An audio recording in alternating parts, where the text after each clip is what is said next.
Hello, everybody. How the heck are you today? Welcome, everybody. Oh, glasses. I gotta put glasses on. I see Killer is here like he is every day. Hey, Killer. We'll do a shout out for our good buddy over here. We try to take care of everybody who takes care of us in our community. Killer Jam 25. Go check him out. Good dude. And streams a lot of stuff. So, last time we played Ani, we were checking out the beta. And we're not going to be playing on that in a full-time world until it actually releases. I want to make sure that it's stable before we dedicate a full-time world. Let's just press play for a hot second here. All right, fantastic. Now all of the math should pop in. Looks like we're up to 73,449 kcals of barbecue. So our barbecue seems to be fully spun up. Last time we were in this world, we fixed this infinite storage section. We're currently pumping this water back into it. I think we had the kitchen up the one before that. We moved our bathroom up here. We built this little system here with like some crazy overflow setup. Basically, Flower and Emily were explaining to me how if you put deodorizers on top of waterlogged mesh tiles, they can pull the polluted air out of the tile below the mesh tiles. So, the way this is going to work over here is we've got a bathroom system set up. It's just barely getting some water in here. What's going to happen first and foremost is the water is going to overflow, and I think I can connect this now. That's something we can do, right? The water should overflow. The clean water should overflow. It will prioritize going over here, or going down to here, and then it'll turn right.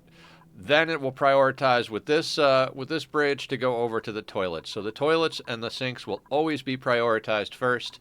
If that line is already full, this water will then come over this way and drop into here. This is what we're going to be using for our research water. It will be full of germs, but for the sake of research, that doesn't matter. The duplicants use the bathroom before they go to eat food, so in theory, our researcher may end up with some germs on their hands, but they shouldn't be going to eat with those germs. If they are, and we have to, what we can do is stick an extra sink in right down here outside of, we'll shift these doors around a little bit, make sure there's a sink so that when they come out of the research facility, they're washing their hands. But I think we'll be okay, provided the game works the way it works. Somehow or another, there is a missing blob here. How is that even possible? Not sure how that's even possible. Well, that should sort itself out one way or the other. If this sensor gets triggered, it's going to shut off this vent, meaning that the water will back up in this pipe all the way back to here. And once the output pipe is completely clogged of clean water, we have a dirty water overflow here. Now, it'll overflow here, and once this place has enough water in it, it's going to tell this shut off to allow water to pass through, and then this pipe will no longer back up. It will allow clean water to flow into these bristleberries, which have light, so they will grow. We've got our cooling loop to keep that cool.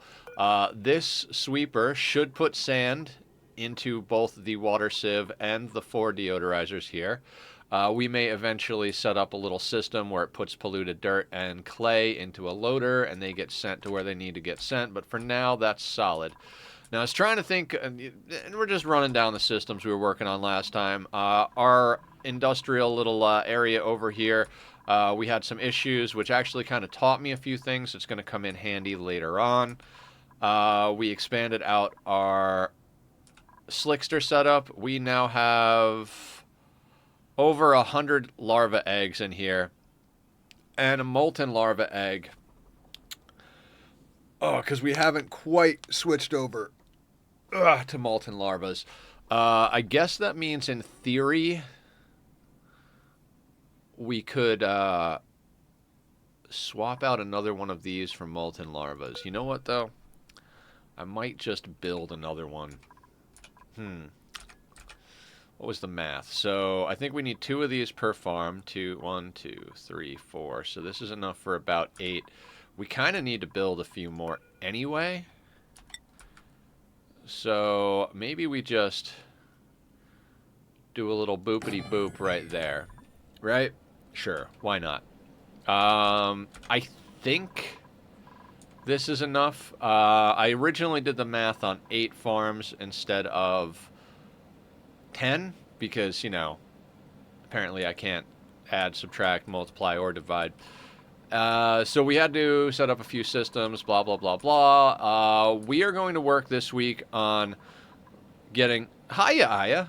How you doing? We're going to work this week on getting... And I mean, we should be able to do this today. I'd like to get these other 2 floors set up for bedrooms, in theory. And I'd like to start coring out the rest of this area. There's fossil and diamond and all that over here I'd like to get. I'd like to confirm that this is what we know it is, a CO2 geyser. Get this chlorine geyser under control. Namely, getting access to it with some sort of liquid port. And then, oh yeah, that's right. We were going to put the hatch ranch here. We already started that. So what was the math on this? That's 84, 85, 86, 87. And we do have a blob of oil there, do we?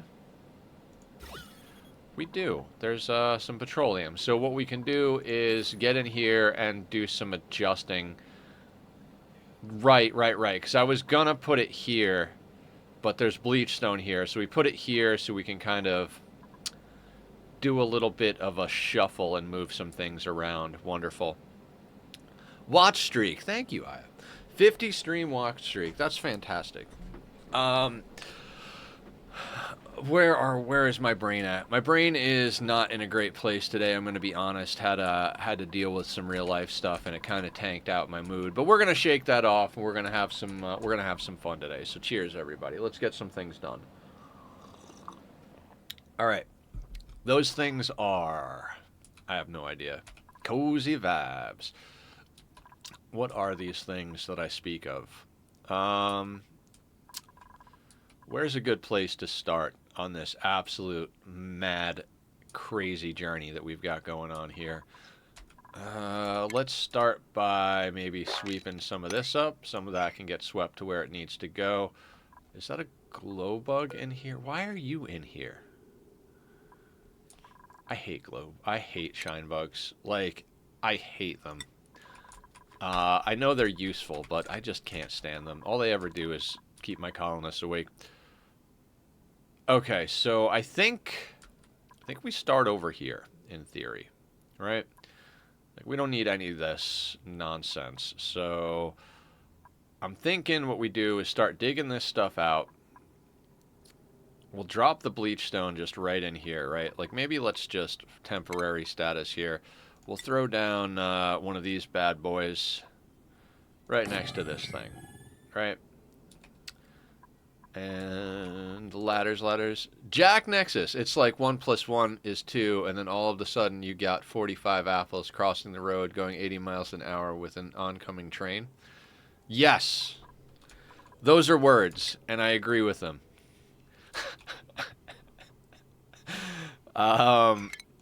What's going on? How you doing today? What's the good word? Let's actually do ladders here. Slap down one of these over here. Do a little bit of digging here. And that should get us somewhere. Right? Right. Look at how happy they are. Happy dupes. I tossed the fridge out. It was behaving right. It wasn't behaving right. Fridge? Sure. I feel like there's a better way to do this. Hang on.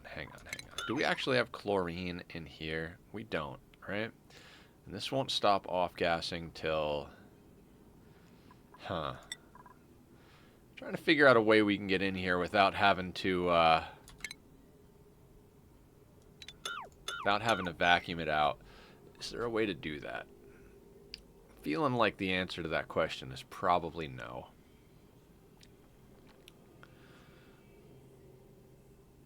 Yeah, we're probably going to have to do some temporary nonsense. How much chlorine is in here? A lot. 5 kilos. So, huh.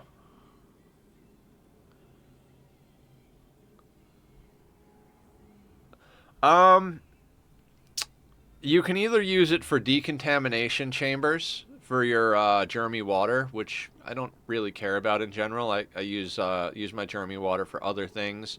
One of the main uses I've found that's actually good is for a dash of salt vine farm. That way you can get salt on a planet that you don't have any saltwater geysers. Like we don't have any saltwater geysers here.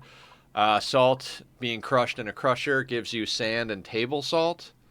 And table salt is, you know, it's a nice little mood boost, but not an essential thing. But a renewable source of sand is nothing to sneeze at. So I like those. I mean, we don't have the dash of salt vines, but you know, we'll eventually come across some of those. Right now, we're gonna brick this in. I'm just trying to think of what we want to do with this chlorine gas. We have a temporary chlorine infinite storage. Well, not even temporary. We have a chlorine infinite storage over here just to dump extra chlorine into.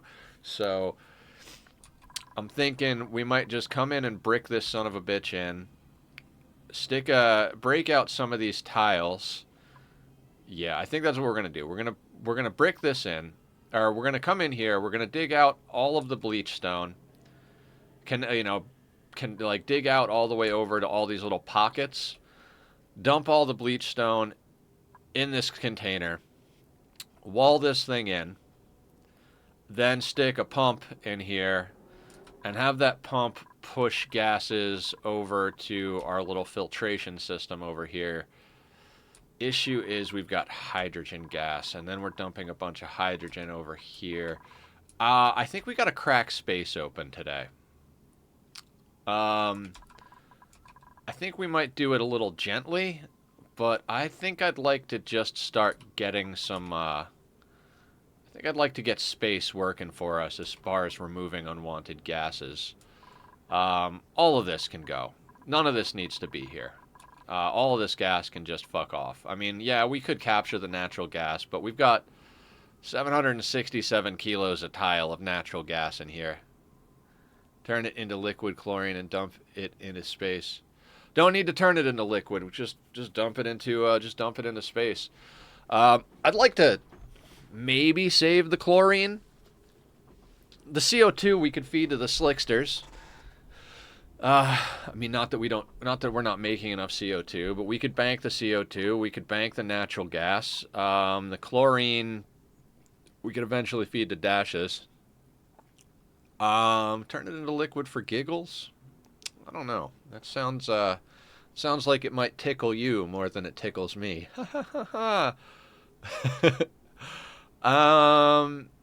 Okay, so all that being said, how are we actually going to pull this bullshit off, right?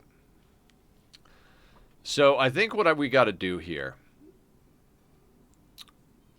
is, rather than have our overflow here go to this overpressured gas vent system, Giggles was in RimWorld, wrong. Ha!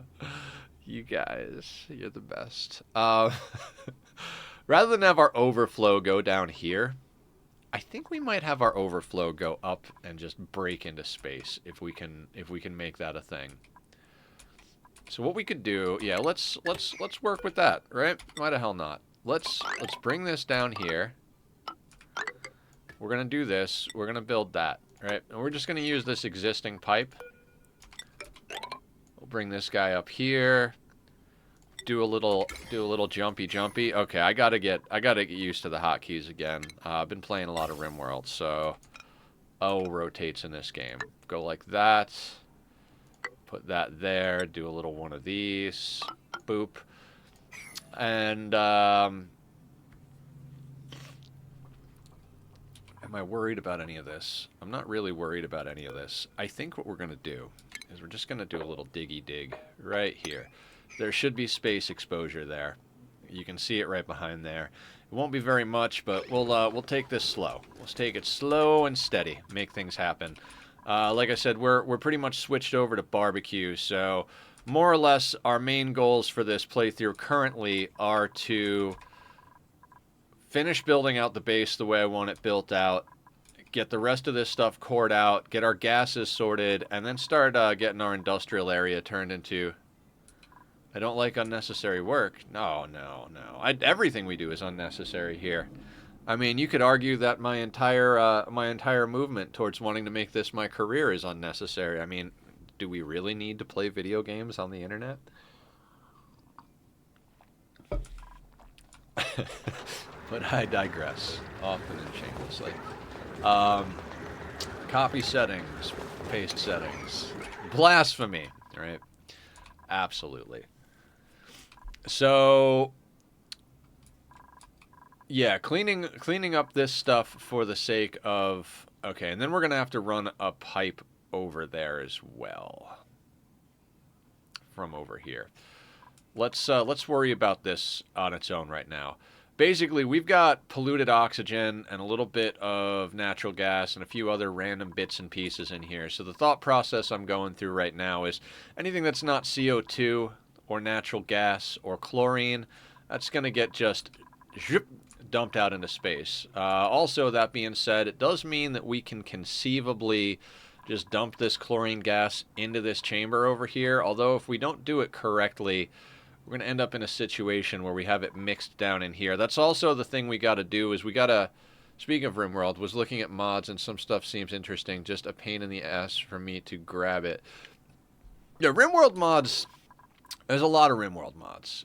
Both Ani and RimWorld have an absolute butt ton of mods that you can put in. Okay, so we've got stuff venting into space already. That's fantastic. Not sure how good that's going to work. There's not really enough space exposure. I'm trying to leave a layer up here so that meteors aren't just hitting down. I mean, they're ice meteors, so they're not going to do a whole heck of a lot to our situation here. But let's go even further. 2, 3, 4. Let's just do kind of one of those bits, right? Why the hell not?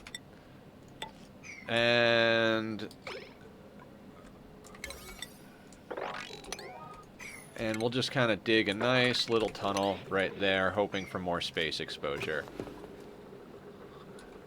Speaking of, I've intentionally not looked at Ani for obvious reasons. Yeah, I am using a handful of mods on here. We're using the True Tiles mod, so we get a little nicer visual of all of the bricks. We're using a sweep by type mod, a planning mod, and a blueprints mod. It's the first time I'm using any type of mods. God,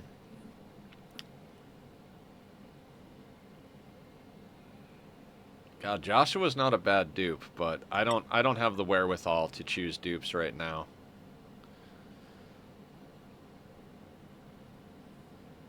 Yeah, let's just stick with what we got. We got a good team. They're working faster than I can queue up work, so let's get this stuff going.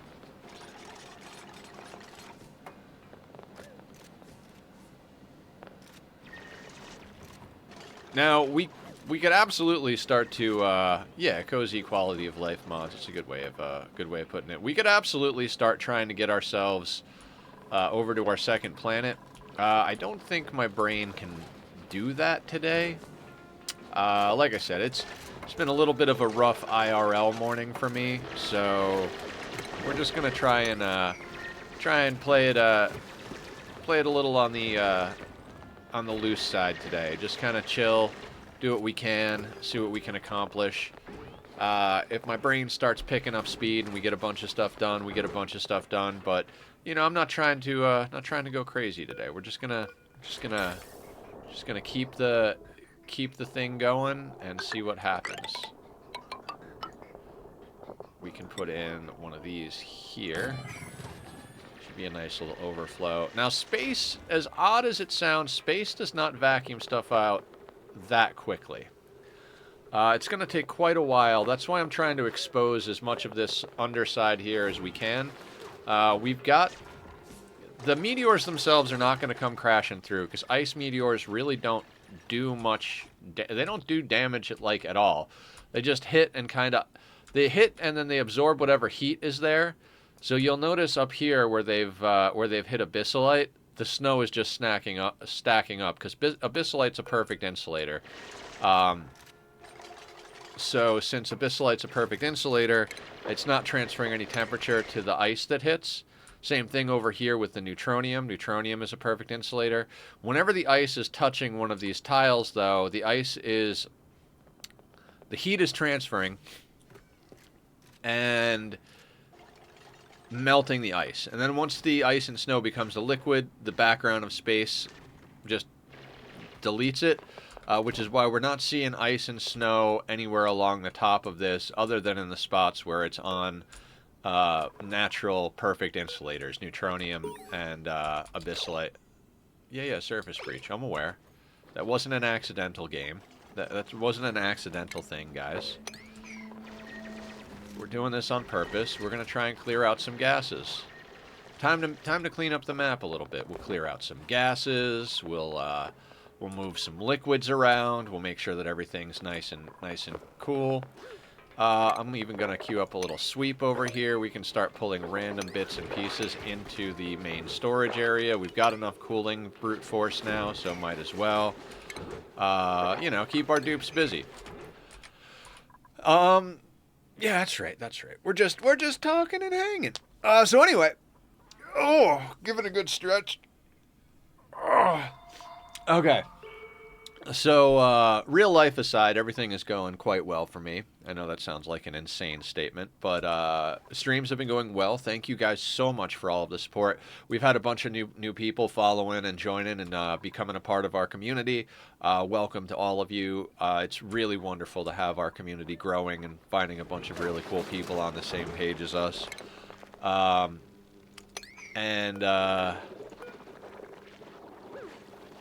Excellent. My filter's still stuck, even though I turned off the mods. It's always good to have some hydrogen in here.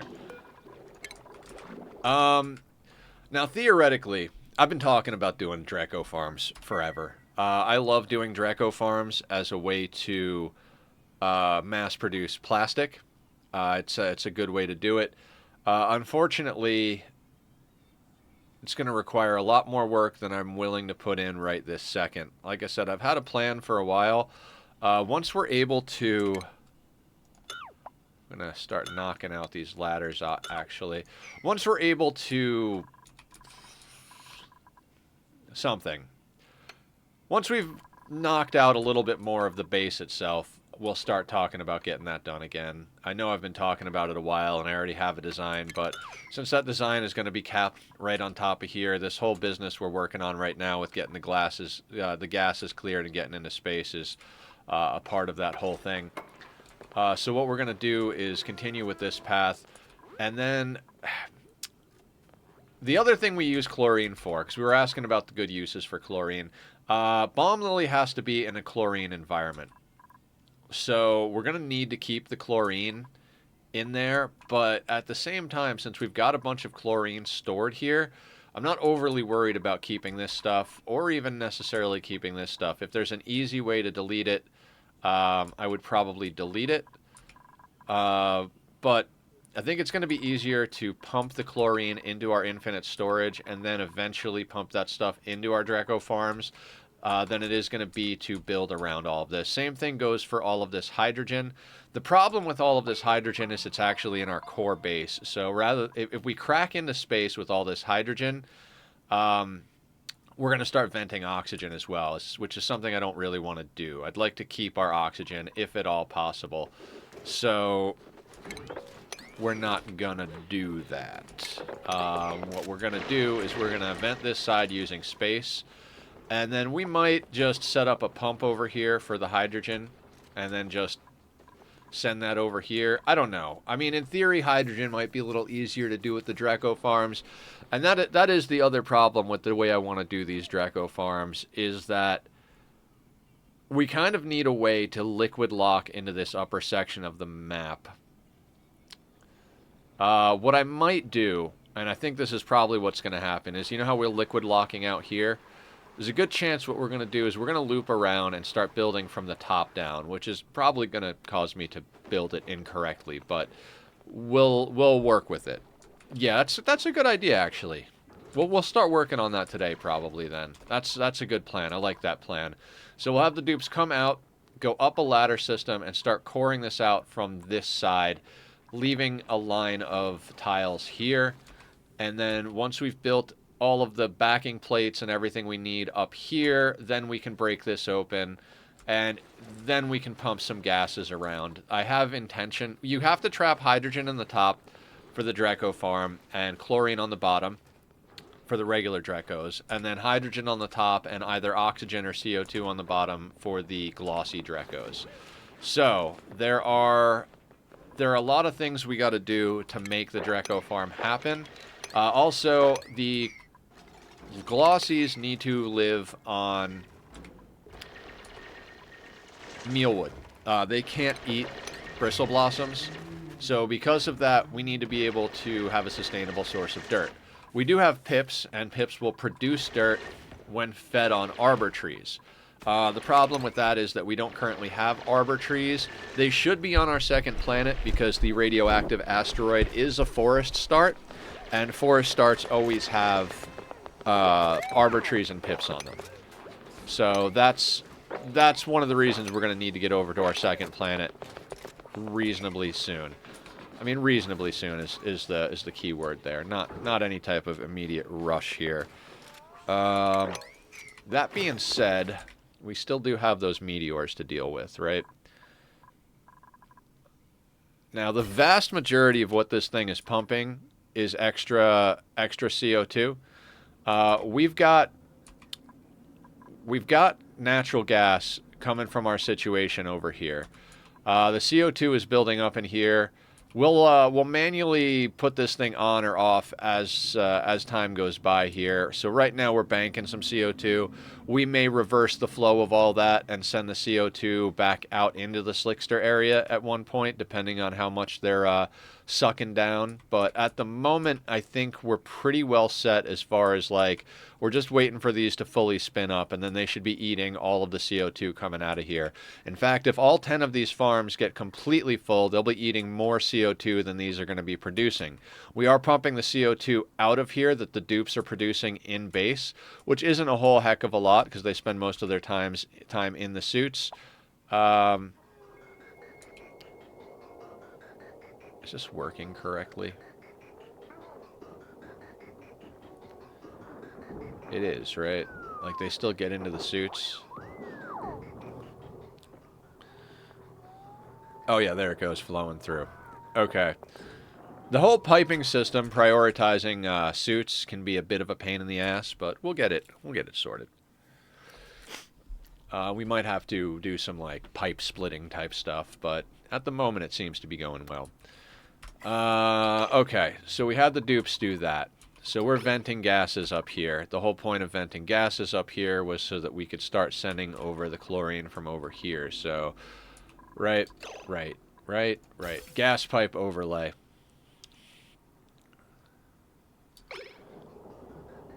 Yeah, this is going to be problematic no matter how we slice it.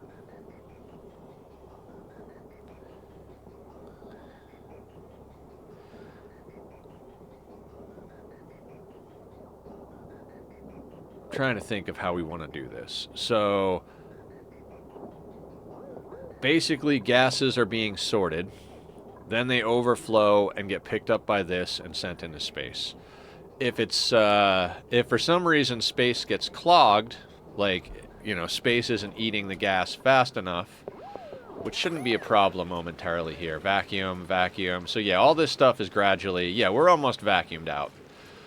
It vacuums out large quantities of gas reasonably quickly, but getting the entire area down to a full vacuum is not something that space does easily or quickly. So whatever it is, it is. So we shouldn't have a problem with that. Like I said, I'd prefer not to just waste gases that we might use later on. I mean, Jesus. We have 2.2 tons per tile of CO2 in this infinite storage, and 789 kilos per tile of natural gas. That's a nice backlog of stuff. Not gonna lie. What is this? Is this polluted oxygen? We're just gonna empty that where it is and let that get pushed into the system. All right. How do I want to do this whole chlorine operation? I think first and foremost we got to crack our way in there no matter what we do. And then once we get in there, we can start organizing things. So like all this bleach stone's got to get knocked out. So let's just start doing the thing. I mean, why not, right? We'll put that there. We'll do one of those there for now. We'll dig this out. Dig that out. We got to make sure to get... That is bleachstone. This is bleachstone. We got to make sure to dig up all this bleachstone, because bleachstone off-gases chlorine. So the goal here is to get all these gases out of here. Let me make sure that none of these have bleachstone set to there. Yeah, no, we don't want that at all. Copy settings, paste settings. We want to be able to sweep to our storage, but we're not trying to... Sweeping bleachstone to our storage is going to do the exact opposite of what I'm trying to do here. So we're gonna do that. Let it be like that. All this stuff up here. Somehow or another, barbecue is getting put on the ground. You know what? I got an idea here, real quick. What is this set at? That's set at a 5, and this is set at a 6. Let's do this a little differently. This is going to get set to an 8. And this is going to get set to a 7. That way this happens above other sweeping activities. If they're trying to figure out whether they want to sweep stuff to these or this, they're going to go here first. I think we could set up a sweeper to deal with the barbecue that gets dropped on the ground, but I'd like to get that barbecue back into our system. Wait. That's set up on... That's an 8. The fridge has to be a higher priority than this, though. If the fridge isn't a higher priority, you wind up in an infinite loop. So now, if we got our guy coming in here, Lou, you're doing great, Lou. Love it. Oh, we had a place set up for bleachstone. It's up here. Okay, so actually, let's just deconstruct that. We'll let that bleachstone stay up there, but I want the other bleachstone just left in here. The fact you need Sweepy for them just angers me. For the barbecue? Yeah. I mean, it's just one of those things.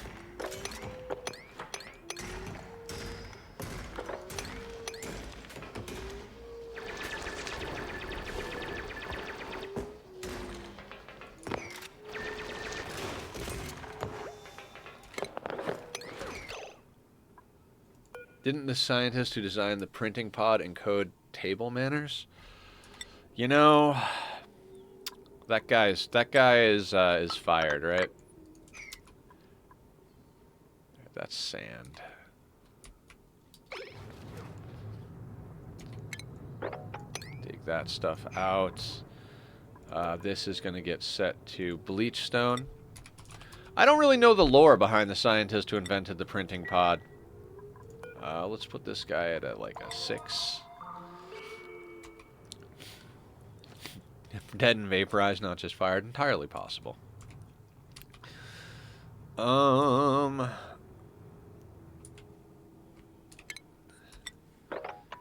Let's get all of that swept up first and foremost, right? And then...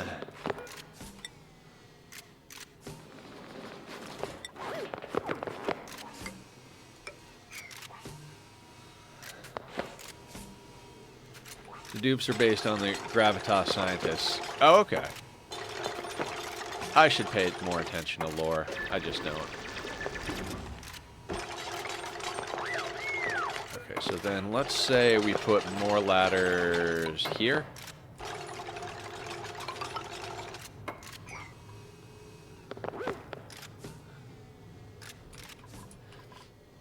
going to do is we're going to set this up.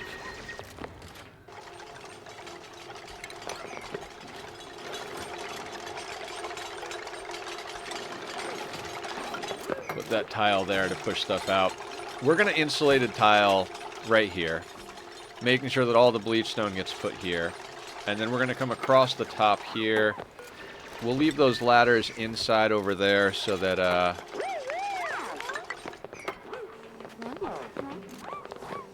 yeah, sure, why not? What was I gonna... Why did I have this spaced the way I had it spaced? Is that... That is 96 tiles.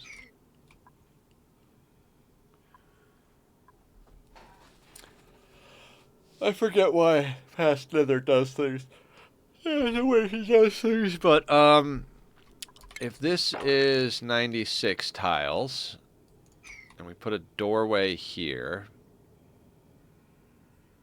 with, yeah, okay, so we're gonna need, like, a, that type of situation. No, it doesn't quite work. Alright, let's burn that bridge when we get there. Honestly, if I invented a thing that printed people and then got fired, I'd remove the table manners from the code, too. From the wiki, those are the employees of Gravitas as they mentioned in the lore of the game. Some of them also appear in-game as derived duplicants. Interesting. Learn something new every day. At least I tried to.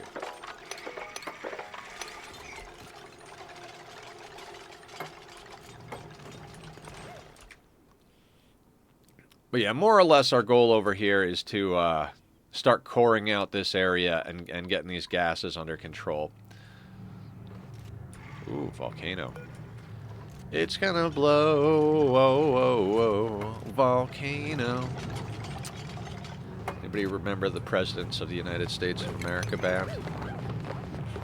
Funny stuff, funny stuff.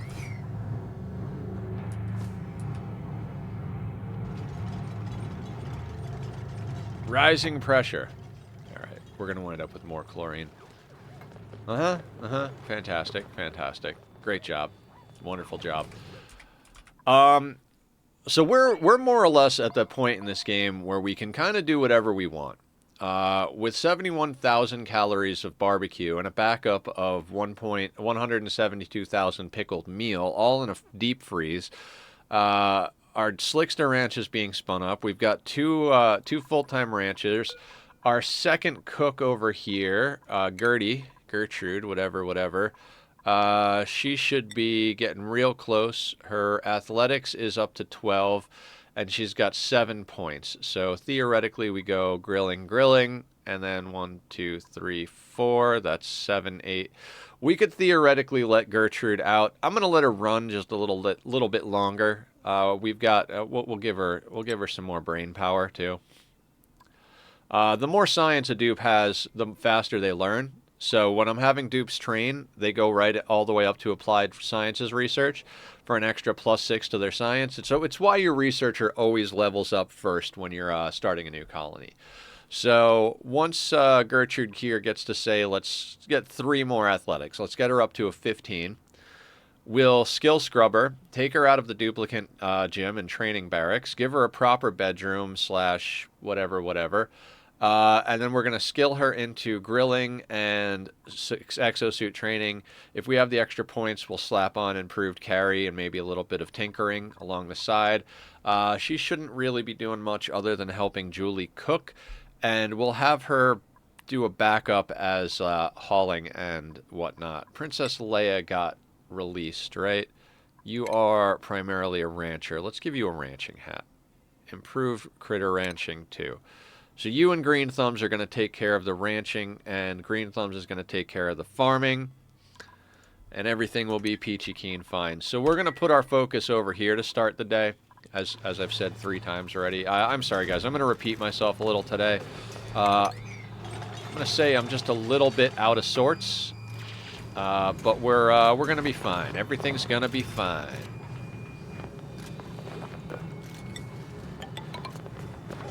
Continue our situation down here. Do a bunch of sweeping. Good job, Lou. Staying on top of it like a pro. going to continue bricking that in there. It's going to be mismatched stuff. I think we're actually going to end up bricking across there. Breaking down to there.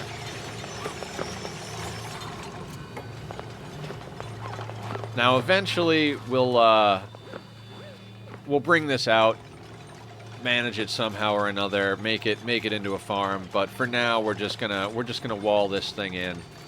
Once we get all the bleach stone pushed into that thing there,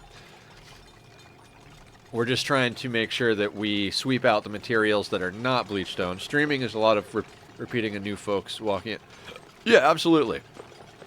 Absolutely, absolutely. Also trying to keep myself focused here. I'm not entirely sure what I'm doing. I have no plan here. I just do things.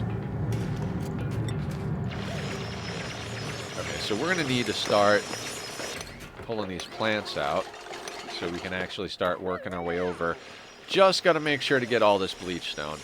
That goes for down here as well. We want to dig this out in a way that we can be yanking out all of these gases. So we're going to put a little ladder system coming down here. We're going to start coring some things out. We're going to try not to break in down here. In fact, what I'd like to do is kind of wall in these little bits of hydrogen and other gases over here. Like if we just put a tile there and a tile, let's say, here. There's oxygen over here. We need to get the oxygen out as well. That's all CO2 along there. I think if we go like that, that should all be walled in. That's some oxygen up there. So same thing. Yeah, let's do this the hard way. There's the right way, the wrong way, and the nether cloud way, which is the wrong way but slower. We're going to put a tile there. We're going to put a tile, let's say, here, and then we're going to put tiles there. We're going to have to wall this SOB into the equation. I'm just doing this in a way that's, I'm not going to say easier, but a little bit more straightforward. So basically what I'm doing is I'm having them wall in from down here so that we can break out some of these tiles and then just stick a pump or two in here and eventually run over a gas pipe to link up with our space gas pipe. And we should be in a situation where we're just dumping gases into space to get rid of them. We'll put some of them into storage. I was thinking about bridging on all this stuff as I was talking about, but honestly, I think we're just going to vent everything out here into space. A little bit of chlorine's going to get trapped in here. We'll wall this in before that happens. And all said and done, we will have enough space for our ranch in an awkward shape. Let me blow my nose real quick.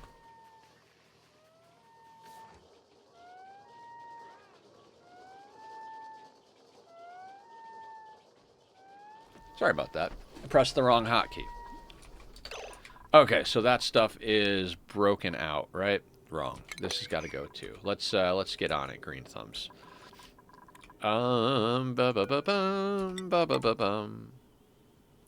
Fade to black. Absolutely.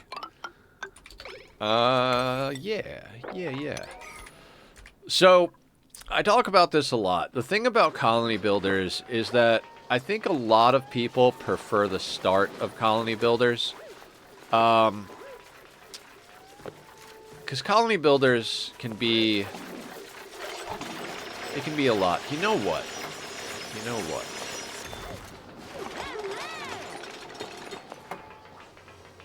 Man, I want to leave this abyssalite, but I know it's going to cause problems. I was thinking maybe we just put insulated wall here. Doesn't matter. We could expand this out a little bit if we need to.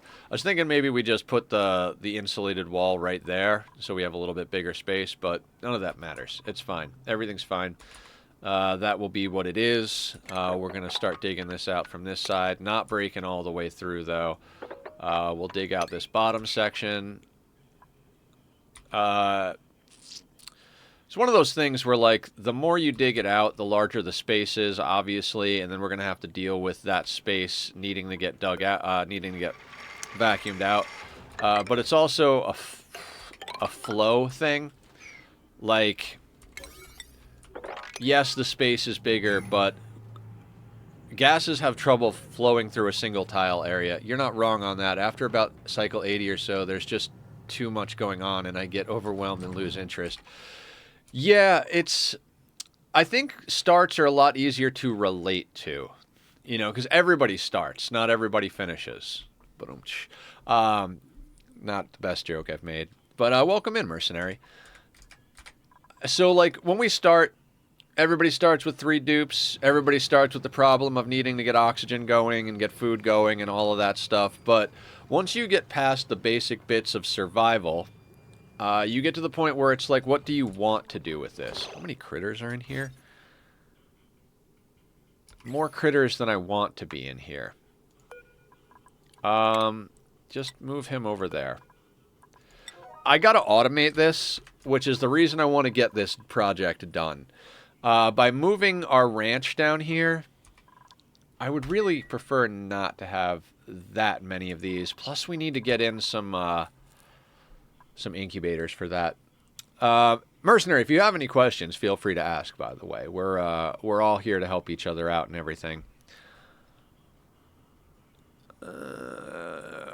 Not that I know what the hell I'm doing, but, you know, things and stuff and things. How do I want to deal with all of this? God, the answer is I don't want to deal with all of it. But hey, we're going to deal with all of it. I just started playing this a few days ago, which the thing that irritates me is everything has a negative effect. You solve one problem only to create another. Yeah, that is the game in a nutshell. And that's kind of what I was getting at with this whole thing is the game is so much about solving those problems that I think a lot of times when people solve those problems, they're not sure what to do with themselves.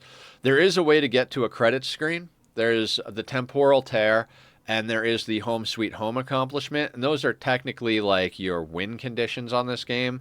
But just like any other game that's generally referred to as a sandbox, your win condition really comes down to, are you having fun? What do you enjoy doing? I like making integrated systems and complicated machines and automating things. I also play games like Satisfactory and such, so, you know, basically for me, when it gets to be late game, it turns into how much can we automate type of situation. Yeah, if you love Satisfactory and Factorial, then you'll love the late game Ani stuff.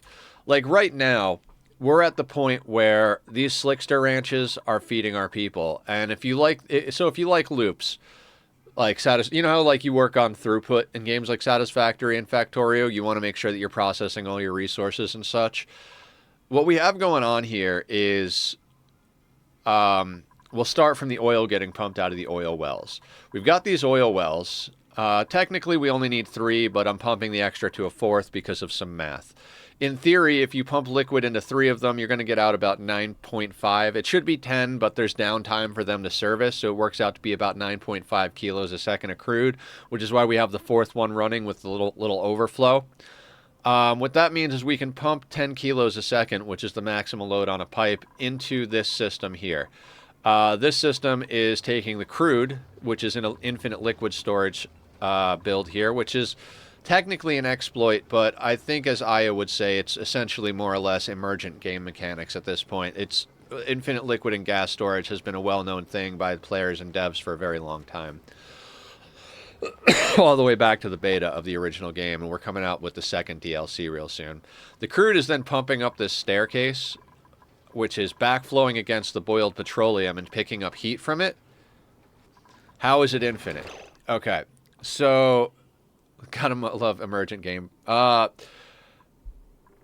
Manual airlocks and airflow tiles don't take pressure damage. If you were to, say, build a wall down this whole map and then start filling up a huge tank, after the tank got a certain fullness, the bottom tiles would start breaking from pressure damage. These will never break from pressure damage, so we built these with locked doors. Then we have these liquid vents here with a little bit of polluted oxygen. Doesn't matter what gas it is. If you have a little bit of gas here, these things overpressure at 1 ton per tile. So gases and liquids can't occupy the same tile. So because there's 785 milligrams of polluted oxygen, when the liquid comes out, the liquid's like, well, shit, I have to go somewhere, and I can't stay in this tile with the polluted oxygen, and I can't delete the polluted oxygen because it's too much, but it's not enough to overpressure it, so it gets shoved down into the rest of this liquid. The liquid wants to spread out, but it looks around and goes, I can't spread out. These things don't take pressure damage. So it just crams all this in here. We have 4.4 tons per tile here. Crude oil, generally, once you hit about 891 kilos, will spread to a new tile. So we can pump as much liquid in here as we want. And it's the reverse with gases. Up here, we have infinite gas storage. By putting just a tiny little bit of liquid on these 2 tiles down here, this gas vent will never become overpressured. This overpressures at 2 kilos. You got to be a little trickier about it. We've got we've got about a little over a kilo, less than 1.5 kilos between these 2 tiles. And you want 2 tiles because it will get deleted at small amounts if you only have a single tile. So we have these 2 tiles with a little bit of petroleum. We're using petroleum over here because we don't want any extra liquids, or extra gas. So you could use water, you could use brine. Just in case we pump hot gases in here, we don't want to be boiling water, so I used petroleum. So the gas does the same thing. It comes in, it's like, oh shit, there's a little bit of liquid in front of my gas vent, but it's not enough that I can't push out. But now I can't occupy the same tile, so it gets shoved up and merged with the gases above it. So we've got natural gas here, carbon dioxide here, chlorine here. And gases won't do pressure damage to tiles, so you don't even have to use the airlocks or anything in here. So over here, we've got 2.2 tons per tile of CO2. Over here, we've got 798 kilos per tile of natural gas. This is 17 kilos a tile of chlorine, but we're not really banking chlorine. This is basically what we were using to clean gases up over here. This pump is sorting through this is a low power solution that it breaks easily unless you know how to set it up. And even so, we've had it break a couple of times on this playthrough. Instead of running it through a gas sorter that requires a fuck ton of power, we're actually running it through gas pipe element sensors that are automating gas shutoffs, which are only 10 watts of power apiece. So rather than spending, what is it, like 240 to constantly run a gas sorter, we're spending 30 this way. And basically this thing checks, like, is it chlorine? It is. This pump turns on for one movement of the pump and pumps the chlorine up. If it's not, this thing doesn't turn on and it overflows to the next one. This one checks, is it carbon dioxide? And this one checks, is it natural gas? If it's none of those, it overflows down this way. And we were just venting it back into this room using the same overpressured tile technique. I know this looks odd because we're using an airflow tile on the bottom here, but there is liquid on both tiles here. But we just built this pipe that actually uses the liquid bridges to prioritize it going up to space. Space is a vacuum, so right now we're just venting any... If it's not one of those 3 gases, it's just getting dumped into space. The other 3 are getting dumped into here. So, yeah. And because, so going back to what we were talking about over, I love teaching stuff. So if anybody wants me to, like, you know, stop fucking around, I can. But new players love teaching. So this pump in our infinite liquid storage is then pumping the crude up through this pipe system here, which is counterflowing against the petroleum. The crude oil drops in here, instantly boils to petroleum, fills this up a little bit more, and the petroleum rolls over here, spills down, and then just drops down this staircase till it gets to here. And this is radiant pipe, so the crude is picking up temperature from the petroleum. You'll notice up here the petroleum is 406 degrees. By the time the petroleum gets down here... Oh, it is still pretty toasty, isn't it? Well, whatever. It's still pretty toasty at 133 degrees is what we're getting our petroleum out as. But the important part is the crude. The crude in the pipe down here, 104 degrees crude. By the time it gets up to here, 384 degree crude. So by the time it gets up to here, it's almost at the temperature it takes for crude to flash into petroleum. It hits this plate here, which is sucking heat from this solidified magma. Once this magma dumps in, like, and we're using a airlock here. This is used called a thermal injector. There's a vacuum here, but when this door closes, it creates a solid that this temperature shift plate can pull heat from this window tile into the door and the door into the metal tile. So this metal tile is always just about the right temperature to boil the crude. And if it dips below, the door closes and sucks the heat across. Once we've yanked enough heat out of here that we can't keep it at the right temperature, this drill mines that and drops the debris down here, and a fresh batch of magma gets dropped in from our volcano. I didn't do any of the math or design on this. This is Francis John's design. From what I understand, it is a little outdated, but you gotta love the classics. And then that petroleum, because if you do it with the building that refines crude into petroleum, that building loses half of the mass. So you pump in 10 kilos of crude, you get out 5 kilos of petroleum. This is a direct one-to-one conversion by using heat in the game. So with that, we get a full pipe in of crude and a full pipe out of petroleum. That full pipe of petroleum is enough to power 5 petroleum generators nonstop without ever turning off. Those petroleum generators create polluted water and carbon dioxide. The polluted water for the moment is getting dripped down here. We have a system in mind for the future that's a lot more efficient. That polluted water is then filtered and pumped back into these oil reservoirs that are giving us the crude. Now, it's a water positive process because we're producing more polluted water than we are spending clean water. So every time this thing cycles through, you know, every second that it ticks, we're getting more water out than this is putting in. And the extra clean water, where do we have our extra clean water going? I don't remember. Huh. Oh, right. We were just dumping it into that fourth reservoir, and that fourth reservoir is creating more crude. So at the moment, our extra water is just producing us extra crude. So we're just filling this more and more and more and more. So we're getting more than a pipe of crude from the water that we're pumping out. And in addition to that, it provides 10,000 watts or 10,000 kilowatt, whatever, 10,000. This is 2 kilowatts, yeah. So 10,000 watts of power between these, and it provides enough carbon dioxide to feed 75 of these slicksters. So we've got 8 ranches. We'll have to have one run only at, a smaller amount because the ranches can hold a maximum of 8 animals before they start getting cramped and we have problems. Which then the ranches automation picks up the eggs every time they drop an egg and puts them over here into this little evolution chamber. Basically, these larva eggs, which there are 114 eggs, 1 long hair egg, and there are 2 slickster larvas drowning. When they drown, they drop meat. Eventually, we'll set up an automation, but currently the dupes come down here and grab the meat and bring it up here and make it into barbecue. Once these are fully spun up and we have 75 slicksters running full time, that's enough food to feed about 45 to 50 dupes full time on barbecue. Only barbecue. So that's more or less the loop.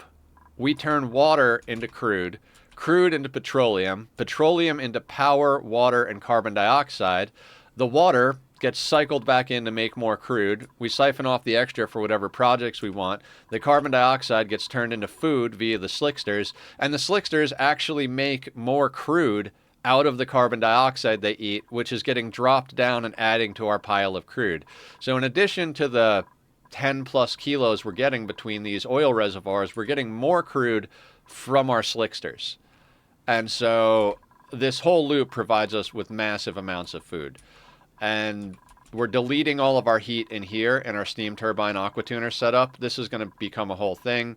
We've got enough water coming out of our steam vent that we're pumping that into an infinite liquid storage here. We had to make some fixes here, so we dumped it up here temporarily, and now we're pumping it back into infinite storage.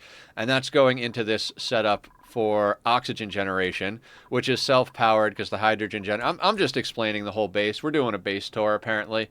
So this is a whole system where This is again dealing with the overpressured liquid thing. Same thing with the infinite storage. We're stacking two small amounts of liquid on top of each other, and when the hydrogen and oxygen spawn here, it's forced left and right. The hydrogen merges left, oxygen merges right. So wait, is that the edge of the map, or it goes? That's the edge of the map. We're playing on a small planet. This is the entire map. It's a Desalands map on the spaced out DLC. The spaced out DLC asteroids are a lot smaller than the vanilla ones. Although everything I just explained works on vanilla as well. Um, so one of my things with this playthrough is I'm trying to make efficient use of resources and space. What you see is everything we have, and we need to support our entire colony on it. So by doing all of these tricks, we wind up with a lot more resources than you would normally wind up with otherwise. We've got enough air being produced over here for about 16 duplicates. We've got 9 at the moment. And we're producing a fuck ton of food because the goal is to kind of colonize the galaxy. I don't know if you're playing with Spaced Out DLC, but you can have multiple colonies on different planets. So 415 cycles with only 9 dupes. Did a lot die, or did you just never... I just never printed more. Our team is like... They're all very good at a lot of things. I've been taking dupes that have passions in like at least 2 to 3 things that we need. I've been very selective about my dupes.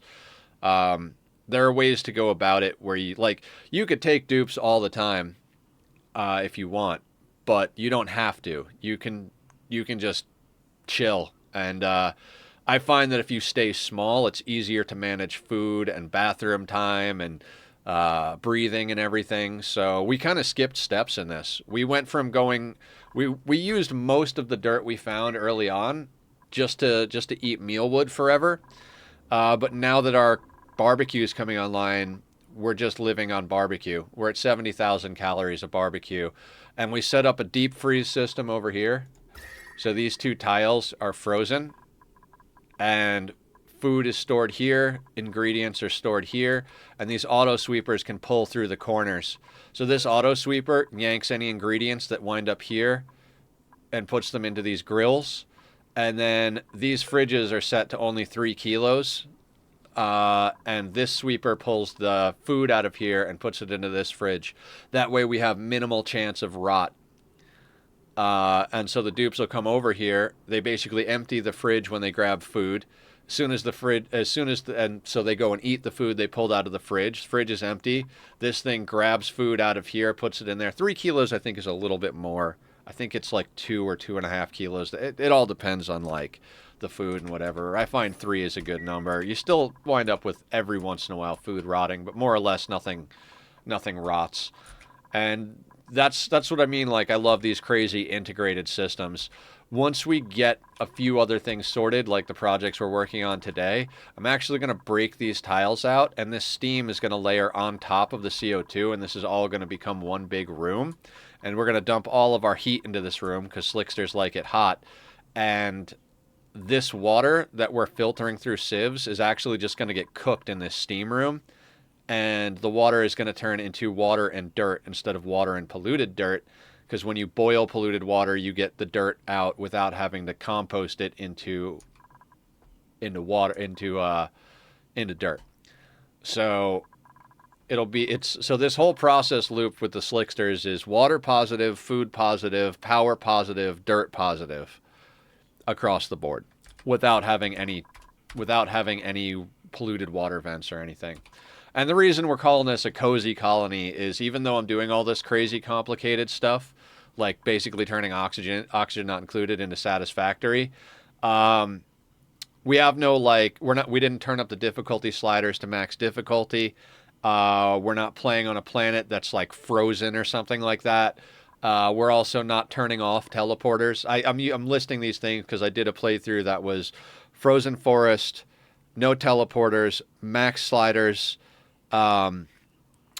and we had to do Home Sweet Home, which involves building a giant monument out of steel and glass and ceramic and all this stuff that's endgame materials.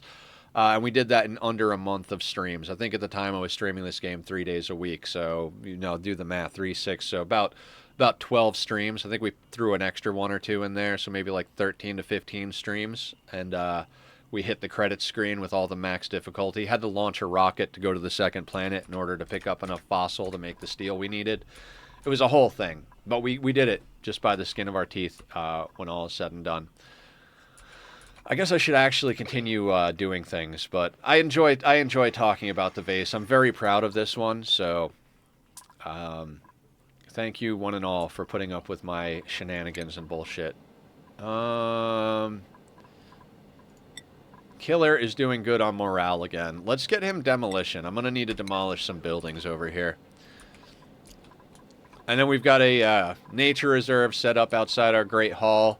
So when the duplicants go to eat dinner, they have to walk through the nature reserve.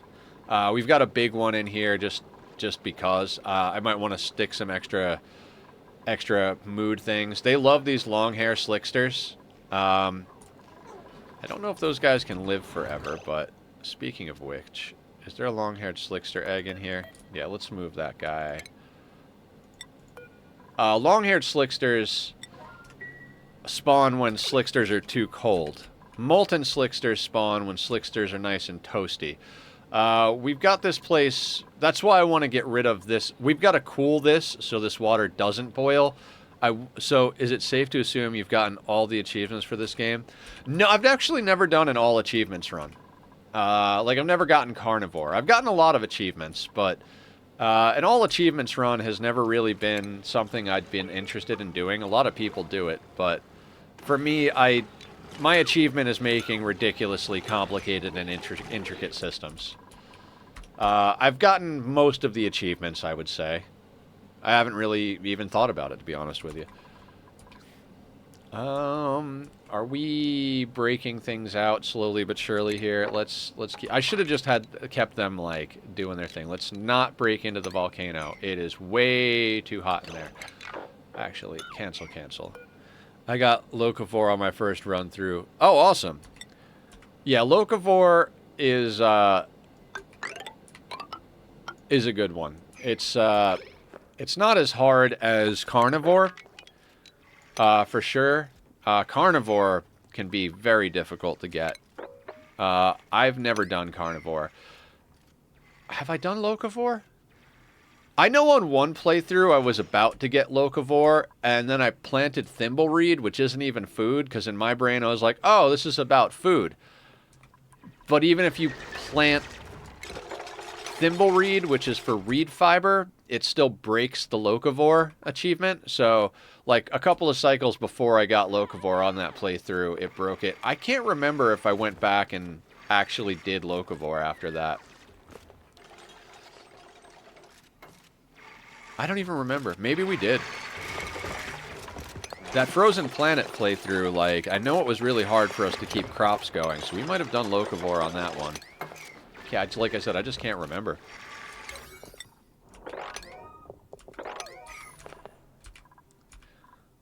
But yeah, this game is crazy. I've got over 1,500 hours in this game now, I think.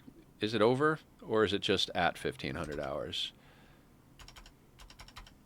I don't know. Somehow I closed my Steam. Did I close my Steam? Oh, no, there it is. How many hours do I have in this game? 1,482. So just shy of 1,500 hours. Not quite. I'm only at 13.5 hours right now. Yeah, it takes a long time. I'd say once you get to about 1,000 to 1,500 hours, you've completed the tutorial. This game is just, it's insanely hard. Not even hard. It's just, there's just a lot to learn. I do really dangerous things, like build my volcano tank right next to my main ladder system inside my base. If I ever fuck this up, we just cook our dupes alive. That is actually true. After 1,000 hours, it's just the tutorial. Yep, like Joker said.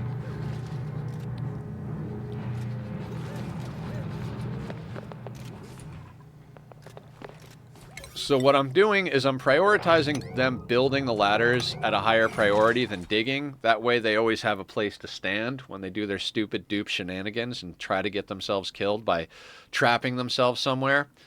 And we're not going to break any of this abyssalite because it's right next to the volcano. Our goal right now is to dig out some of these nonsensical areas. Actually, we can kind of take that back a notch.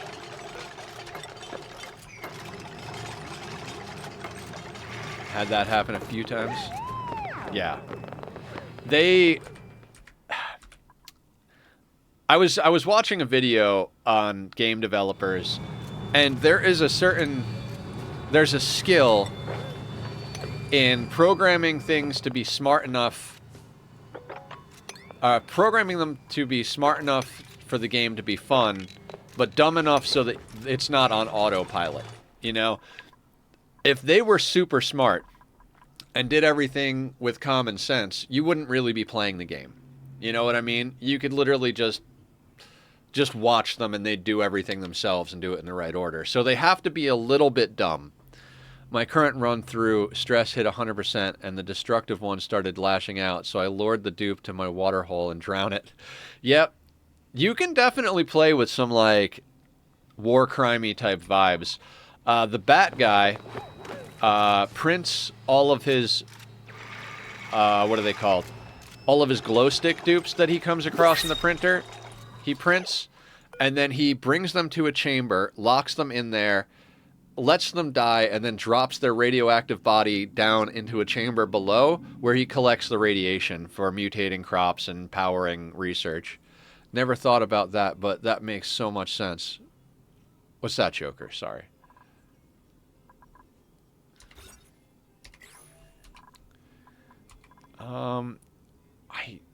I've got a...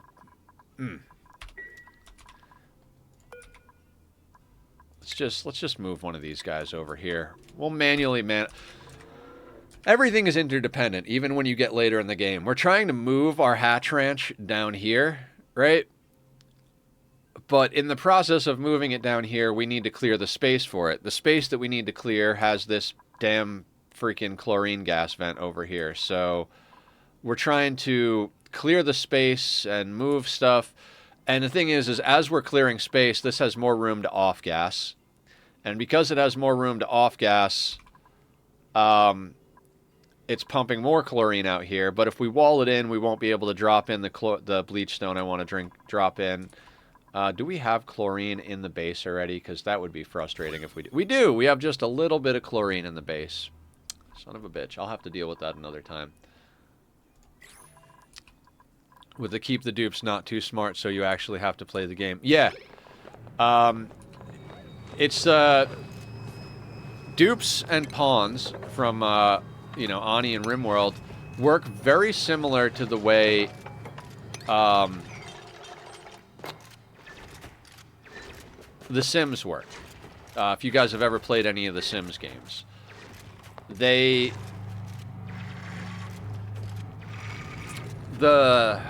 don't know exactly how it all works, but like I said, they have to be just a little bit dumb, and basically, like, there's like a need and a fulfillment thing that goes on. So like the dig broadcasts that it can dig, and the dupe is looking for digging priorities, and then they match up based on priority and distance to each other. Don't quote me on that, but that's the basic, you know, that's like, it's like when I talk about Rimworld and I'm like, you know, on 500%, one raider would become 5 raiders. That's not actually how it works because there's a whole raid point system, but that's like a good way to understand it if you've never played the game before. So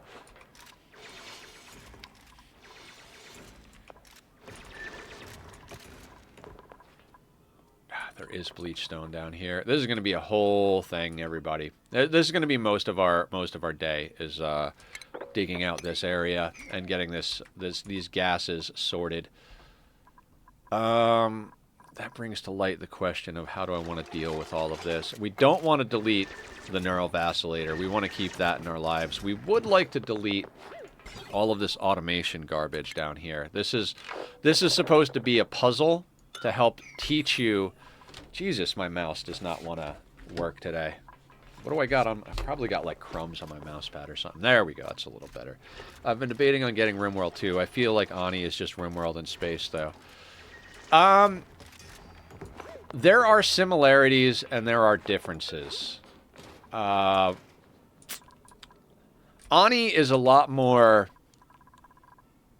The difficulty in Ani comes down to learning all of the physics and thermal dynamics of the game, and there are a lot of really complicated loops to kind of keep you going as far as late game, interesting machines.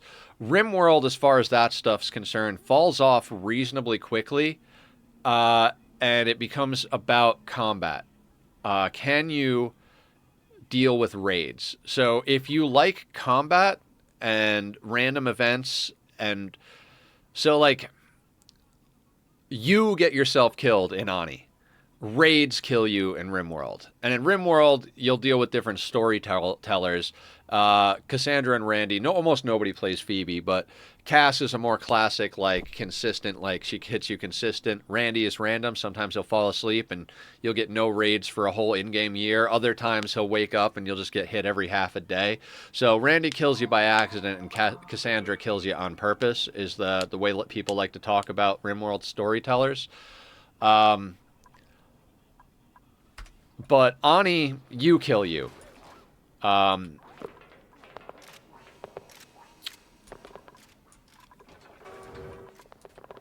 Like every time somebody dies in Ani, it's because you're like, damn it, I should have done it in this order, or I wasn't paying attention to my calories, or whatever.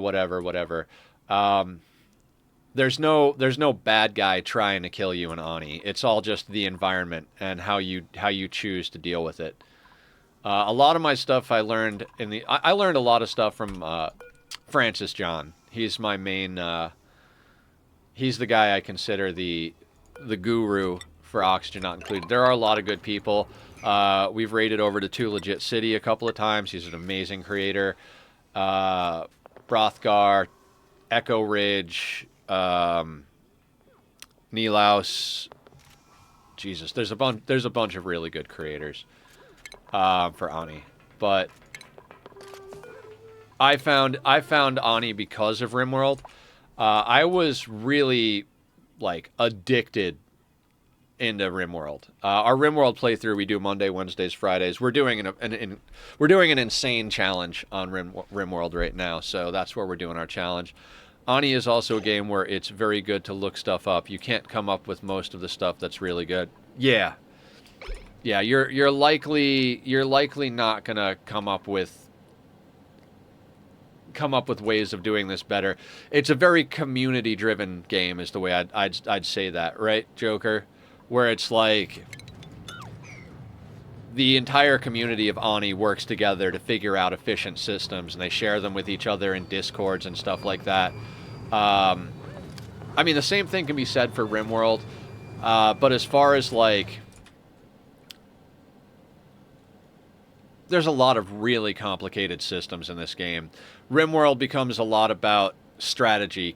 Like, if you're good at RTSs or tactics games, RimWorld, I think, is a little easier to pick up because the colony building aspects aren't as punishing as the combat.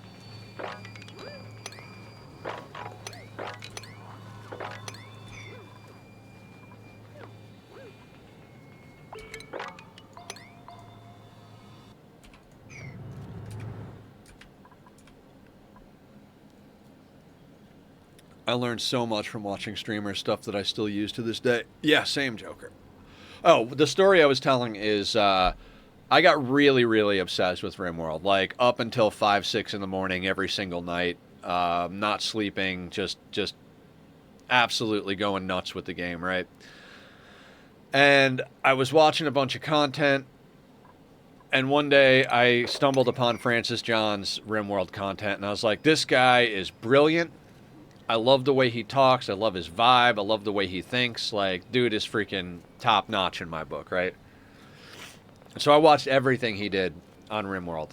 Just became obsessed. And then I got to the point where I wasn't sure what else to watch anymore. I was like, man, I'm running out of stuff that I want to watch content-wise. And I wanted something to watch while I was playing games, and I was like, you know, this Ani game looks kind of bad. I mean, the graphics are shitty and like blah blah blah. I basically just shit on this game, and I was like, but I like Francis's voice, so I'm gonna put him on in the background. And after probably a couple 100 hours of watching him, I was like, all right, game's on sale. Some of my friends are buying it. I'm gonna buy it. Even if I don't play it, I'm gonna buy it. It's like $14 for the game and the DLC, and sure enough, I got addicted to this as well. I feel like looking up the most efficient systems is good once you've kind of tried it all yourself. If you just do it right off the bat, it kind of takes away from the game. I mean, it's a single player game, so as I and many streamers will say, you should play the game the way you enjoy playing it. If you like researching and looking things up, you should do that. If you like playing things blind, you should do that. I think the only way to play single player games wrong is to tell other people how to play them. When you get into multiplayer things, you get into this whole thought process of social contracts and stuff like that, and it's important to define how you're going to play in a multiplayer game because everybody's got to play along. Better than RimWorld. I mean, yeah. I didn't like the idea of RimWorld. Same thing in my book. Like same thing with RimWorld. I skipped and ignored RimWorld and Oxygen Not Included. I was like, I don't want to play lo-fi graphics games. I don't want to play these cheesy. I was basically like, no. Why would I ever play those games? And they have good mechanics. Friends were like, you're missing out, man.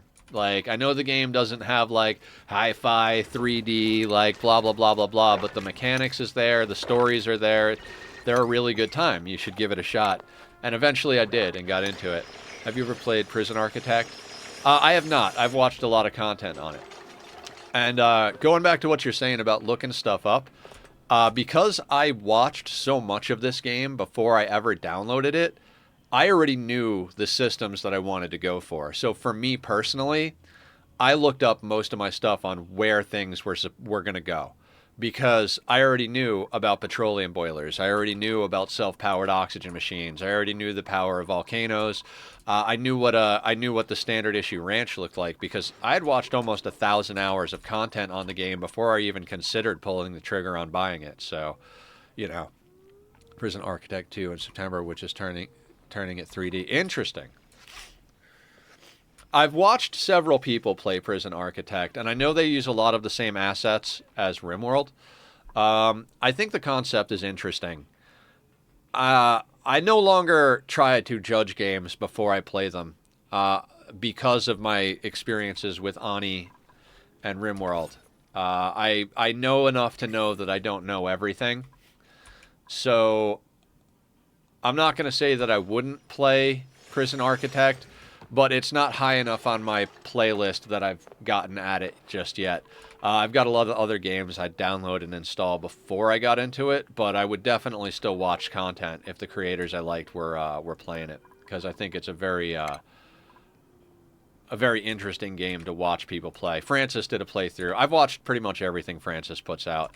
Really loved his most recent RimWorld playthrough. That playthrough he did on the new Anomaly DLC was absolutely freaking sick. I was the same way as you for a while. I wouldn't even consider games that were 2D, but then I gave a few a try and realized just how fun they actually... Yeah, exactly. Graphics are not everything. In fact, graphics are kind of like almost not necessary for a game to be good, right? Like, you could play a game that has very basic to garbage graphics, and the game mechanics themselves are just out of this world. So, try not to judge too much, both the games and people. My main game is Rocket League. I have thousands of hours in that game. Very cool. Before I started getting into the colony builders, my main game was Minecraft. I'll post up a link to my Nether Hub project. This was a 2-year-long Minecraft build that I condensed down to a 4.5-minute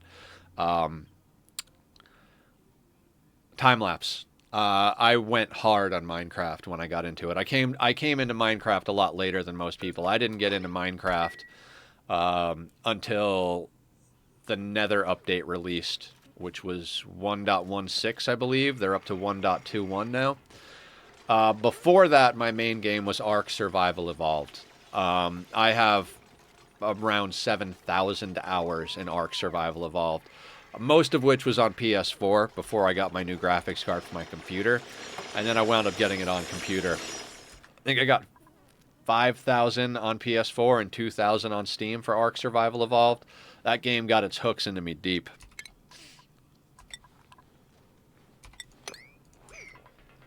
So, I love gaming. The reason I started streaming was I thought two of the skills that I have in my life are running my mouth and playing video games.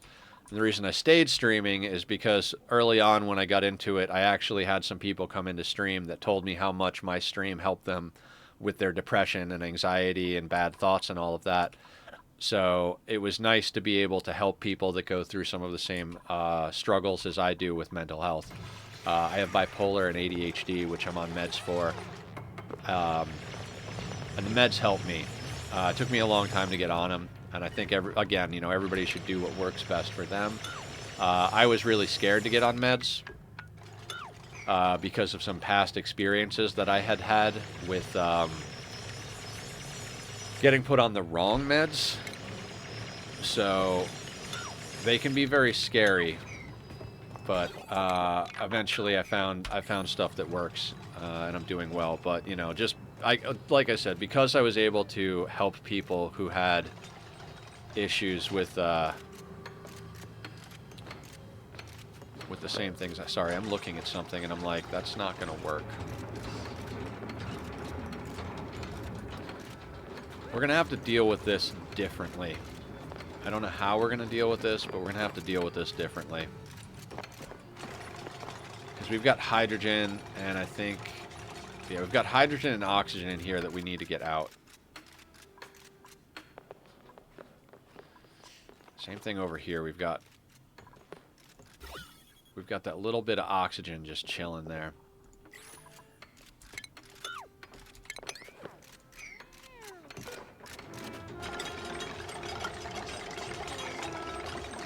Oh, really? We've got...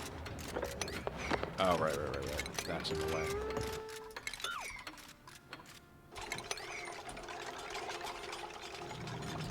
Can you get out of there? You can. Okay.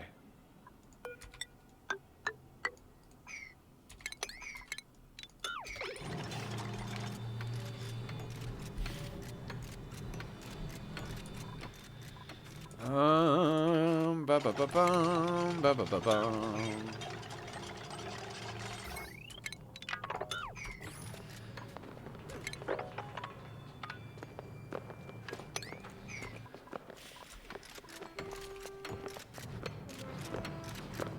I bought Ark Survival Evolved in 2016, never even launched the game. Oh, God. I mean, probably a good call. Like I said, got really hard addicted to Ark Survival Evolved. It is a very in-depth game. The developers, unfortunately, like, a lot of people give the developers a lot of shit. You know, they're like, fuck wild card, blah, blah, blah, blah, blah. Thing is I think the devs had the best of intentions for the game. I think the problem arises that the game got a little... It got to the point where I don't think they were actually able to keep up with all of the demand for the game. And, like, it got popular too fast. And because of that, they had to make a lot of bad business deals. I no longer play the game because I can't support the current business paradigm of the game. Snail Games was one of their partners, and Snail Games, I will never support Snail Games. Those people are terrible. They do not respect their player base. They are very abusive to their players, very disrespectful of the entire gaming creation concept. So I can't in good conscience support anything that's going on. If you look up Nooblet's videos on Ark Survival Evolved, he does a whole breakdown of all the mistakes that were all the business mistakes that basically made Ark have all the problems it has. Survival Ascended was supposed to be released with all of the maps and all of the content already out. But because of the restrictions that Snail Games and their server partner, which I think it was Nitrado, but I don't remember for sure. Basically, because of their contractual obligations, if they didn't release Survival Ascended broken and without all of the content, then it wasn't going to come out on time enough to live up to their side of the contract, and they were basically going to lose so much of the rights and money to it that it would have bankrupted their company. So the business side of gaming also contributes to a lot of the problems that gaming has, which is essentially why I don't play Ark Survival Evolved or Survival Ascended. Just bad business decisions led to a really, really great game not being able to live up to its potential. In my opinion, again. You know, you guys don't have to agree with me on that, but that's the way I feel about it. Coming from a guy who's got 7,000 hours in the game. Yeah, they were basically fucked no matter what they did. They really didn't have a good way of monetizing the game.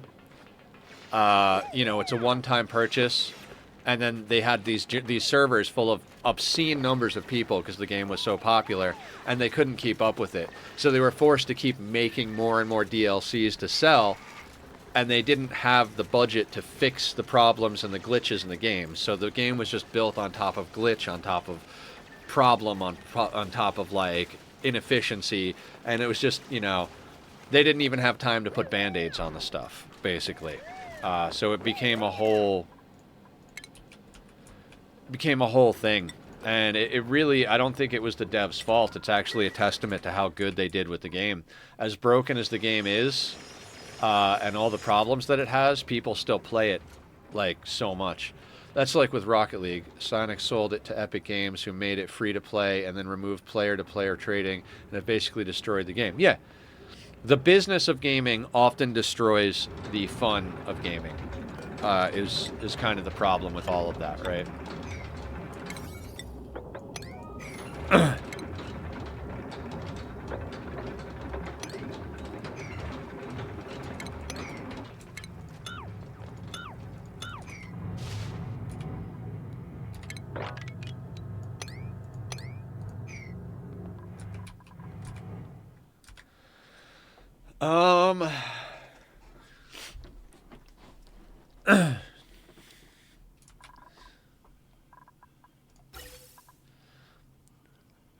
So yeah, how's our... Okay, we're stabilizing at about 14 kilos a tile on the CO2, which is good. I'd like to run this a little hotter. Let me think about something real quick. What kind of math do we have? If we're above 65, you know, I think we drop this. I think we drop this, or up this to 85. We don't need it to be 65, 70 degrees, although it's might... Let's go up in small increments. Let's go up to 75 instead of 65. But yeah, I think Ark could have been one of the greatest games of all time had it not been for some of the bad business decisions they made. They had a really big scandal because when the game was in pre-release, people were buying into the game, right? You buy into a pre-release game so that your money goes towards developing and finishing the game. And before the game was even officially released, they released Scorched Earth, which is the first DLC for the game. And players went nuts. They're like, are you fucking kidding me? I paid for the pre-release so you'd finish this game that I think is awesome, and you took my money and paid people to make content to sell to me before you even finished the main game? So that was a whole debacle. They had to do, like, a lot of, like, apologizing and like, Scorched Earth, even to this day, I think, is released as a free DLC when you buy the main game. I don't know how that changed with Survival Ascended, because I haven't been keeping up with it and stuff like that.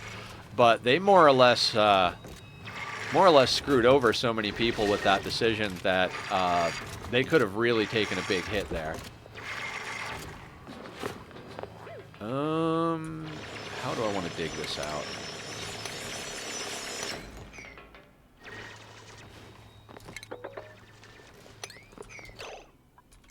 They can't get there, so let's give them 1, 2, 3, 4. Let's give them ladders like here.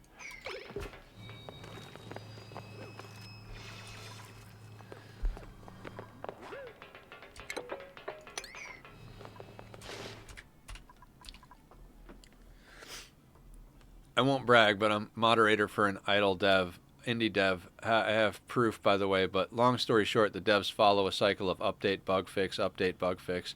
Game dev is hard, and unfortunately the people who get promoted are mostly just because they haven't completely burned out in the industry. Yeah, I'm not saying game development is an easy thing. I'm not saying I could do any better than any of the game devs out there. I just think when you're faced with the hard decisions of how do I put food on the table in this crazy world that we live in where it's hard to even keep yourself going day to day versus how do I make a video game good, it's a lot of times you're going to wind up in the situation where you've got to make compromises to your game to be able to pay the bills. And it's something that I think every artist has to deal with out there. I've did music most of my life, and I've talked about the conversations I've had to have with people who come into my studio, fellow bandmates, all this stuff about like, hey, are we here to make art or money? Because a lot of times it comes down to the fact that if you want to make money, you're going to have to make a lot of sacrifices and compromises to the artistic side of what you're trying to do.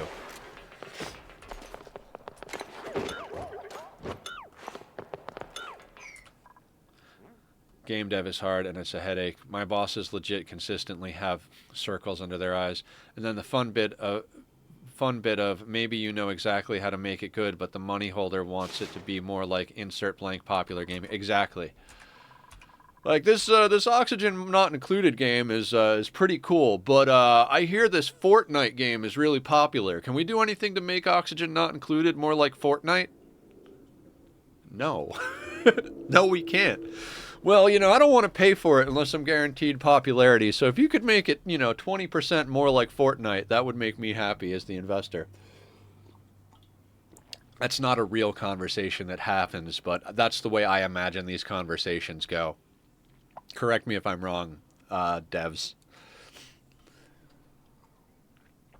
We've got some indie game workers in the community here, and my hat goes off for you for all of the bullshit you guys have to put up with. Heather, what's up, Blackout? How you doing? Welcome on in. Talking about shady game developers, how's Phantom Forces treating you?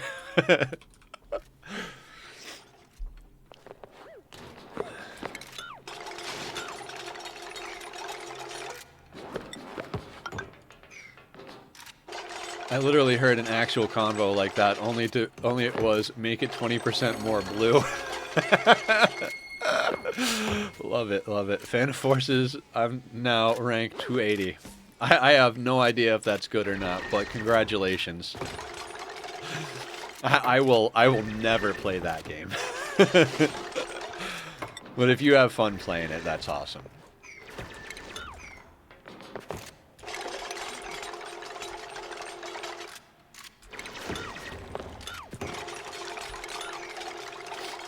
I do hear from Squiddy. The reason I made that joke about speaking of shitty game developers, I've heard a lot from Squiddy about how those devs like want to make a good game but keep getting themselves into bad situations. Top 750. That's awesome. Congratulations. One time they had literally, I shit you not, constant pings about a complete game breaking bug. We literally woke both the CEO and the CFO up. The Discord and their emails and their phones were literally blowing up. That is awesome. Hey, there is a fucking problem with this game. Is it costing us money? Not yet. Well, then it's not a problem. God, I hope this magma tank buffers enough for this. Should be okay, right?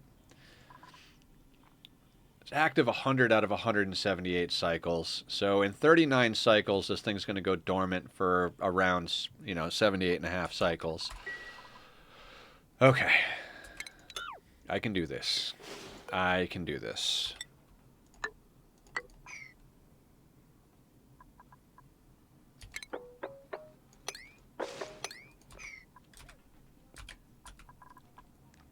Got it fixed in roughly an hour and a half. That's good. I'm glad they got it fixed. I mean, if the game is going to get completely broken to the point where nobody can make money off of it, I think that's where CEOs really are like, okay, shit, we got to get this fixed.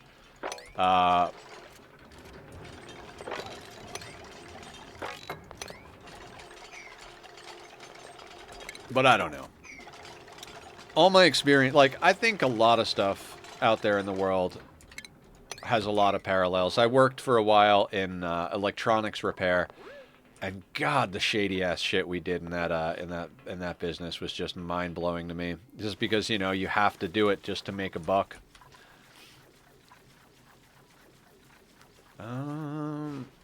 We can cue that like that. This is an insane amount of work just to get this place prepped for what we want to do, but that's what we're doing here today. One thing I love about playing this game, especially this colony, is I get to chat with you guys. We don't have to be uber focused on the game. We just got to make sure to check a couple of numbers here and there. Like, we're up to 111,000 kcals of barbecue. It's safe to say that our barbecue is fully online. That's a lot of kcals. We only have 9 dupes, and like I said, we can probably feed upwards of 50 when this process is done. We are going to have to make adjustments to our bedrooms and stuff here for a while. There's gonna be a little bit here where we sweep everything into our main little storage tile here, and then we lock everybody inside the base to make changes. We'll lock everybody into the base, shut off the checkpoints for the Atmos suits so people don't have to wear Atmos suits, and then we're going to be doing a lot of work. But there's a lot of prep work we got to get done before we do that. So the plan is that we're going to continue digging this out a little bit more because we gotta untrap some of these tiles down over here, and then we're going to put in a couple of pumps or so. At this point, I'm thinking we're probably going to put in like 2, 3, 4 pumps in here and just run them all into space somehow. Because at this stage of the game, it's like... I think we're better off running a long pipe system and dumping it all into space. But it's going to be... I keep looking over here. And I don't like the fact that there's polluted oxygen building up, but there's not much we can do about it since we just have our polluted oxygen tank down here. Transitioning to opening this up to an open steam room is going to be a really difficult thing with that polluted oxygen in the way, so we're going to have to come up with some tricky shenanigans to fix that. I'm not sure exactly how we're going to do that, really. What I'm thinking about doing is actually building like a little lip here, like this, and basically so like this stuff all gets boiled in here, and then the polluted oxygen should theoretically get trapped somewhere. I'm going to try and do like a little trapping trick with the polluted oxygen, because the CO2 will drop and the steam will rise type of thing. Polluted oxygen goes on top of steam though, so what I'm thinking is we put like a little cavity up here, and the polluted oxygen should get trapped in like a little cavity, and then we put like a little lip that comes down, and the CO2 should drop down, and then as the steam is in the middle, that could come out and rise up. I don't think it'll be a perfect solution, but I think it'll be a way to get it going until we can get that stuff sorted. We're still going to have to put in some pump systems up here to deal with getting the polluted oxygen out. It's going to be a whole thing, guys. It's going to be a whole thing. Okay. What the hell am I doing? Let's break that stuff out, and then let's build a ladder system coming down to here. A wise choice. Thank you for following, Mercenary. Much appreciated. Could build a gas deleter. That is a good point. Like a door in a gas vent? Yeah. I know what you're talking about, like the gas crushers.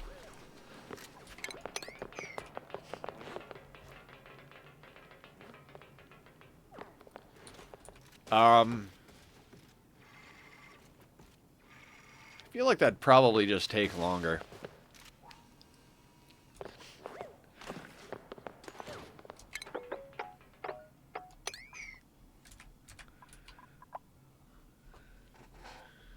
Damn, hydrogen got trapped in that thing.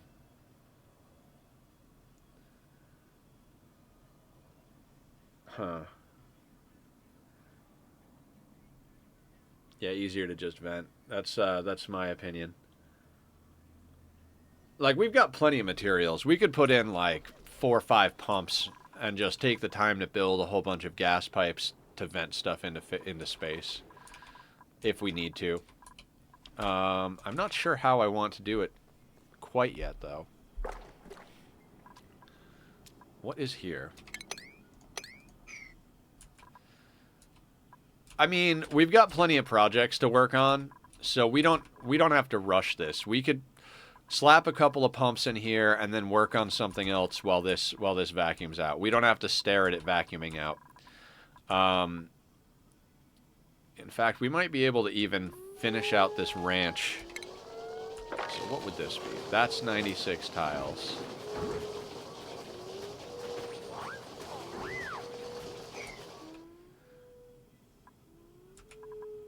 Okay, let's say we wanted to put that tile there. That would mean that this would be 92.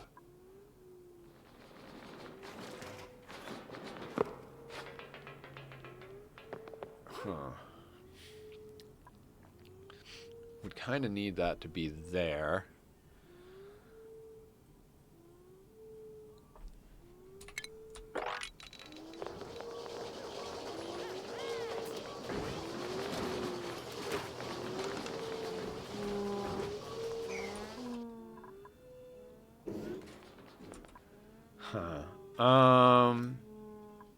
Sorry.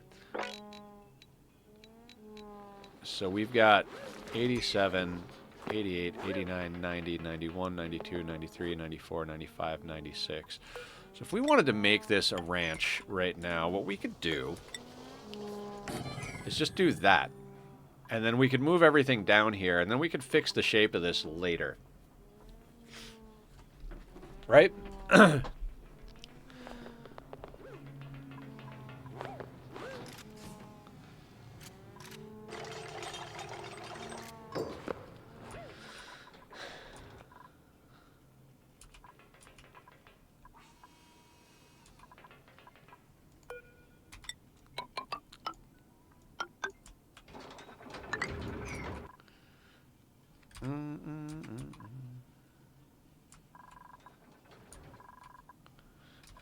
That doesn't need to be there.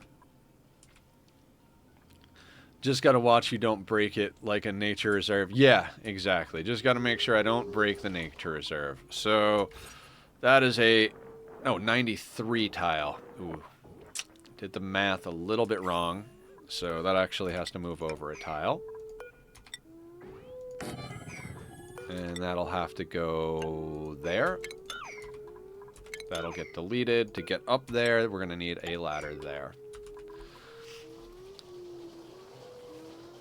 The ranches can get broken for a couple of minutes. If you accidentally fuck up natural tiles, you have to go through that whole system of, like, walling them in on multiple sides and all that, so it becomes a pain in the ass.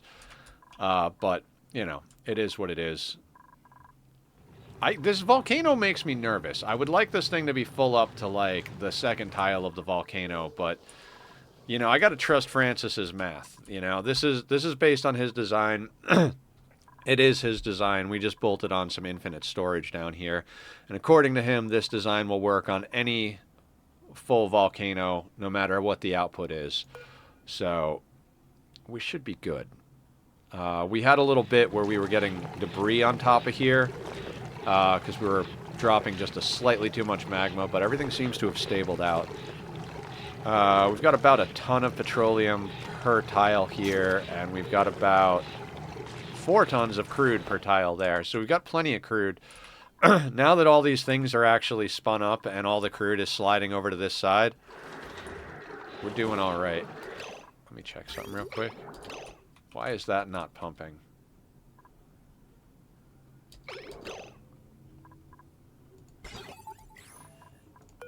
Because I never picked something here.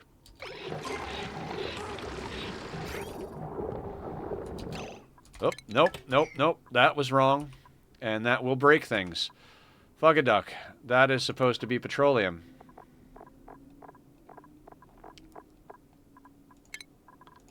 This is supposed to be crude.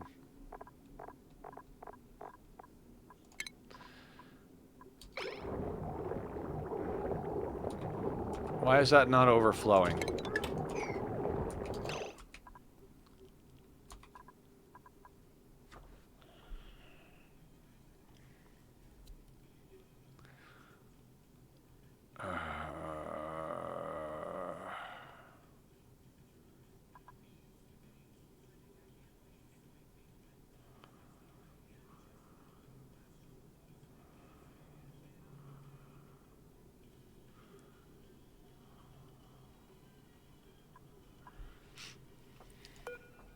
Alright, I think if we do... Nope.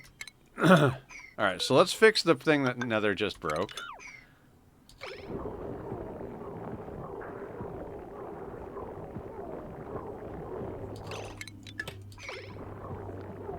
Alright, so that should have drained those pipes out. Perfect. That can get connected back over there.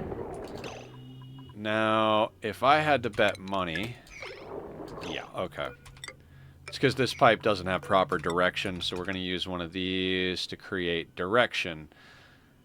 Okay, okay. Hang on a second. There's a way to do this.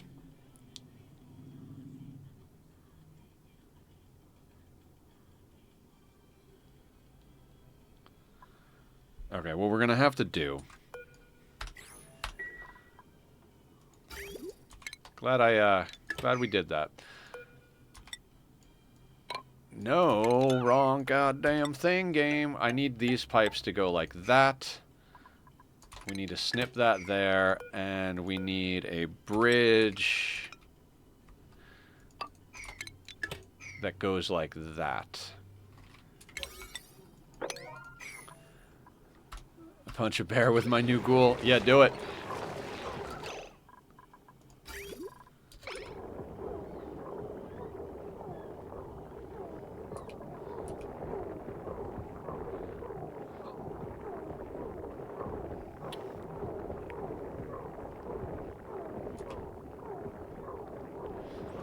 So, what was happening over here is this wasn't overflowing through the system because of the way we had the pipes set over here. I talk about this all the time. The pipes didn't have proper direction. This oil didn't know which way to flow because it didn't see this input. It only saw this output. So it's like, hey, there's no input over there. Why would we flow that direction? So we're going to use this bridge here so that it sees the input after it and comes around, and then we bridge onto this system from that side so that this thing so that the overflow priority is this bottom pipe and then this top pipe. Hopefully that'll work. That should work. This is something, no matter how many times I play this game, I make this mistake over and over and over again. No matter what I do, there's always a point where I'm just like, yeah, that's the right way to do the pipes, and then I look at it and I'm like, oh, right, we need direction on the pipe.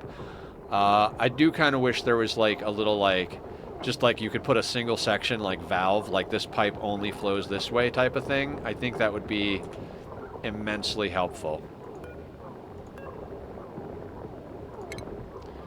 See, because now this whole thing looks really awkward, but it is doing what it's supposed to do now.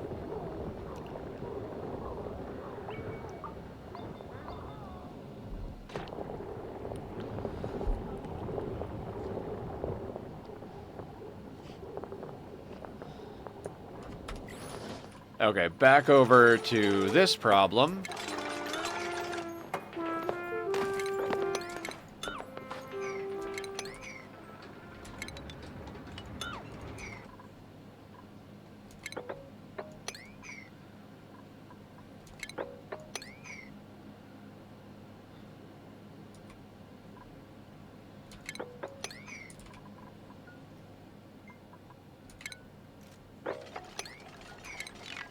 Let them break those out first. Yeah, that's a good idea, bud. Come at it from that side. Wonderful.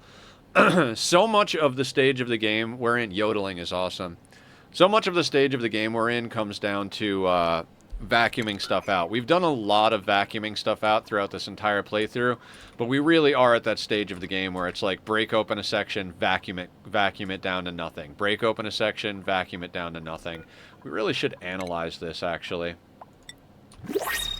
If this thing goes dormant, then we'll just vacuum the whole system out before we block that thing in. Piloting athletics, excavating, piloting athletics. None of those look good to me. Curative tablets. Nightbot doing the good job as a streamer over here. Guys, if you want to check out my YouTube where I post all the VODs of my RimWorld and Oxygen Not Included playthroughs, that link is up in the description right now. It also has a link up for my for the Discord if you guys want to come and join the community, hang out, talk about stuff.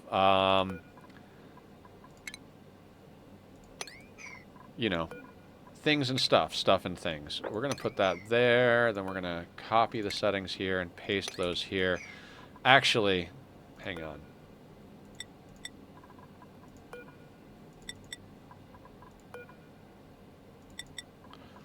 Let's not bring this online just yet. Let's put a little effort in here.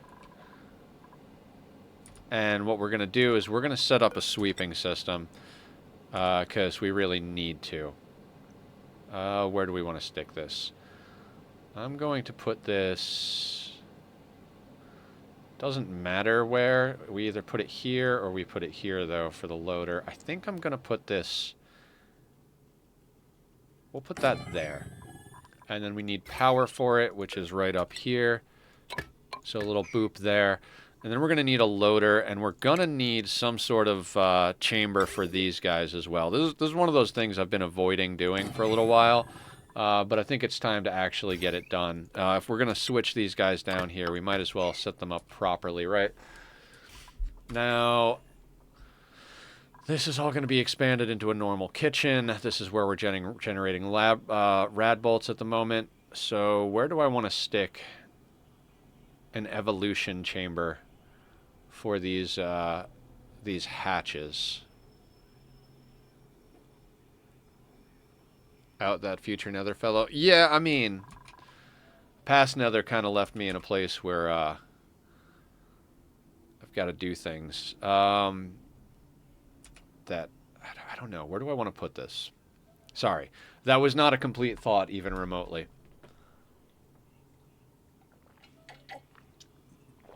How do I want to handle this? What the fuck am I doing? This whole system can get ripped up, I think.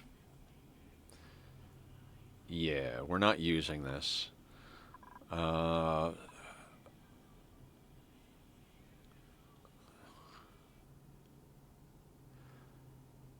would kind of like to put something here, but thank you for lurking, Aya. What we need to do is set up a little chamber like this, basically, but for the hatch eggs. So how are we going to do that?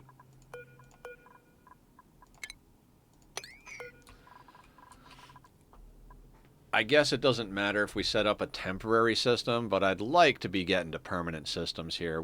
I don't really want to set up temporary systems, right? So the reason I'm thinking about putting it over here is we've already got our wild creature ranch over here. It's not really a ranch. We're just putting any wild creatures we print from the printing pod over here. And what that's doing is they'll always replace themselves, even if they don't have food, as long as they have space that they don't get cramped. Yeah, as long as they're not cramped, they'll replace themselves. So I'm tempted to put the hatch ranch thing here. We do need an egg situation. We could just put it right next to this whole situation, right? Wouldn't necessarily be the worst thing. And then we'll make... Yeah, let's just do that. Let's just do that. We're going to put tiles like that. Ish. No, not like that, but like... Hey, Tom, welcome on in. How you doing this fine Tuesday morning, afternoon, whatever it may be in your neck of the woods? If we put that like that... And then we put in a bottle emptier over here. That there, and this in there. Then we put...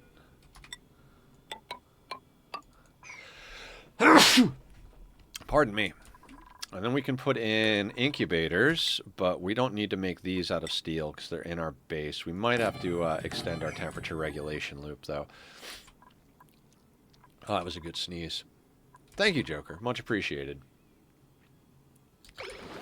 Yeah, that'll be how we set this up temporarily. Let's put a rail going from... I guess just do this so it's not in the way of anything.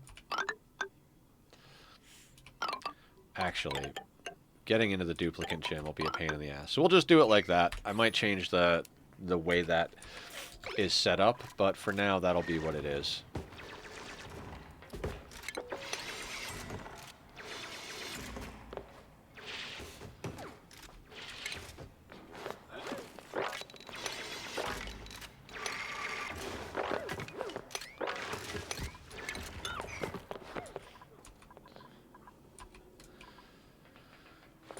What else do we need to dig out? There's space over here.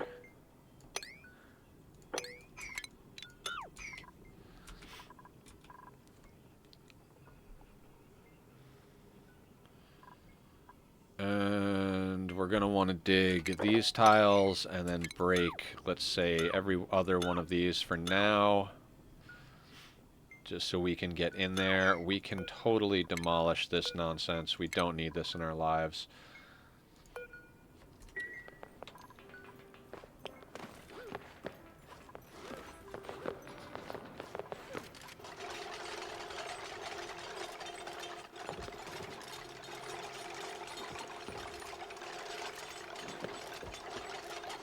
Doing well? Good, good. Glad to hear it. Glad to hear it.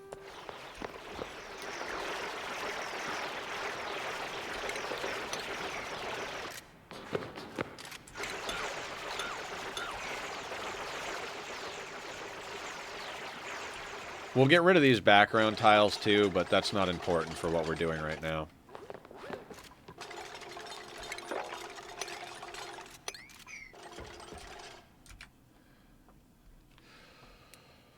Okay.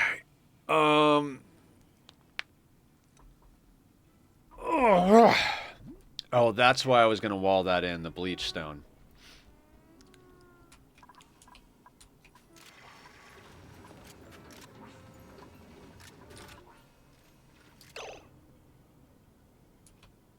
Alright, hang on a second. I'm going to go back to... I know I'm an insane human being that just got rid of this thing, but...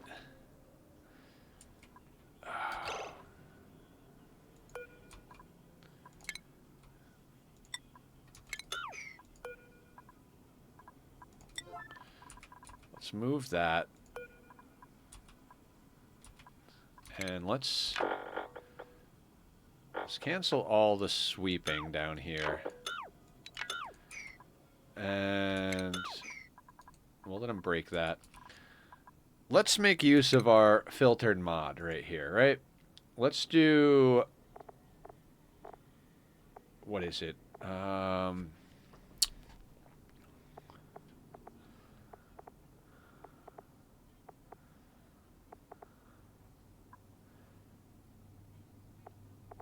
Liquefiable mineral ore. Consumable ore. We want bleach stone. And we want to sweep all the bleach stone at like a 9. And I think we've already gotten it, right? Because we go like that. That sweeps it.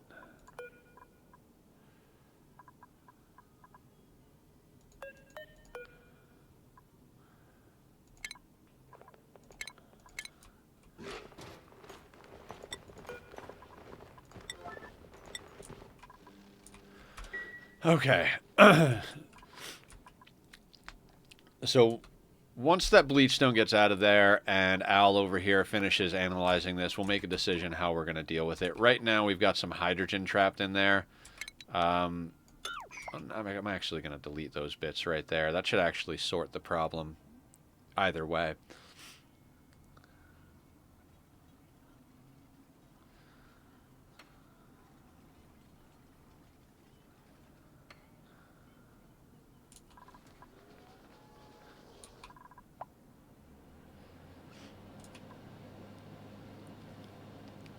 So what I'm trying to figure out is how we want to deal with taming this thing. But I think realistically, we're just going to put in a dash of salt vine farm. So bricking it in is probably the smartest thing we could do. We just got to make sure that there's no gases in there other than chlorine when we do so. Otherwise, that's just going to cause a whole list of other problems that I don't want to deal with right now. All right, so we've swept all the bleach stone that's down here. We have. So I'm going to go back to all, and we're going to sweep. I'm going to put a sweep command on this whole area. That'll be something they can do gradually. It doesn't have to get done right away, but none of this is at super high temperatures, so we can get this all swept up and put where it needs to go. Jonathan over here is going to erupt in 0.3 cycles, giving us some more magma. Here is the digger in action. We'll watch the whole system cycle right now.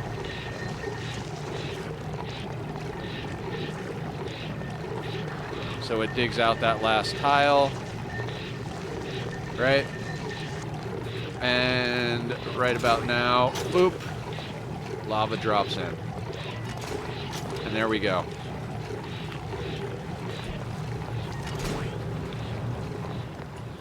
And now that magma is officially dumping temperature into this window tile, which is made out of diamond. Diamond window tile with a steel mechanized airlock is the best way to do a thermal injector.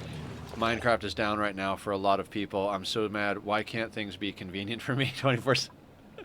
Love it. Love it, Tom.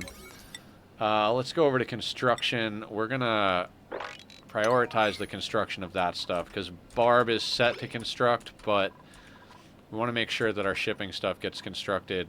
Oh, dude, this whole place up here is a vacuum now. That's awesome. And this water is almost fully pumped back into our infinite storage, so that's good.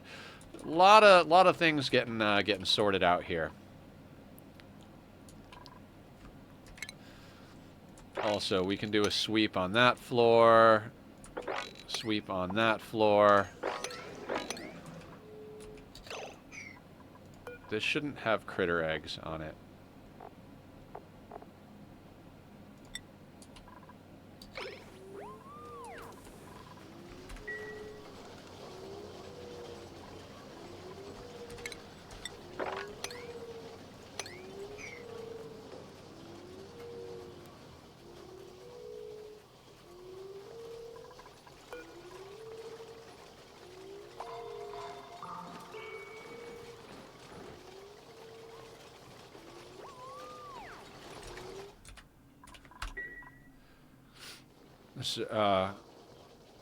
The servers are down for Microsoft, so right now I can't log in or actually play the flipping. Yeah, that is something that I really don't like about what happened to that game, as well as a lot of other games.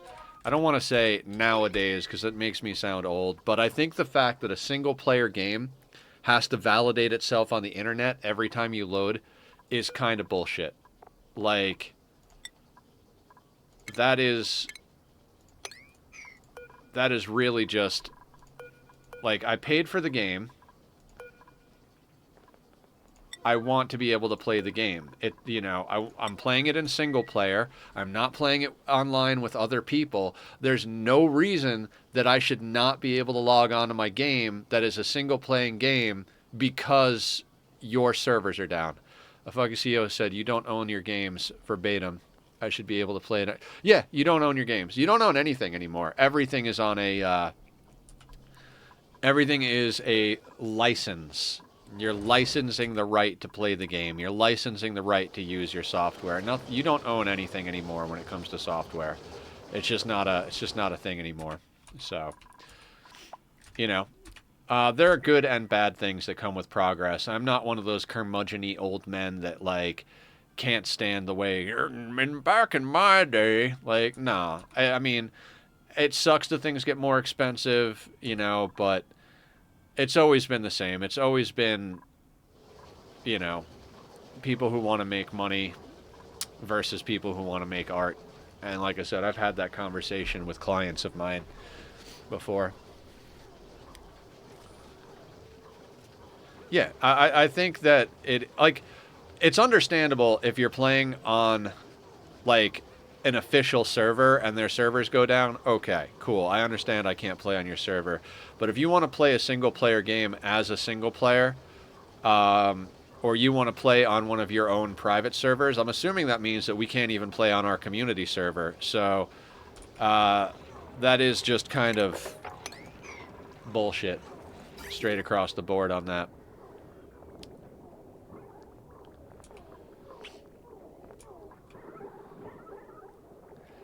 I'm going to keep my mouth shut before I say something really heinous.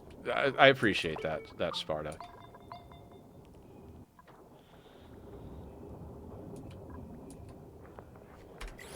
Yeah, I'm not a fan of the way business gets in the way of things. I'm kind of on the same page over here as Sparta. I'm gonna stop talking about that stuff before I get myself in trouble, because I think it's a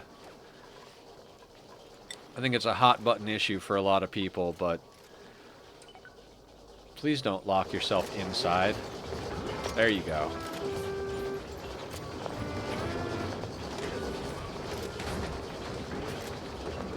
This is actually probably a terrible place to put this, but oh well.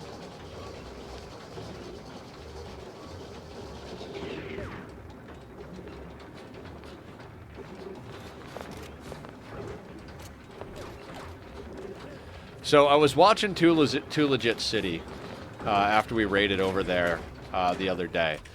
And so the game is designed for these dupes to go straight up and down and straight left and right. Every time they go up a little staircase like this or hop a tile to get somewhere, they're actually teleporting there. And so there's basically a hard-coded amount of time it takes them to go, and there's the animation. So no matter how fast your dupe is, they will only ever move at the speed of the animation. Whereas if they're running in a straight line along the floor here, they'll move at whatever their multiplier is for their athletics.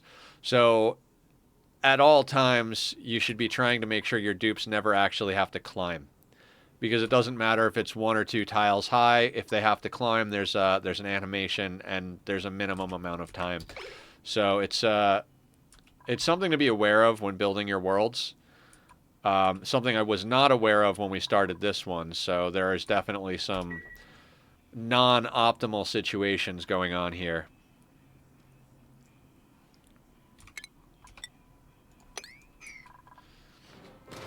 We're almost done researching this thing. It looks like this system is set up over here, so we're going to go down to critter eggs.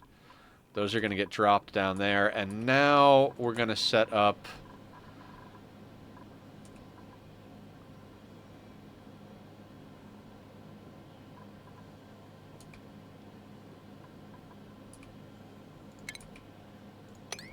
I think I'm fucking this up, but at this point I'm like... I'm not overly worried. I'm like, whatever it is, it is. They go room a single straight path makes sense as if they're humanoids. Yeah. Yeah, every time you got... Well, kind of. Like, if you work out and get your legs stronger, you're going to be able to go up a set of stairs faster than someone who doesn't, correct? So, you know, someone who has more developed leg muscles is going to be going up a set of stairs faster than someone who does not have a developed set of leg muscles going up the same set of stairs. In general, obviously. But with duplicates, that's not the case. Right. With duplicates, that's not the case. No matter how fast they can run on a straight surface, no matter how developed their athletics is, you know, no matter how strong their leg muscles are, all of them move at exactly the same speed going from a tile to a higher tile. So if you have any type of stairs whatsoever, like I have right here, it slows them down. I mean, I assume at a certain point early in the game, it might actually speed them up if their athletics are low enough. But once your dupes have pretty decent athletics, like you see how Al is just freaking trucking along here? Just a freaking champ, running at full speed everywhere. They've got maxed out athletics. They've been running on a hamster wheel since the beginning of the game.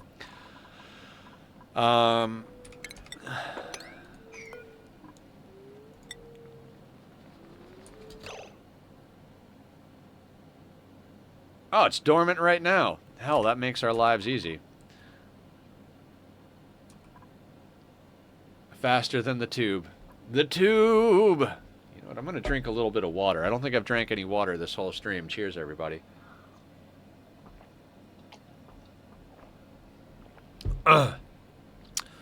Okay. Um, you know, speaking of liquids, I think we're gonna address the liquid in, liquid out paradigm, and I'm gonna take a real quick break. I'll tell you the story when I get back, Sparta. It was an absolute failure. But I'm gonna go take a quick restroom break. If you guys need to get up and stretch, get yourselves a drink, go ahead and take care of that. I mean, take care of it anytime, but if you don't want to miss anything and you want to do those things, now's the perfect time. I'm going to put up the links to Bobby's music. If you enjoy the Be Right Back screen music or the starting music, he's the guy who does the music for my channel. He does it out of the kindness of his heart, or did it whenever he did it, blah, blah, blah. Go show him some love if you like it, is what I'm getting at. I'll see everybody in a few minutes.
Alright, everybody. I am back. We're going to get a few more things done and a few more things done. I got a little bit of coffee left in my cup, so cheers, everybody.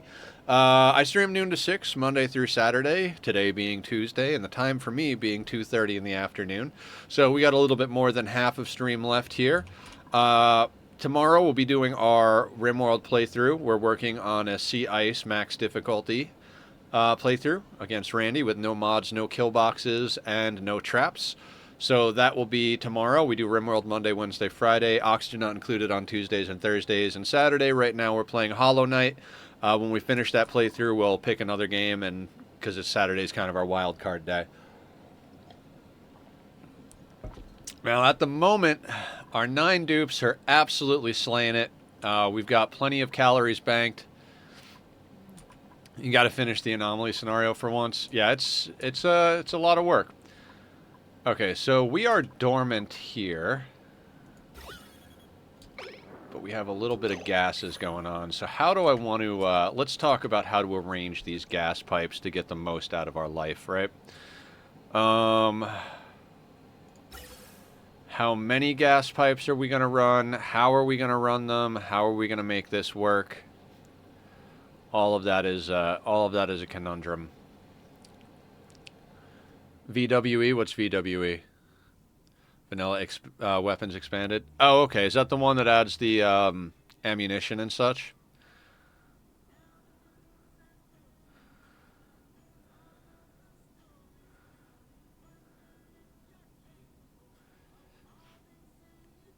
God, I don't even know if I want to run multiple pumps, just because the mixed gases is going to cause the most problems here. Like, if we run multiple pumps, we got to run a line for each pump, and then the line's got to cross other lines, and it's just going to be a whole nightmare. I think we might just run a single pump, and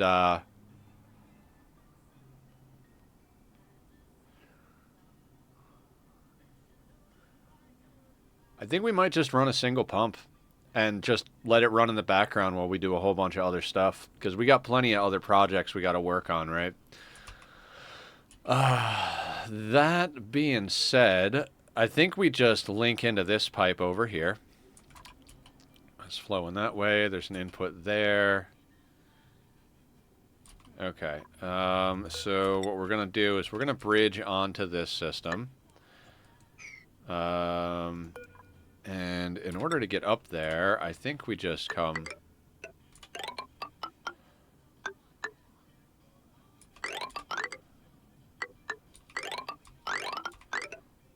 through here.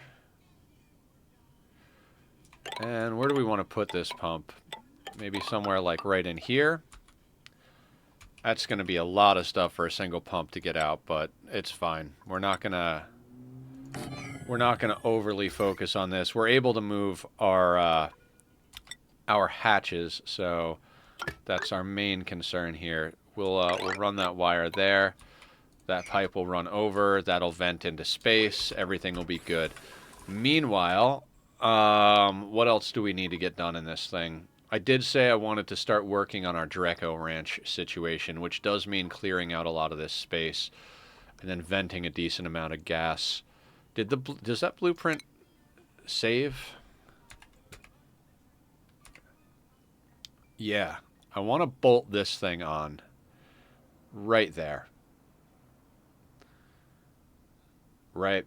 That is the plan right there. As crazy as that looks, that is exactly what I want it to do. Now, that being said, I didn't take into account the need to get over to the left over here. So this would be locked in the base. We wouldn't have a way out. We could fix that, though. That's a reasonably easy fix. So, God, I might have to download some sort of priority 0 mod type of thing. Alright, so that being said, just a quick thing with our planning mod over here. Let's do... What is it? Is it like that?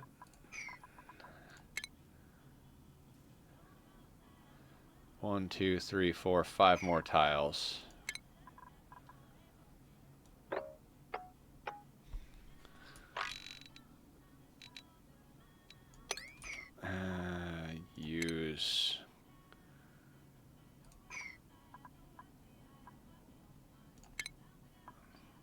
And so this is the top. Right? Am I right? Am I right? Am I right? Am I right? Let's use the blueprint thing again. Boop that in there. And that is... Okay, so I just want to get a basic thing going here. We're going to remove that. And I think that... I mean, there's a little space over there we don't have to worry about. It's a 3 by 2, 3 by 6 in the upper section there. So 3 by 6 right there. So this is the space we got to sort out, right? So what I'm thinking is we come from this outer area, dig in this way, break this all open, and then start building everything, like start building the upper walls in and the side walls in. And that should get us, yeah, basically we come out here, break all this out, put in back plates, put in the outer walls, and then once we've put in all of the upper tiles and the backing plates, then we can break in the rest of it from in here and go from there. And that should be a reasonable plan. It should be a lot simpler than it looks, actually. So let's start inside a little bit. We're going to put a ladder, let's say here. And then we're going to grab our insulated tiles and we'll start going. We should be able to put those into place from inside with that ladder. And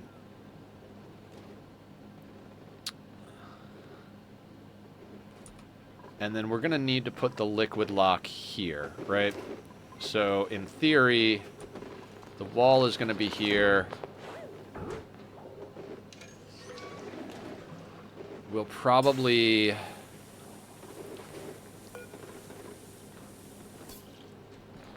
What does that blueprint look like down there? Yeah, so we could easily make use of that.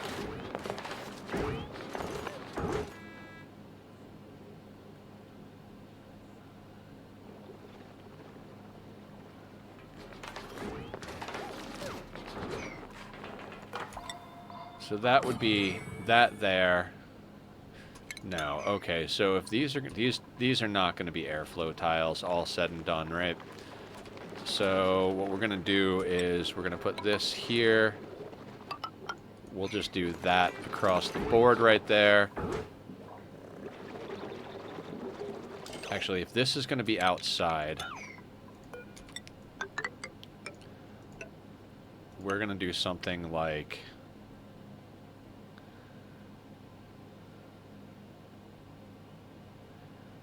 We could shift that over, actually. We could put that like that. No, because I want them to be able to slide down. Right.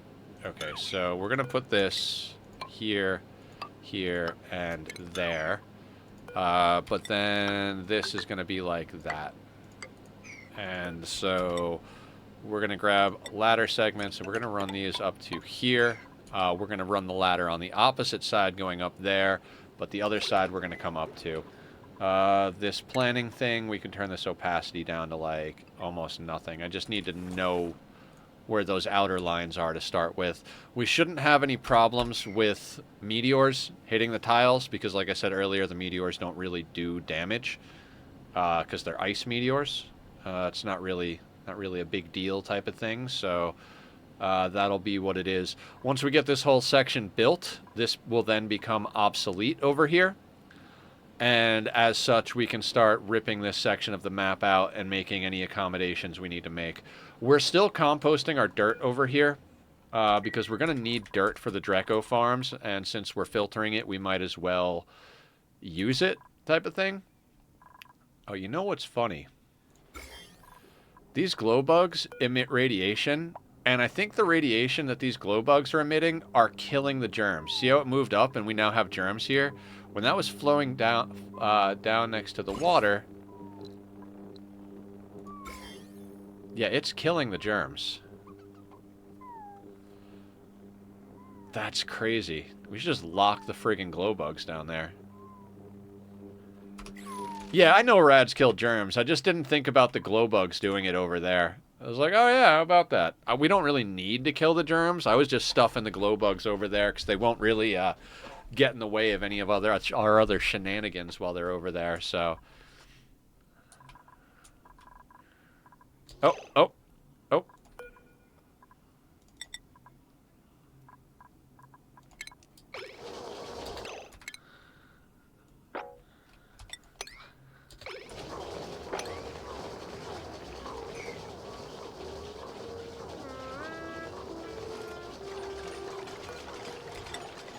Yodeling up a storm. Gertrude, you're going to come join the team real soon, I promise.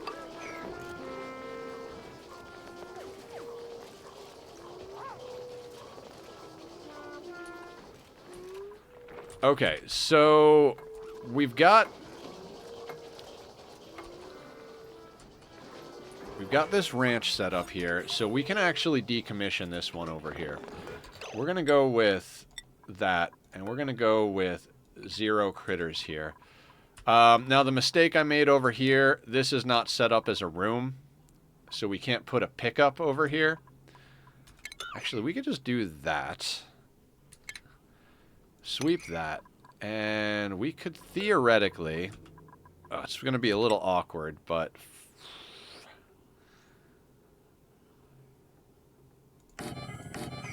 We could do that. Oh, it's so ugly.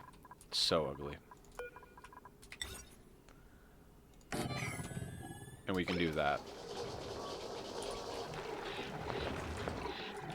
How do I have this one set? Yeah, I have that one set to not worry about the number of critters. Okay. I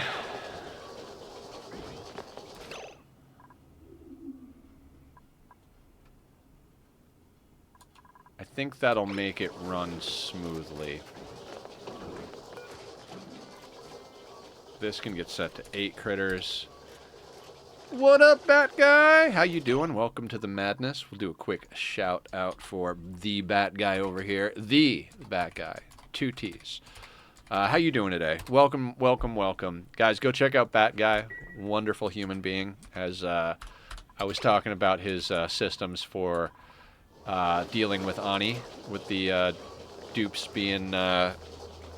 I'm always going to talk about your dupe rad situation.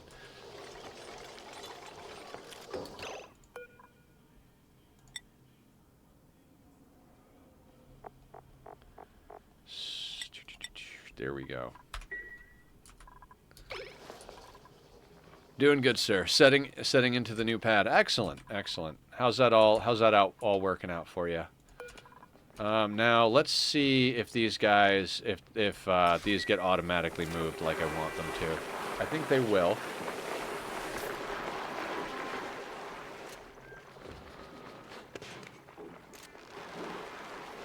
This is odd, right?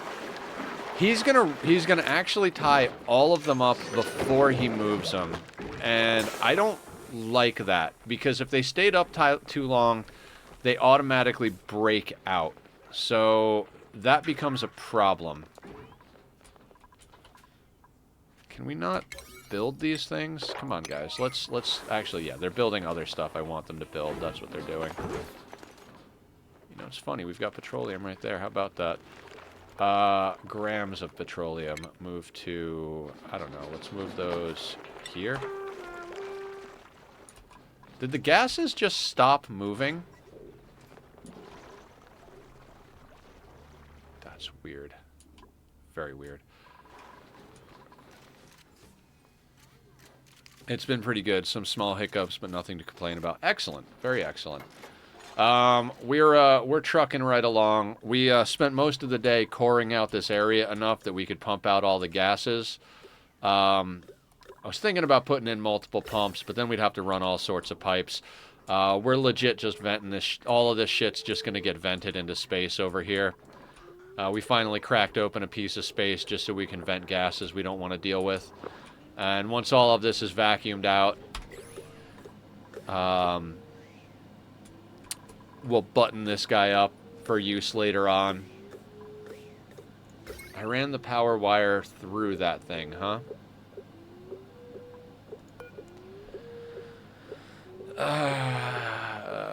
I don't want to change it. I don't. I will deal. Ani holding its breath. Yeah. All right. So have we moved all of these guys? Okay. Seems like we have. So let's deconstruct all of this. This can all go. Right? In fact, so can all of this.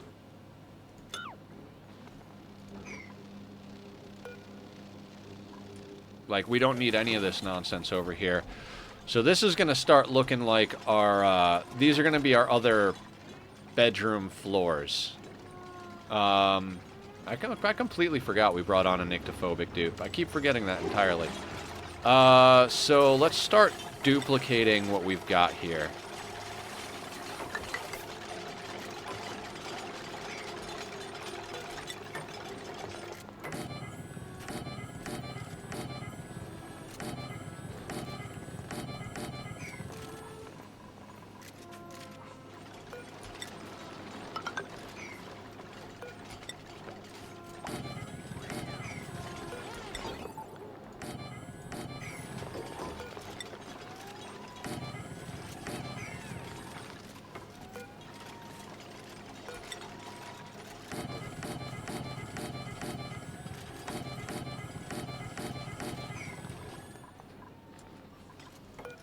Now, we will convert these to full-on bedrooms at a certain point.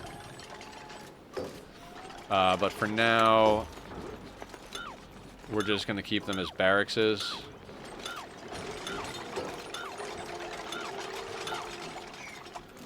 You do have to delete these before you can draw normal tiles over top of them, so we're going to delete every other one so they don't trap themselves, replace them with normal tiles, and then we're going to have to get them to do a big sweep over here.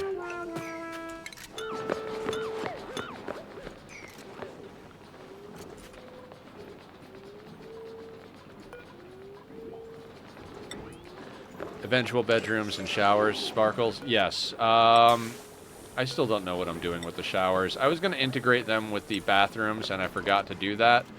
And now I'm over here like, ugh, where do I want to put them? I honestly don't know. Maybe we'll move our Radbolt research and just kind of stick them in down here. Hi, Barb! Welcome to chat.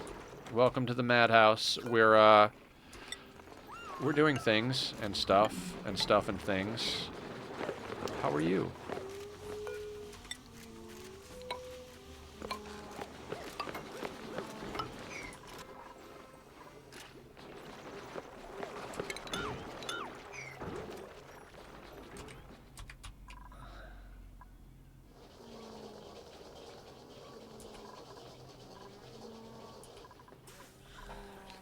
Now, we're gonna have to do some shenanigans with the oxygen pipes. What we're gonna have to wind up doing is running one oxygen pipe to the upper ones and one oxygen pipe to the lower ones.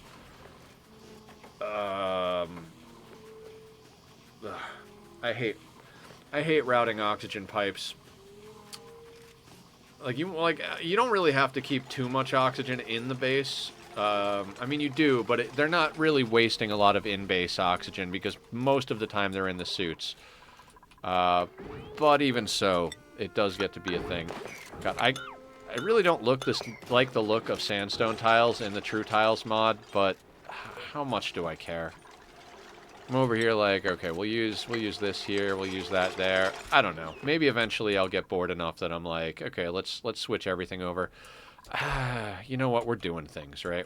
While we're doing things, we should do things. Fine. I don't know who I'm talking to other than myself, but I prefer the look of the igneous for these tiles, so might as well do the thing while the thing is good to do, right?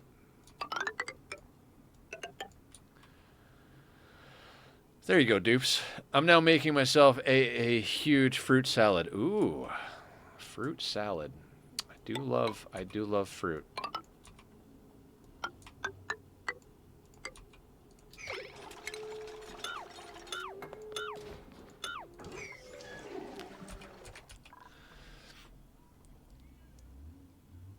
All right, so this pipe's going to take quite some time to vacuum all this stuff out, but it does look like we're doing the trick. There's chlorine, polluted oxygen, whatever else in here. So gradually this thing is just going to pump everything out. You'll notice it stops a little bit, and that's because there's different gases in the pipe, I think. Is it a power issue? It's some sort of pipe. Yeah, it's some sort of pipe thing with multiple mixed gas. It's fine. Everything is fine. So they're working on building that stuff. That stuff isn't really important, but might as well build it, right? So we're working on building the extra bedrooms, which is good because I don't want to have to stick Gertrude on one of the existing floors. So we'll try and pipe that up so that it's ready to go. Hello, Mando. How you doing? I'm assuming you're doing great. Haha. What's going on? We're playing our more casual playthrough of Oxygen Not Included today. Casual, not because I'm doing things the easy way. Casual because I'm doing things without having some obscene difficulty setting with some insane goal. You are a recommended channel and you play a game my boyfriend has way too many hours in. Well then, you're in the right place. I play this game Tuesdays and Thursdays. I play RimWorld Monday, Wednesday, Friday. I stream noon to 6 Pacific Standard Time. I also stream on Saturdays, but Saturdays is a wild card day. Right now we're doing a playthrough of Hollow Knight on Saturdays. At the moment, this colony is in a really stable position. We have fully transitioned over to our dupes eating barbecue, so they're very happy. Hydrate. Thank you, Aya. That is a good one. I haven't been hydrating.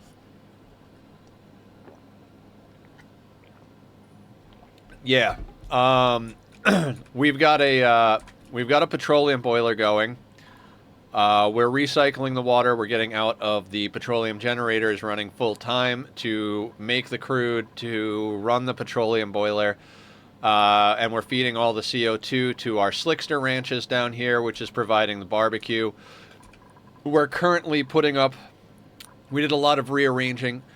Yeah, with all this combined accounts, he has like over 7,000 hours or something. It's his comfort game. Oh, that's awesome. I'm coming up on 1,500 hours in this game. I have 7,000 hours in Ark Survival Evolved, which I don't play anymore. Went into a whole thing, but basically I don't support some of the devs' decisions and their business partners, so I don't play it anymore. But this game I love a lot too, so it seems pretty good and self-sufficient so far. Hell yeah. Thank you, thank you. Yeah, the base... I mean, we're 423 cycles in. We did a challenge to make a base self-sustaining in 100 cycles or less. If I had done better math on the ranches, it would have been infinitely self-sustainable. So I can make a sustainable base reasonably quickly. But the whole idea of this one is to be a slightly more casual playthrough. Like I said, in the sense that we're not doing any crazy, ridiculous challenges. I still like to make integrated and complicated systems and cool machines and everything, but I also have been known to do some really difficult challenges, and since we're doing a really difficult challenge in RimWorld right now, I decided it was not a good idea to have two extreme challenge games going at the same time, so cozy vibes. We are redoing the bedrooms. Well, we're adding bedroom floors. We had stuff on these floors. Last time we streamed, we moved the bathrooms up here, and moved the nature reserve and Great Hall up here. Expanded out our laboratory for our eventual needs for that.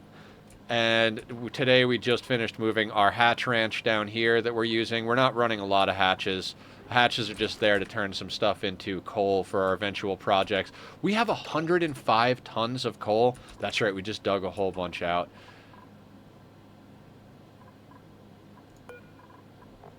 We're feeding them the sedimentary rock. Really? We have 77 tons of sedimentary... This game is crazy. It's funny because when I was first learning about this game, the word cozy would never come to mind because there's just so much going on and things to learn. But now I get it. I still haven't played, but my God, have I watched a lot. Yeah, it's a really good game. I watched probably almost 1,000 hours of this game before I ever actually started playing, so I have a very different approach than most people, I would say, because I wanted to go big right off the bat, you know. We'll put in some more of these guys, and automation wire. When I'm doing extreme challenges, I approach the game in a very different way than I'm approaching this one. Basically, I'm just building and talking to chat. We've mostly played on a 1x speed. We have conversations, I answer questions for new players, talk about our goals, talk about other random things in life, you know. So, that's kind of my definition of cozy, is like, if we can chill and chat and have a good time. We've only got 9 dupes because it's a smaller planet, and we don't need to go crazy. I did the math, and once we have all the systems integrated the way I want to, we should have enough oxygen to supply oxygen for somewhere around 16 dupes on this planet without having to do other stuff. Boyfriend would fall asleep to tutorials. Oh, that's awesome. I'll be right back, but I'm going to summon him in here. I think he'd like this. Oh, awesome. Hell yeah. Bring him on in. We'll have a good time together. None of this. Let's just, we'll take the, thank you for following. Much appreciated. This is all I do is stream, so, all the support helps dramatically. How much of this do I want to let them do? I guess we started doing this. I should keep doing this, right? I really do want to get going on this project up here, though. And all of this is, ooh, this finished. Let's take out some temporary infrastructure, guys.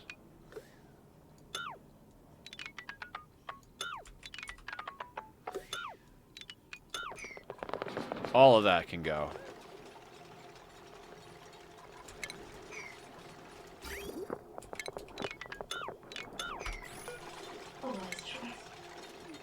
Smoke King, welcome on in. Welcome on in.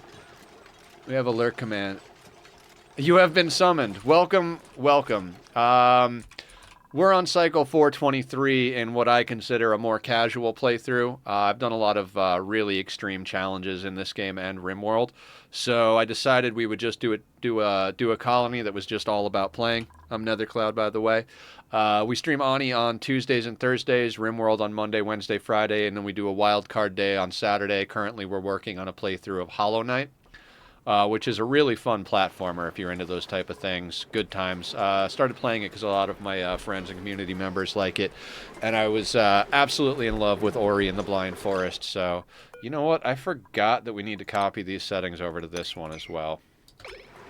I really don't want this place running as chill as it is. Let me actually double check that I'm not breaking things. Stuff's coming back in at 70C. Coming out at 70C, coming back in at 70C. Oh, 57. 69. Yeah, what did we set this to? 75. All right. We're going to try not to run this place too cold. We've gotten a couple of long hair slickster mutations. And I'm not about that life. We're trying to stay with slicksters and molten slicksters, but we don't have the capacity to switch over to a full industrial sauna setup just yet. I am tempted to brick this in so that we keep everything over on this side, because combining it with this side is going to be a headache. But what else? I finished making my huge bowl of fruit salad, and it's absolutely amazing. Did you bring enough to share with the whole class? So you said huge, so I'm assuming there's enough for everybody.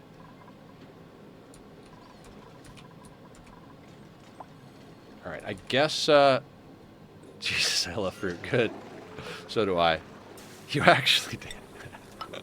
Alright, everybody to Barb's house for fruit salad. You could always set up the whole lower left as CO2 break. Yeah, it is. This is all CO2. This is all CO2. Once we're actually... I'm planning on basically making all of this and all of this into an industrial brick. Right now, we're vacuuming out this section. We had to break in here and like dig out all the pockets of chlorine and hydrogen. So we've got a vacuum, we've got a pump over here running in the background, dumping those gases into space. We're basically just doing some gas cleanup and sorting over here so that we can do that. It's going to be an interesting transition though, because since we're running it chill at the moment until we can transition over, we wind up with this bit of polluted oxygen. So when we do transition, we're going to have to set up a couple of gas pumps. So that's going to be a whole thing. Everything's a whole thing. I like I said, we're doing kind of casual. We've got our petroleum boiler set up going with a volcano, so the slicksters are dumping everything down here along with the oil wells. We've got a layer of mesh tiles, so all the oil that drops down just flows over to this corner. One pump is pumping constantly, the other is pumping when this hydro sensor reaches a level where it can be.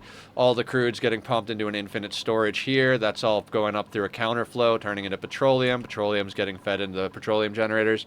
So far, you seem to have a lot of systems running at a stable pace. Very nice. Thank you. Most people are just a hot mess. Yeah, I've got something like, we're coming up on 1,500 hours, and before I even started playing the game, I probably watched close to 1,000 hours of Francis John and other players doing it, so got a pretty good handle on it. We're on barbecue. We're up to how much barbecue? 151,000 calories of barbecue. Should theoretically be able to support upwards of 45 to 50 dupes with the current systems. How many slicksters are actually online? 6, 0, 8, 8, 8. This is the molten slickster, so there's 1, 6, 8, 8, 7. All right, I might have to make a few adjustments here. I think we might need more. We don't have the incubators powered yet, so we might have to put in some more incubators. I need me some spaghetti pipes. Don't drink anymore. Yeah, we've got a pretty solid set of systems going up here. I'm actually very proud of the bathroom setup. So I wanted to be able. We don't have like a polluted water source other than the stuff that the petroleum generators are generating, and all of that's getting recycled back into making more crude. Technically, it's water positive, but I'd rather have more crude than less crude, so we've hooked up an additional oil well, so we have overflow used. I used to play Ani very, very inebriated, so spaghetti pipes were a major issue for sober smoke. Totally understand, totally understand. We've gotten our pipes kind of under control. They were a lot messier earlier in this playthrough, but once Nether went like, you guys chose my own challenge, and then he pulled the yes and. Yeah. Totally did. Frozen Forest, max difficulty sliders, no teleporters, home sweet home in under a month. That was stressful. I think though the 100 cycle sustainable hands-off challenge was more stressful. I'm not sure, but what I was saying about this system over here, I have the toilets set up because I wanted to get water for research, and it doesn't matter if it's germy, right? So the way we're doing this is the water prioritizes the toilets. Once the toilet pipe is full, it starts dumping water in here. Once it fills up to this hydro sensor, it'll close this vent. It'll back up and clog. The polluted water will overflow down here, allowing us to make clay. I learned this trick from Flower and Emily. We have waterlogged mesh tiles here with airflow tiles underneath. So these will be able to actually grab the polluted oxygen down here, make clay and oxygen, so we'll never have any of the polluted oxygen leaking out into the base. When there's enough polluted water down here that this hydro sensor triggers, it'll turn on this shutoff, and then it will overflow finally into these 3 bristle blossoms. So it's like a what? 1, 2, it's like a 3 or 4 overflow system. just to make best use of all of our toilet water for research and stuff. Multiple fail safes, exactly. A lot of these systems are pretty well integrated. Right now, this water is just dropping down here and getting poured through these water sieves, but eventually we're going to integrate this into one big steam sauna system, and we're going to be boiling the water and using the steam turbines to remove it. So we've got a system ready set up over here, so instead of these going straight down, this is going to come through this shutoff, and we'll have atmos sensors and temperature sensors down here. So when the pressure gets above a certain point, we'll have this turn on, and the water will come out, filling this, which is then going to replace the water sieve pipe to feed our oil wells. And then if this buffer tank is full, it'll overflow into our infinite storage here, which is pumping into our oxygen creation. Thank you, Mandu. Much appreciated. You should play Ani if you want to play Ani. It's a great game. I love it. All right, we're down to grams in here, so that's happening a lot faster than I thought it would. We're gradually replacing these floor tiles, so let's stay on board with that project. Oh, no, not you. I'm going to get rid of you. Those airflows can stay, I guess. Thank you. I try. I get obsessed with the games I like. So when I get into a game, I spend tons of time not just playing it, but also researching it. Like, if I'm in a waiting room at a doctor's office, I'm on my phone looking up how to play games better. I stream 36 hours a week minimum, Monday through Saturday, noon to 6 Pacific Standard. And I usually play in the evenings until at least 1 to 2 in the morning, but sometimes way later. You know, if you need help with any complicated logic, automation, conveyor belts, and other such nonsense, that's my forte. Yeah, so you're an automation junkie like me. I also play games like Satisfactory, so big fan of automation and integrated systems and managing throughput and stuff. It's the same stuff. Yeah. I'm a big fan of integrating systems and using space. I'm also I was gonna say ballsy enough, but I guess stupid enough is a better way to put it, to put my magma tank butted right up against my core base. You know? We're living a little dangerously. We even print all of the wild animals and put them on this tile, and then have a sweeper under here to drop the wild eggs back on top. Eventually I'll put another sweeper in there to move meat around. We've got a deep freeze set up over here. So this steam turbine aqua tuner setup is freezing this box so if this water gets above 95 degrees, it'll inject cold so that we save up enough cold to immediately turn all of the steam into water. That spills down here. This pump pumps it into the infinite storage. But it's also cooling the thermoregulator, which is freezing our deep freeze here.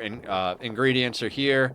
This guy grabs the ingredients, supplies them to the grills, then puts it in the loader, dumps it into here.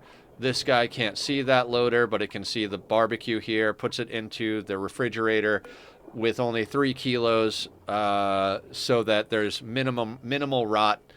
The dupes come and grab their meal, go through a nature reserve, into the Great Hall, eat whatever they have eat their food in the Great Hall, and any leftovers can be manually dumped in here. This is set to a 7, while this is set to an 8, so they'll never get caught in an infinite loop. Right now, all the ingredients are manually dumped off over here, just because it was convenient to put in that way, but we will reach a point where all of the resource-producing things are actually directly dumping meat and whatever else in there. For a deep freeze, I usually hook up a small loop of thermoregulator hydrogen gas and keep it down to -23. Yep. Thermoregulator hydrogen gas. What do we got it at? -52. I do a little bit of overkill when it comes to stuff like that, just in case, because you know how it is. The warm food gets put in there, and if you get a lot of food going in there, that stuff can bring the temp up. So the pipes are running at negative. They're coming out at -50 50. Yeah, we're right around. There's a blob missing there, but I'm not going to worry about it. Not at negative 235. I mean, we could do negative 235. It really doesn't matter. Oh, you said 230. I thought you said 23.5. I mean, we could, I suppose. I don't know. Let's I'm gonna leave it at 50. Let's not fix anything that's broken. Oh shit! Speaking of fixing things that are broken, I already broke it.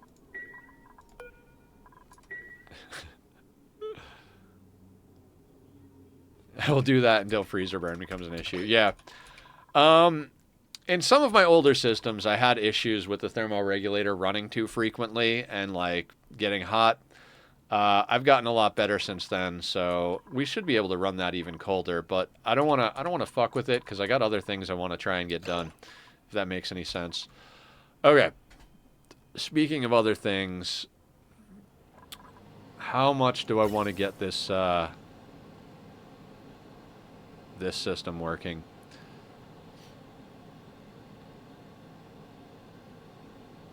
In the steamer, it could do that.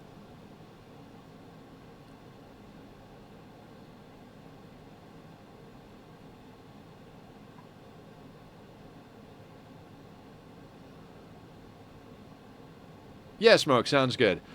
We'll make sure to do shout-outs for you when you come in. Happy to try and support others. You know, I was going to say something, but you're new, and you said it. But yeah, no stress there. You were just letting us know you were a streamer. Totally get it. We'll shout you out anytime you come in. Because we're always happy to support people. If you want to join the Discord, we also have a self-promo section, so you can always post when you're streaming or posting videos up there.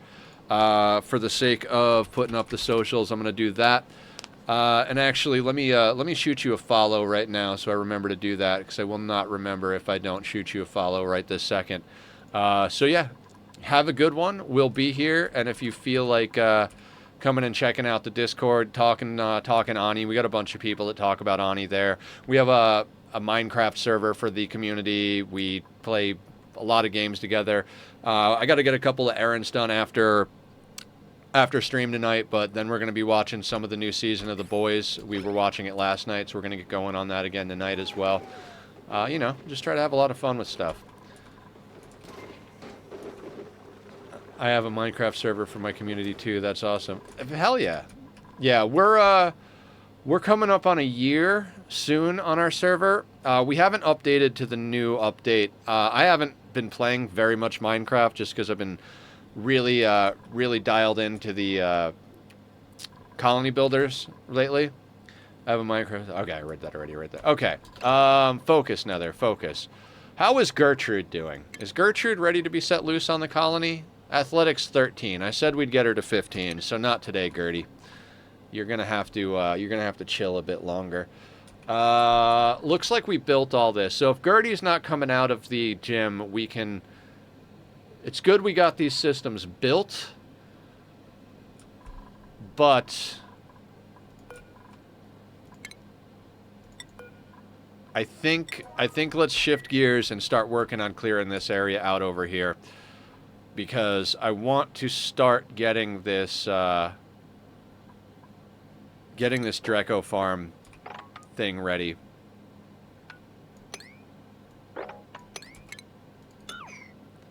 Speaking of, I'm going to go play a little bit of that. I'll catch you all later. I'll leave you up for a lurk. So, thank you so much, Mandu. Much appreciated. Much appreciated. Every little bit counts. Follows, lurks, views, all that good stuff. You guys might have noticed the chronic illness tag on the stream. I've been through a lot of surgeries in the last 4.5, 5 years or so. So I haven't really been able to do what you would call normal work. And as such, I've been trying to really build up the streams with the hope that one day I can make this my career. So I put a lot of work into getting stuff going here. And it's always nice to have people support and appreciate the grind. So thank you. We are going to bring this ladder all the way up to, let's say, there. Actually, we're probably going to have to come up further.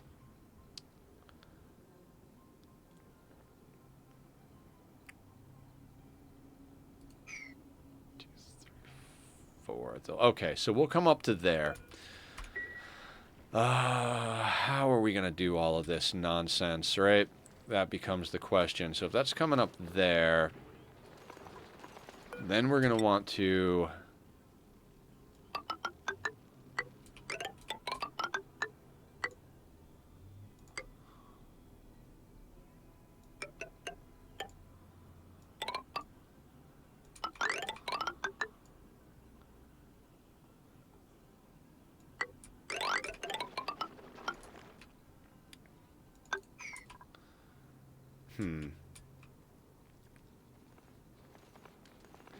Not sure what we're doing. I mean, I know what we're doing. I have the concept in my head. Let me make sure. We're using just a handful of mods. Let's make sure that overlaps the way I want it to overlap.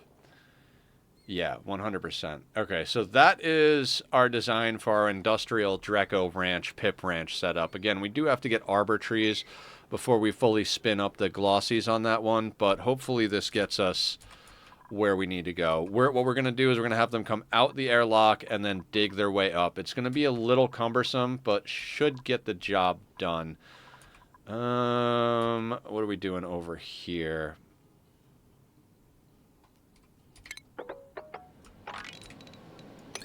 So we're going to do this.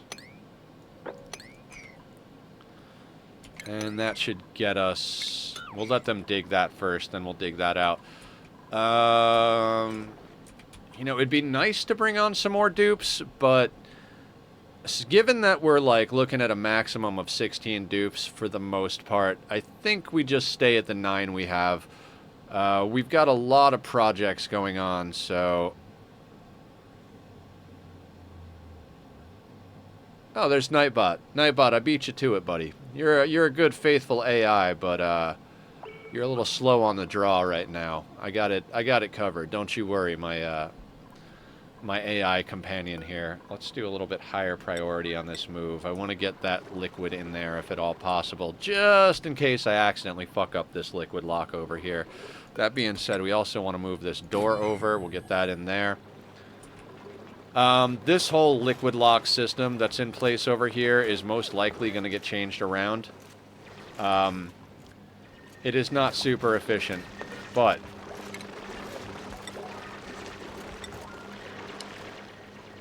as far as movement goes, but there's really no way around it if you want to do liquid locks. There's always going to be some degree of inefficiency, so we'll do whatever we have to do here.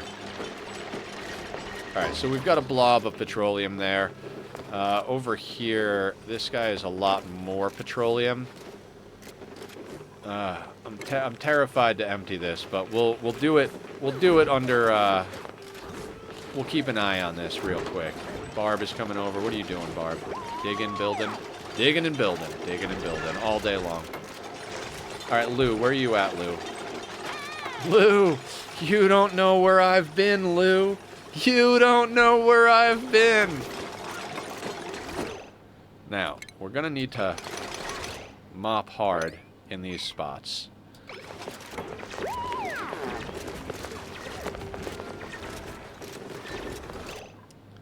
Actually, I made a mistake. Let's break that door. Because we're going to have to make that into a vacuum at one point, so... We got close by. Igneous, excellent. Lou, how you doing? Welcome on in. What's going on? We're finally clearing out space for the Drecko ranch. We ripped out a bunch of stuff down here and threw a pump in to vacuum out this section. We built more floors for the bedroom. Added another incubator down here. We're up to a lot of barbecue. 183,000 kcal in barbecue. Just got home from work and ate dinner. Excellent. What'd you have? Anything extra delicious on the menu today?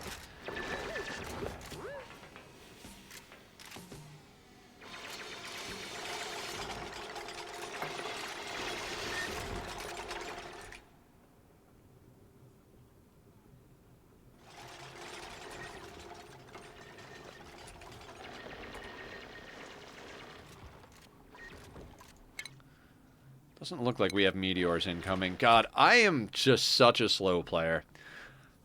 Like, it's funny because I really do prefer the size of the spaced out chicken and mashed potatoes. Hell yeah. Can't go wrong with some chicken and mash. Oh my god. Anybody else exhausted? Oh, good stretch, good stretch. There we go.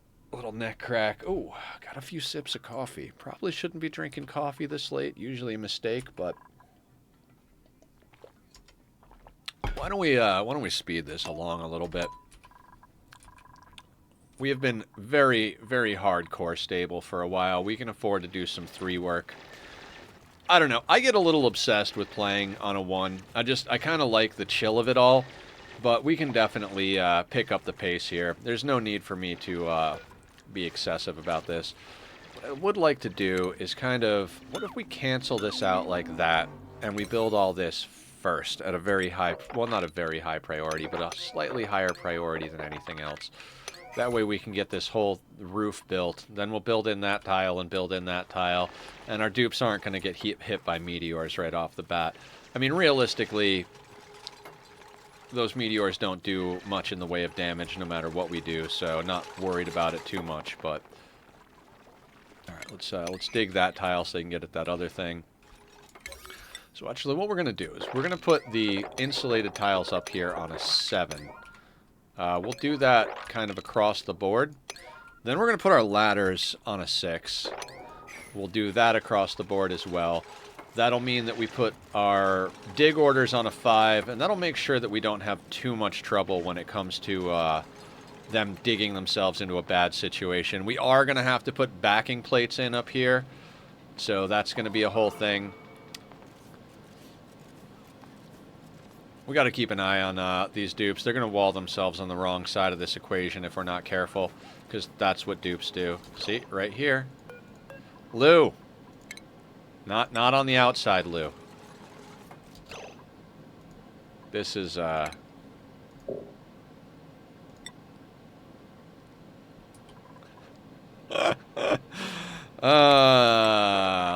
do the ladders first. See if we can't get Lou inside without having... There we go. Excellent.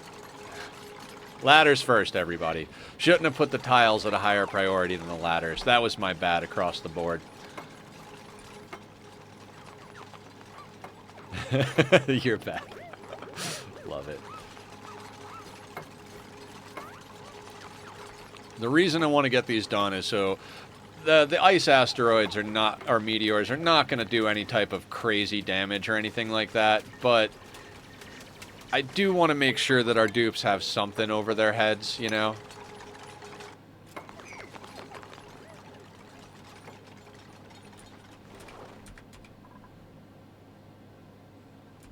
I am so nervous about playing on a 3 when I play on a 3.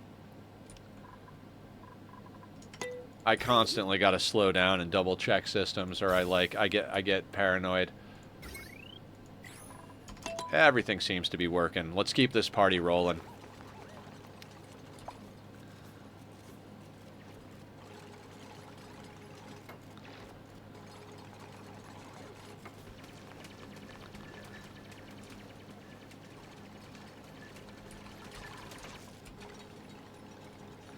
Well, we'll probably end up with some ice. Speaking of which, put that back on a 1 real quick while I... Oh, Jesus.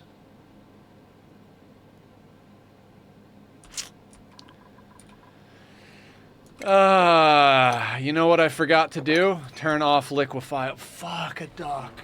Oh, my God.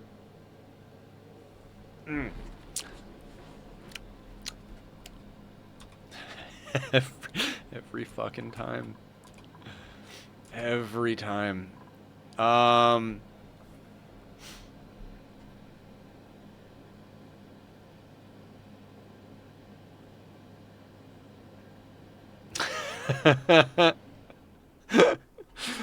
Every goddamn time I play on a 3, things happen. Oh my God. So there's ice in here, isn't there? Son of a bitch.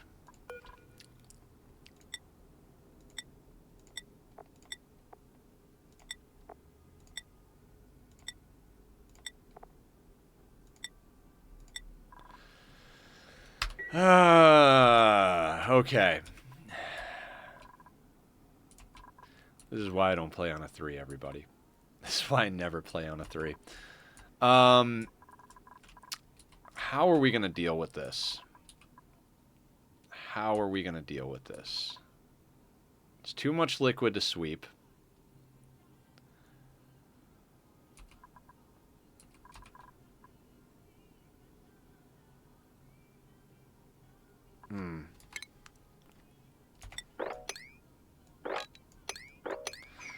Alright, I've got ideas. It will require us to do a few things. Let's put a mesh tile there. That'll drop that water out. Actually, let's... Yeah. Small pump?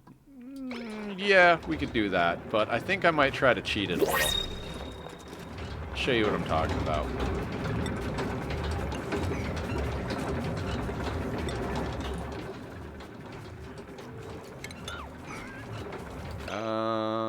Yeah, no, I should put that mesh tile back in there.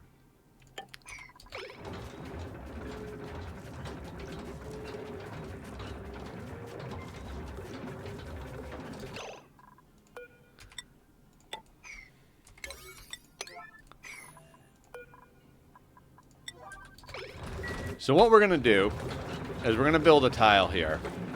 Then we're going to delete that tile, and before enough flows over that it causes a problem, we're going to do some tricky mopping commands.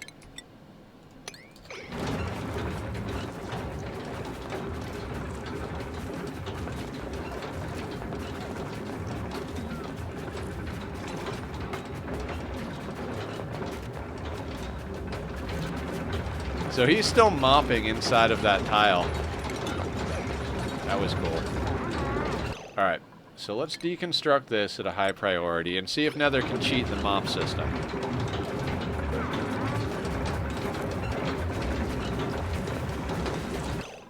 Alright, they're deconstructing.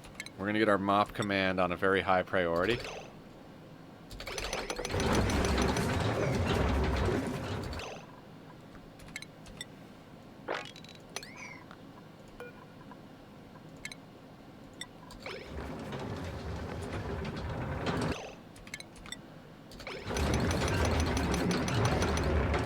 Ah, we only got a little.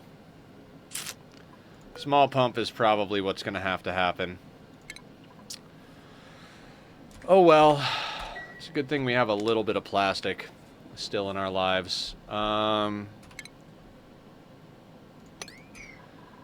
That calls into question where the rest of the ice is.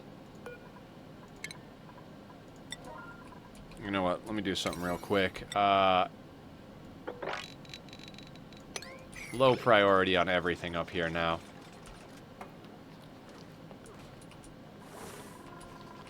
When did we get more printables? Spiffy overalls. I don't even care what the dupes are. Spiffy overalls. I'm not trying to take on more dupes right now. That puts our last on-team dupe into an outfit. Wonderful. Welcome to the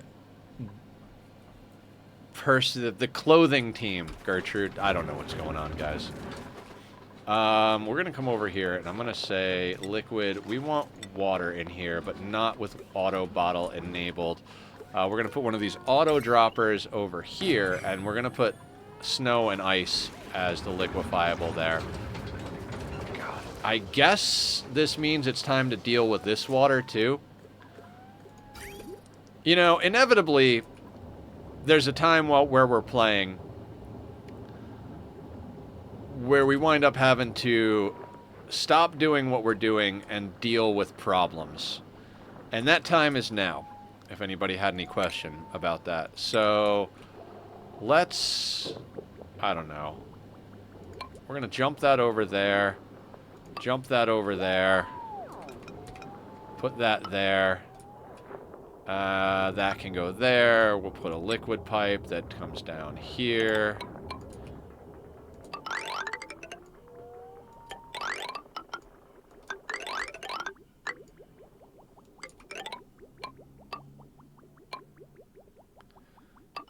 now, just in case, we're going to stick the vent there. I would stick it right here, but you know what's going to happen. Some sort of something is going to go on.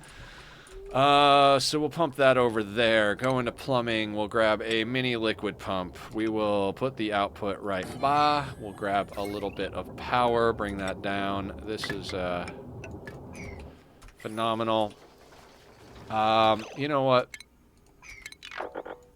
Let's cancel that for now. Let's deconstruct this. Actually, no. Let's not deconstruct that. How do I want to deal with this? Is there water on this level? There is not. So if we go like that, we could also stick a liquid pump in there. Yeah, keep mopping. You guys can keep mopping. Keep up the good work, dupes. We'll just do the same thing over here. Since we got to run the freaking thing anyway, might as well just run it over here as well. So we'll put a mini liquid pump there. Grab that. Do one of those. Power-wise. There we go. Man, I wanted to deal with progress, not problems. Progress, not problems. I need solutions. Give me solutions. God, Invader Zim is such a good show. Water cheers, everybody.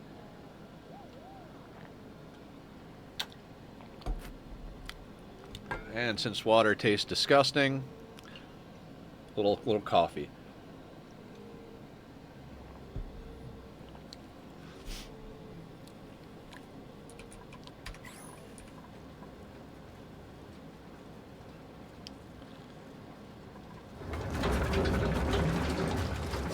Blue is really scrubbing up a storm over there. We're going to come over here. We're going to look for liquefiable. We're going to go ice and snow. Now, speaking of all of that, we're going to make use of our actual mods. We're going to say ice and snow, and we are going to sweep up any ice and snow that we have in our base.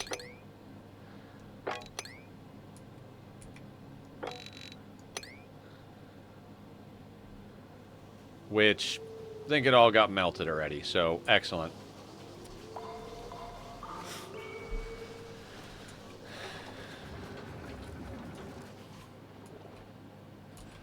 Now, we could also sweep up the ice and snow up here. That'd be cool, right? Sure. At least that'll get dumped in here and made good use.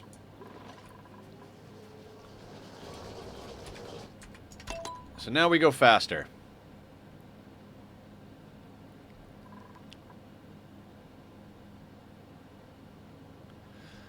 I love seeing that much barbecue. That's just a good feeling.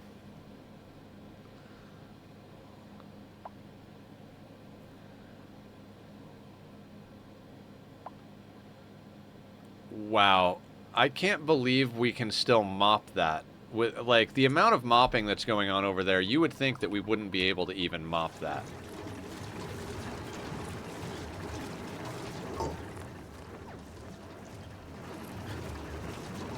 Like, seriously? That's insane.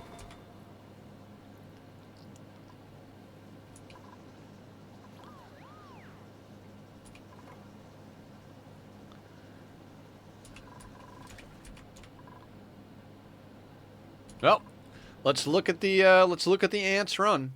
Hopefully we can get this mess cleaned up and get back to making our Drecko ranch. That would be nice. Again, it's not going to be something we can do all of because we need to get arbor trees for the Pip ranch in order to feed it the necessary whatever thing. I still also don't know what we're going to do with this section of the map at any point. So, I mean, I've got a few things I'd like to do in general with a lot of pieces here, but it's going to come down to we got to get this obsidian that's 1300 degrees out of here. We got to figure out what we're going to do with this volcano. As I said, we might actually end up building a second petroleum boiler. I'd like to build a sour gas boiler, but that would necessitate us actually getting into space and getting supercoolant, and I don't know how soon or late that's going to happen. Also, we have to get to our second planet, build a nuclear reactor, actually start our space program. All of this is nonsense.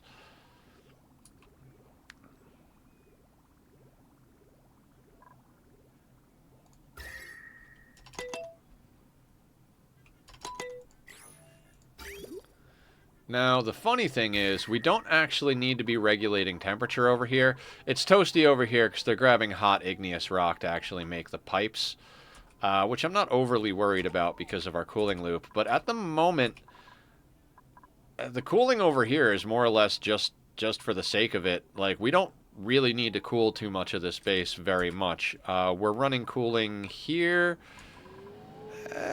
Maybe we'll run some more cooling pipes in a little bit here. But at the moment, I just want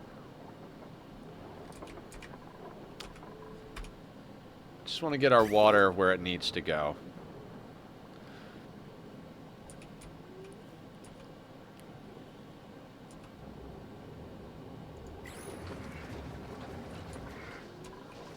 Wow, poor Lou.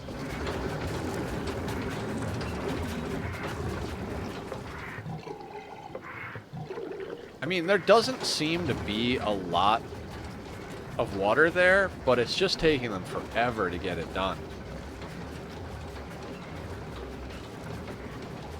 That's insane.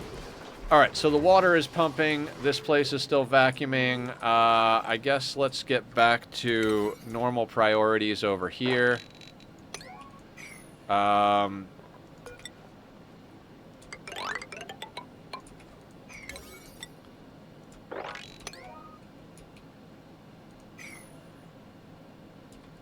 I'd like them to actually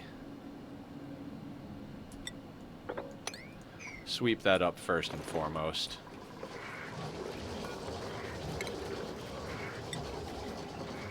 There you go, Lou. Let's go get that.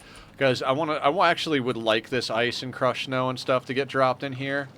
Just because we don't have a lot of water in here. And I would prefer not to let it build up. I'd rather give it a little bit of a helping hand if we can. No reason not to use the things available to us. And once Lou grabs all that crushed ice, and snow off the top and drops it in there, we'll build in this last tile and then start doing the other things we need to do. Meanwhile, we're going to go like that.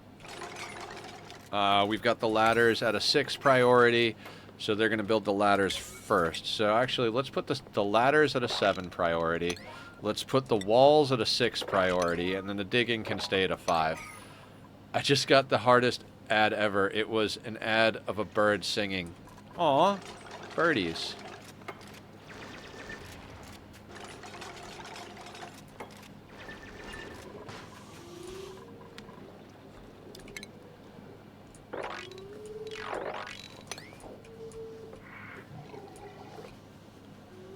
Man, there is so much sweeping to do.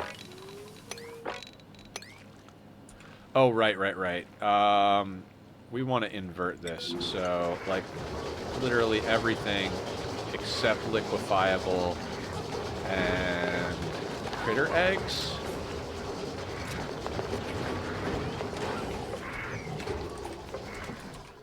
There we go. So let's we'll set those at normal level sweeps, try and get that nonsense sorted.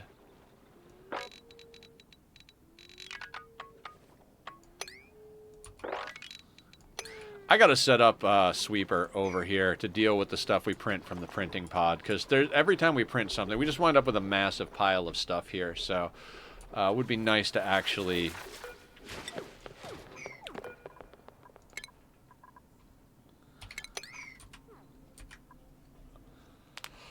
I don't even know what I was gonna say. There are words. Words exist.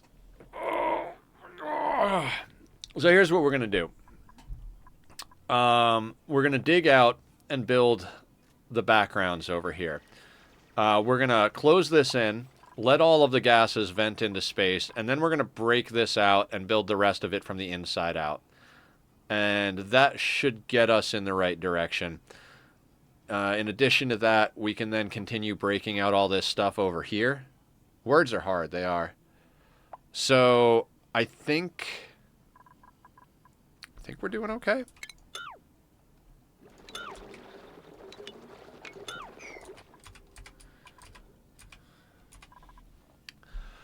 So some of the other stuff I want to get done eventually.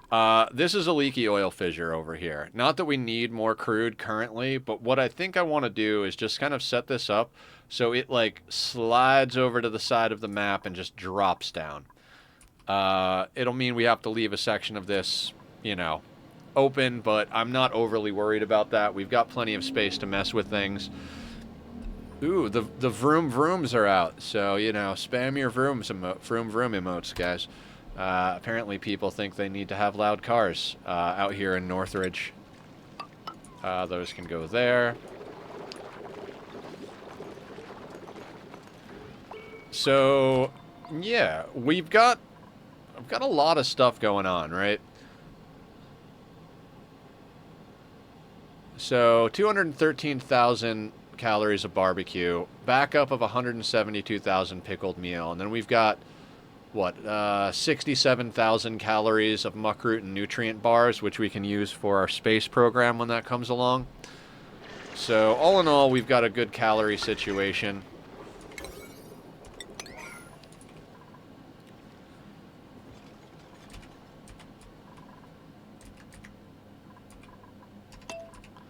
And we'll go on a 2.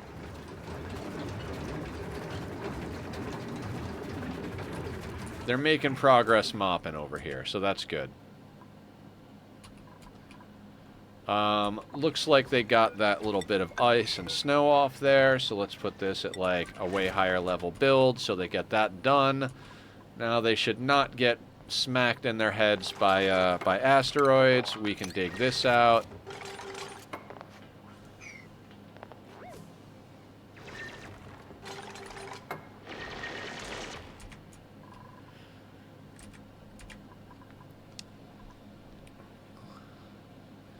Base is looking good. I'm very proud of this base. I think we can continue to grow it pretty solid.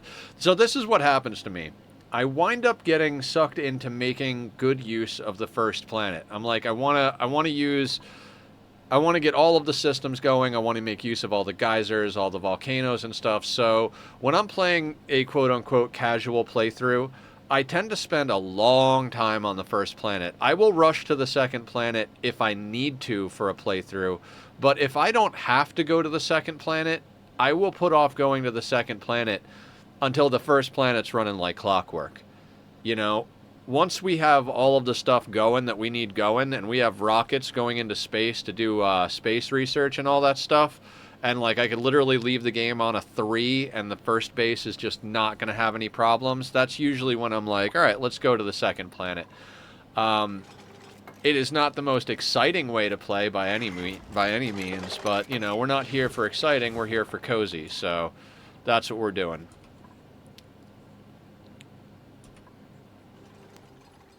That planet just appeared there. That was fantastic. That looked awesome.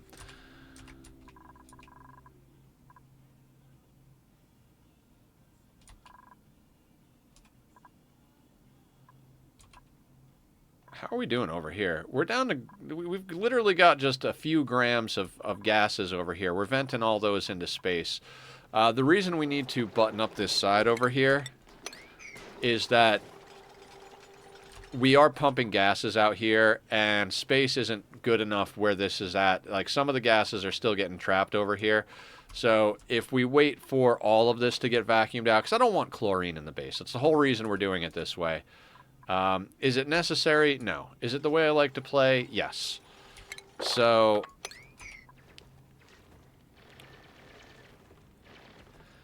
once we get this dug out, actually, yeah, I don't even know. How are we gonna...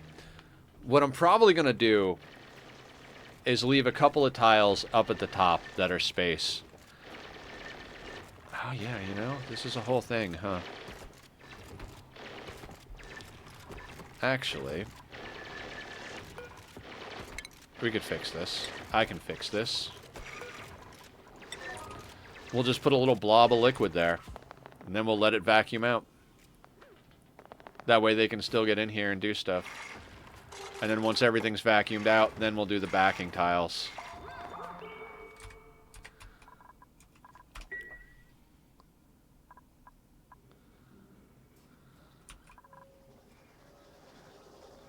Alright, they're repairing stuff at the forge. Yeah, I don't like this setup right here, but we're going to leave it for now. I've spent entirely too much time fixing temporary setups. We're going to let that setup be what it is.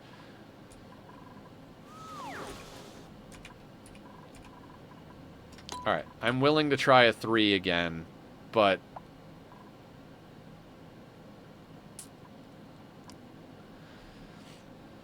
we're gonna keep an overview here because I want to be able to see if something goes wrong. Tomorrow we're going to be doing our Sea Ice playthrough of RimWorld. It is honestly making me very nervous. We are still only at 3 dupes. One of them is 66 years old. The other ones are 42. All of them have scars and problems that are making them suboptimal at what they do. And we've got over 30,000 wealth. Once I cross the 20,000 wealth mark, I try to push to 5 dupes and outer walls as quick as possible. That being said, one of the things I might do is set up a system where we can kind of juke the AI a little bit and bounce them between different sides of the base. We've got the multiple doors. I think that's gonna wind up being our pawns, not dupes. Yes, that's probably gonna end up being our strategy. Is rather than try and confront things head on. So normally I like to let them spread out and attack the walls, but being that we're building out of steel, that's going to mean a lot of our walls catching on fire. So rather than have them set things on fire, we also can't really leave the door open for a pathable way to get to our pawns.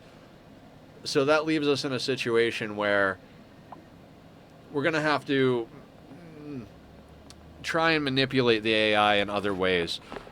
Once we can get their aggro off the walls, what we can do is try to basically put a pawn at each door.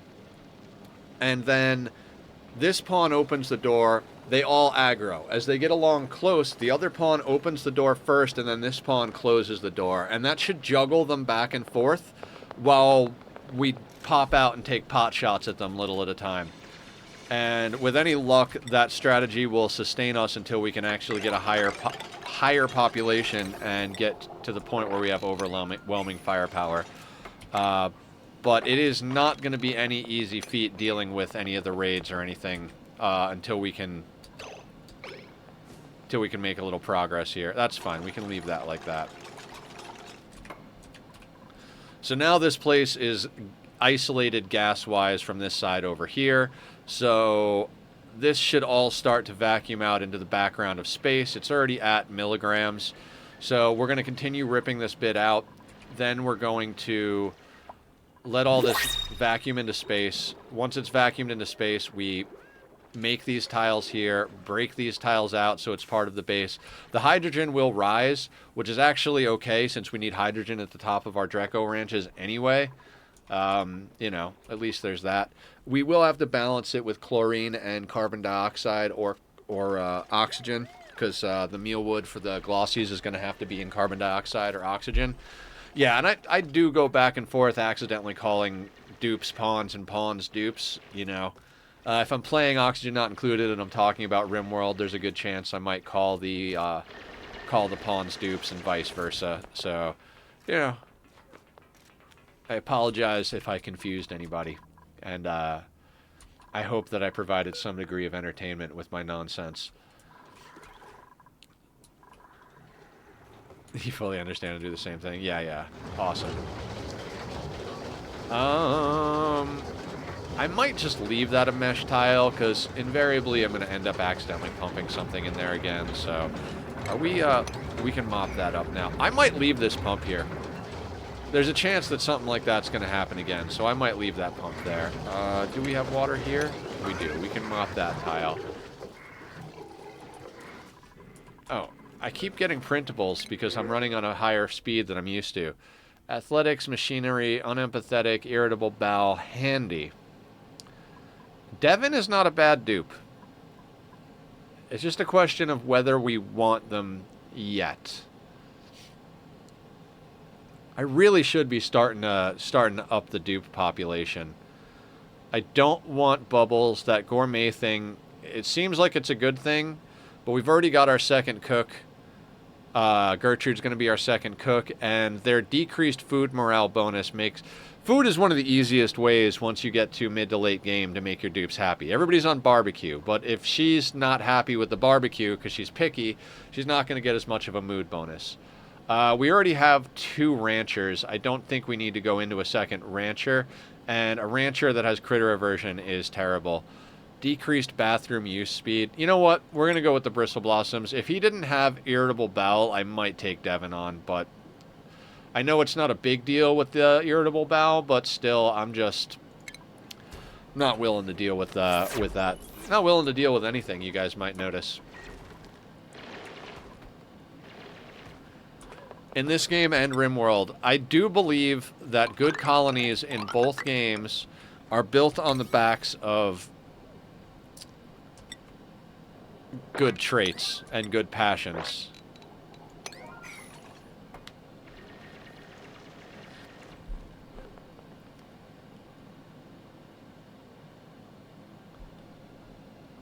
A dupe or a pawn can easily learn something. Now, if they don't have a passion in it, then maybe they learn a little bit slower, but you can always increase the skill level of a dupe or a pawn. You cannot, however, give them a passion or an interest, depending on which one you're talking about, in something that they don't have a passion or interest in. So, in general, I try to err on the side of caution and make sure that everybody has the passions. What's up, Killer? How you doing? Welcome to the madhouse. Oh, you know what? I forgot to do one thing. I forgot to build this corner.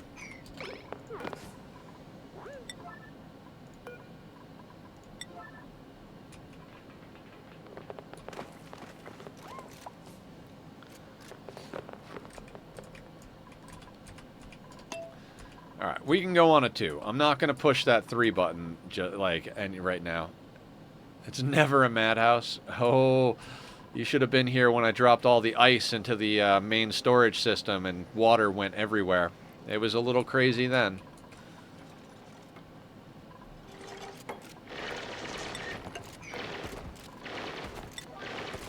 Stretch, posture check, and I bet there's a hydrate coming. There it is.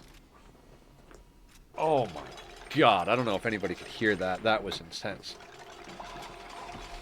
Oh, stretching it out. Oh, yeah, stretching it out. There we go. There we go. And I think I do have water. Wonderful.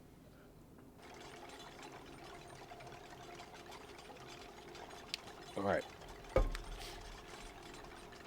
Okay.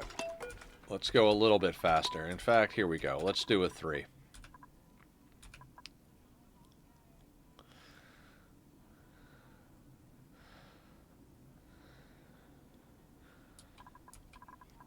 You know what? I don't think I do have everything on there. This one is specifically barbecue. Okay.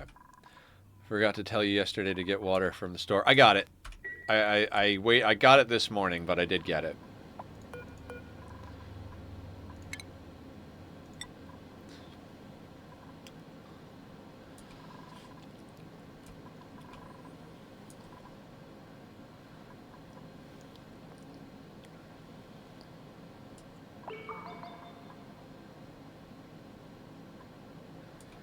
Beep, boop, boop.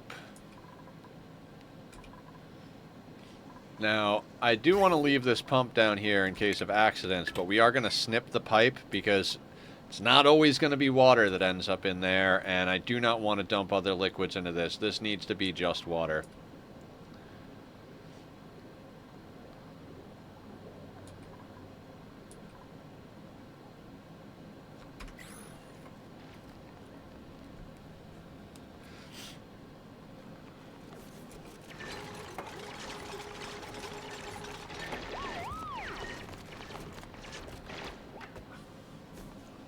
freaking dupes.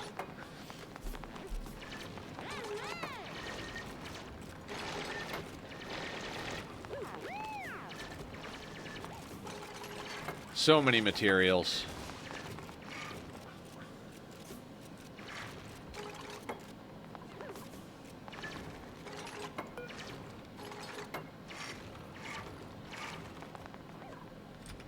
Alright.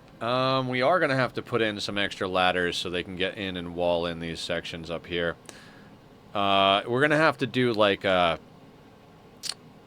We're going to have to build this kind of from the top down because there's definitely some spaces that are not engineered in this design for dupes to get into.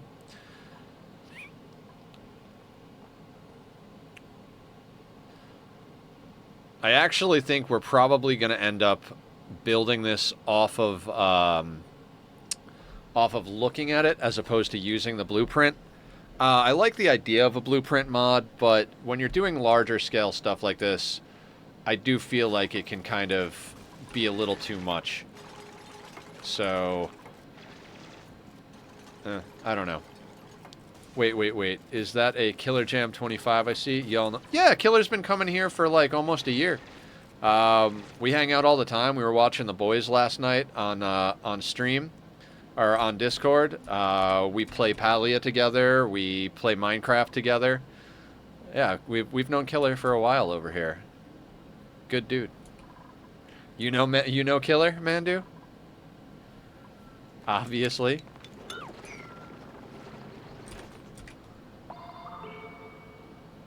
I think Killer came in from a RimWorld stream.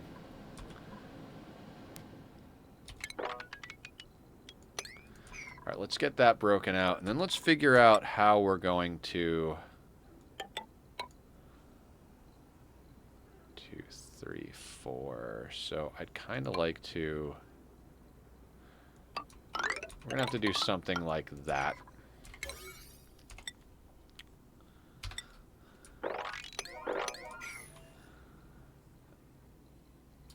Actually, let's be a little bit more careful about how we do this. Let's do this. Let's dig out that bit. Then we'll dig out the next bit. Then we'll put in those ladders. And that will make me happy. Right? Right. Okay. While they're doing that, I'd actually like to start getting this stuff sorted out with the priorities here, but is that reasonable?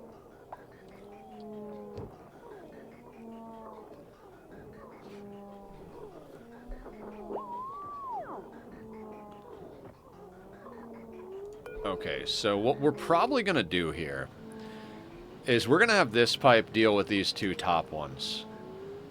So...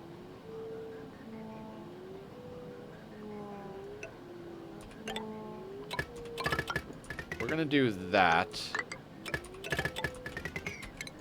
That's going to get deleted. And then we're going to run this second line. I mean, at the moment, there's some stuff in the way, but the second line is then going to run down to here. That'll go to there, and then that'll overflow across there. Alright, that's more stuff for them to build, but let's keep our priorities sorted up here. Let's put those on a 6, and we'll put the walls on a 7. It is nice, like, this accidental water spillage here, did give me an excuse to actually sort this one out as well. This was our original water supply back from when we started the game, and we wound up just kind of, like, building around it, because we didn't need it when we had it, and so there we are then. Alright, 7 of 8 critters in there, but that thing is sweeping the eggs out of there. I could theoretically just have that sweep the coal out as well. I don't know if I want to do that, though. Doesn't matter.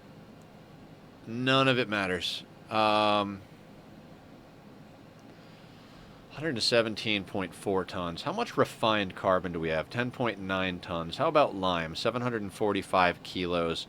We do have more fossil that we can crack into over here, so we'll probably get at that soon enough. as far as some of this stuff is concerned.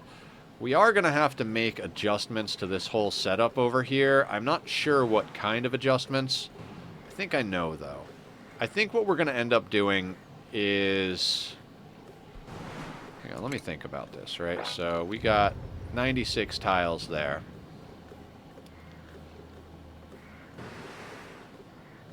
Minus the 3 brings us down to 93.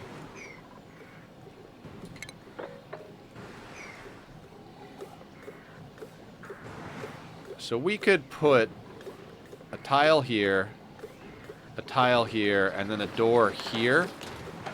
And that should get us... That's 100 tiles, minus the 3 that are there, minus... Oh, that would be minus 2 there.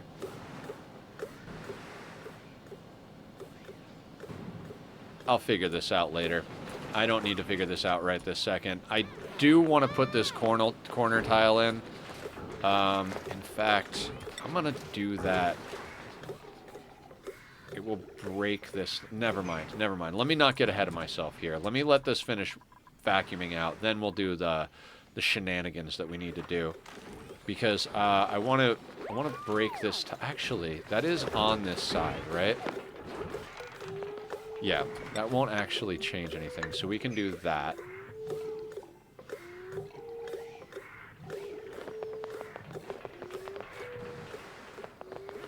Right? Right.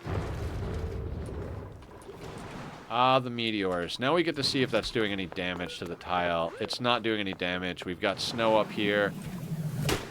We may set up some sort of collection system to get all the snow and ice and then bring it into our base. But honestly, I don't think we need it. You know? Is this all vacuum now? Oh shit, that's all vacuum now. Let's let them dig that out. Once that's dug out, we'll brick this in, and then we can break out this side down here.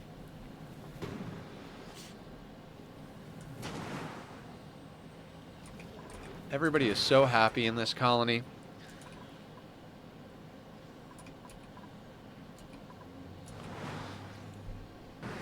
Oh yeah, we were actually taking apart these old systems over here, huh?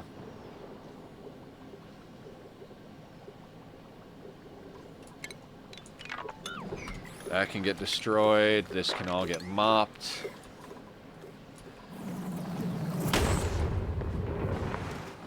Crushed ice. Wonderful. It would be nice to be able to collect the cold and the liquid coming in from the ice meteors, but like I said, it's not really an essential thing in our lives. We've got our systems pretty well sorted as far as what's gonna keep our people alive, so I'm not overly worried about it. That's just one of those, like, you know, if we're in this world long enough to do things like asteroid collection, we'll do it. There's definitely ways to do that. Another thing I wanna do, maybe on Thursday, but maybe, like I said, if we turn this into a second petroleum boiler, we'll be able to feed more slicksters. I'm starting to lean more in the direction of walling this in and then putting an alternate entrance out here. I think I don't want to split grids, but at the same time, we might have to do something a little different with the way we deal with power. Because I would like to put in a second petroleum boiler and then have this be another 10 slickster ranches. I mean, 10 is a loose number. We might not be able to feed 20 slickster ranches off of 2 petroleum boilers, but I think we could definitely feed at least 18 of them. So we'll see what happens. Okay, so that is done. Let's get that built.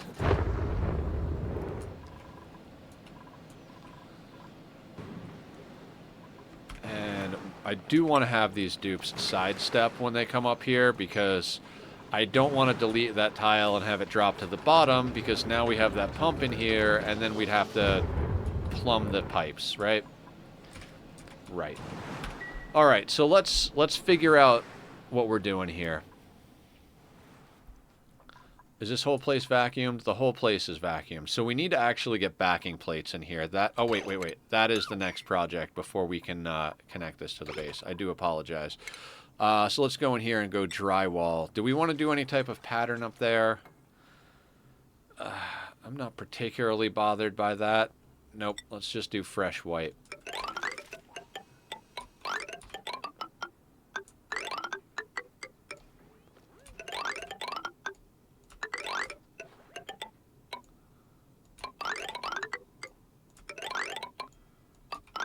Oh, wait. Not sandstone. I want to make that out of granite. Granite's got the most beauty. Not that I'm worried about beauty, but if we decide we're worried about beauty at one point, at least this is preemptively what we need it to be.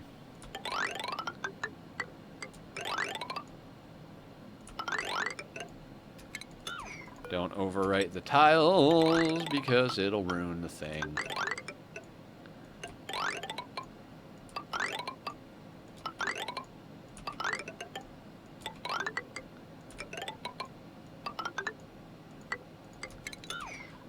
Alright, so we're going to need to be able to give them a way to get up to these situations up here, so what I'm thinking is we have a ladder just come up here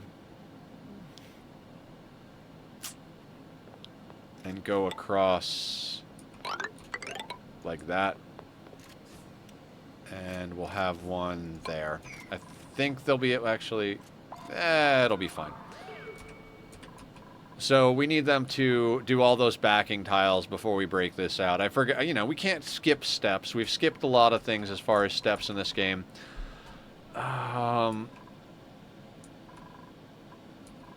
What can we do while that's going on? See, the thing is when you have a building project, that's what your builders are going to do, right? So can we set up anything else while we're over here? This thing is set to a 7. This thing is set to a 6. So they're going to do that. All right. We can try to start talking about what we need to do down here. So if we need 2 of these per, and we've got 10, that means we need 20 of these. We've got, I think we've only got 18. So 2, 4, 6, 8, 10, 12, 14, 16, 17. So we don't even have 18.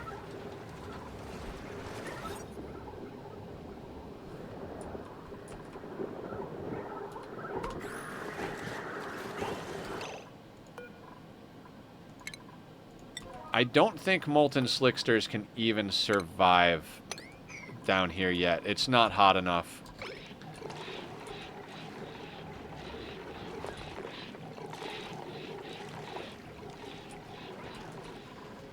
And let's check on our liquid system. 75 degrees. 63 degrees. That's right on the money. Aggregate at 61.3. 1, 2. So 75 minus 11. 64. This should be gradually coming up to 64 degrees. If it's coming in at 75. I'm gonna boost these to 80 degrees. We're trying to bring up the temperature in here without having the water in the pipes get hot enough to boil. Reason being is that everything down here is made of steel anyway, and slicksters like it hot, and molten slicksters like it even hotter. And once we break this room open so that the steam room and the CO2 is layered, we're not going to want this to be chill, because then it's going to take a long time to stabilize, and that could bring us problems, especially with our aqua tuners overheating if they're not... the heat's going to take a while to spread downward, so it's going to be an awkward transition when we eventually do that. Not sure how it's going to work that great, but let's try and get the rest of this stuff built up here and start getting switched over. I'm going to have to bring up... Do I have a picture of the Drecko farm?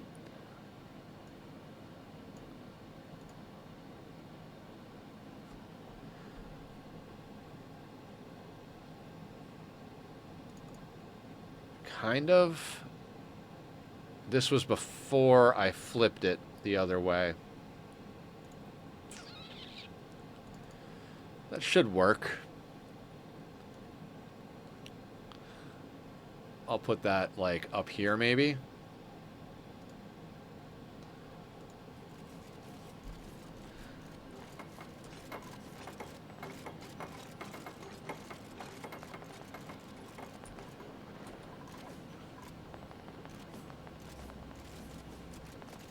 Look at him go. Crazy dupes, getting the stuff done. Yeah, we're going to have to start playing on faster speeds just for the sake that we're not going to be able to get as much done if we don't play a little bit faster. So, even though I prefer to play... Dupes are being duping.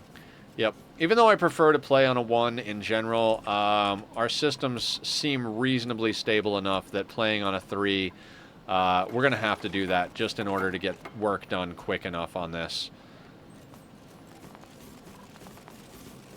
Our whole team, even though not all of them are set up to be builders, we have our priorities set that if there's nothing else for them to do, they're going to help with other stuff anyway. So we're able to get a lot of these projects done because so many of our dupes are good at so many different things.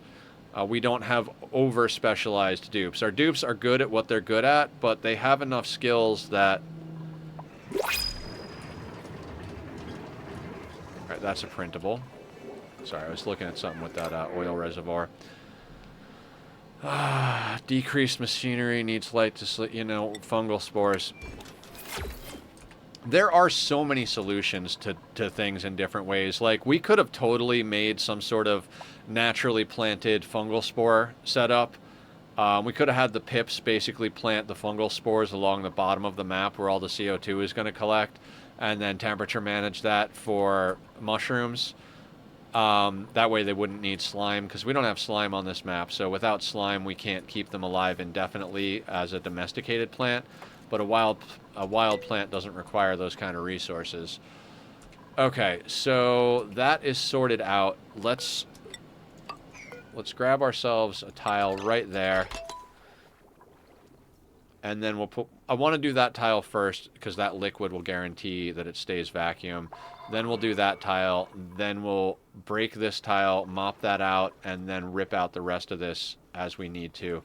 I think we're going to probably have to build from the top down, and I might have to switch over to my debug world real quick, because I kind of want to make sure that I'm... Actually, no. The thing I put up on the other screen should be fine. It's just that I reversed it after I took that screenshot, because I wanted it to be left instead of right type of thing. I keep getting...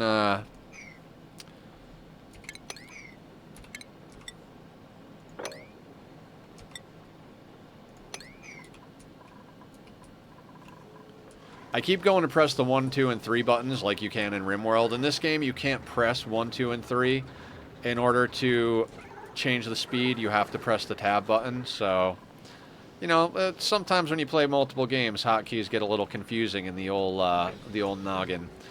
I think we're going to have to knock out the construction of a couple of more suits over here. So let's do that. Let's say we're going to do 10 more suits because we got 10 more docks. We are producing slightly more suits than we are... Stretch. Thank you, Tom. Oh. We're producing more suits than we need to. So that we can have extras. It's always good to have a couple of extra suits, basically.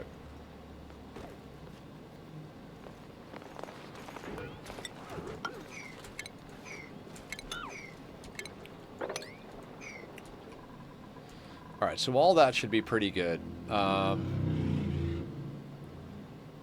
Okay, so if I'm looking at this correctly, which I may or may not be, what we're looking at is 3 tiles over from where this is, we need walls. And we are starting on this level, I think, right? Yeah, this is going to be the bottom level. So, the bottom level is eventually going to be a pip ranch. So we need 1, 2, 3 tiles and then a door right there. Then we need 1, 2, 3 tiles up, and then a tile there, 3 tiles there.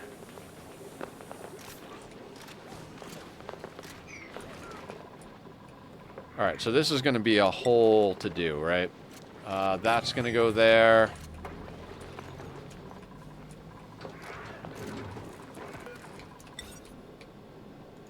That's going to go there.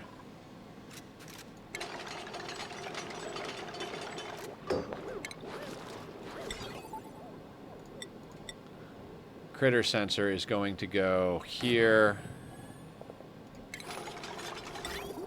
This thing's going to go there. Then we're going to have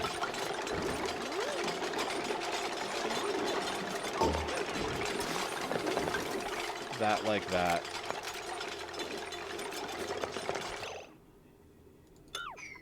That breaks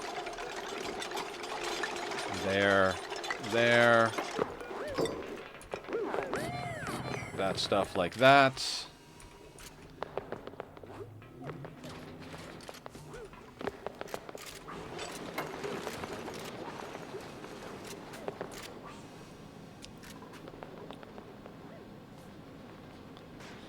I'm going to build all of the buildings in. Vroom, vroom is right. I'm going to build all the buildings in, and then we're going to get into doing the background layers. Probably not today, though. Ooh, bristleberries. Are those set to auto-harvest? They are not. We need to harvest those guys. That's extra food.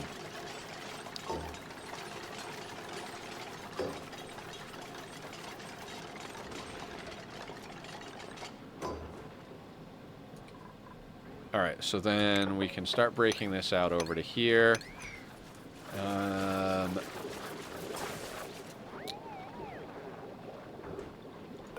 That actually goes to there. Then if we go over to food, we're going to need these here, but not yet because we want to be able to build everything.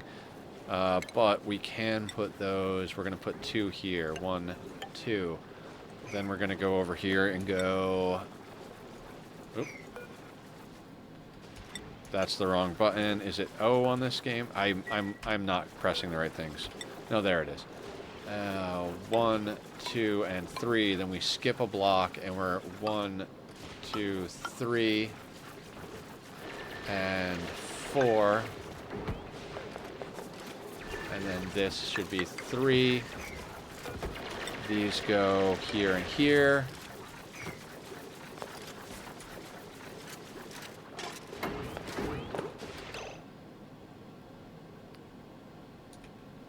You know what? Hang on, hang on. Let's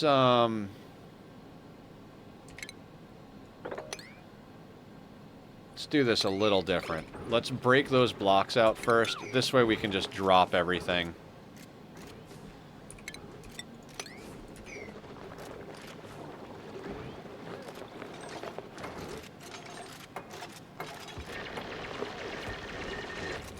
Actually, that can get canceled. We're just going to get everything to drop down onto the main floor over here. First and foremost. How are we going to do that? I don't know. Let's put that there. They should build that. Walk over here, dig those out.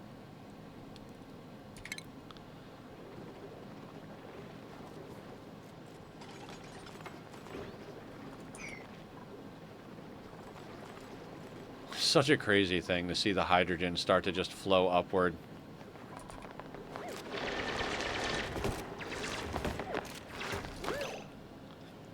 Okay. Now...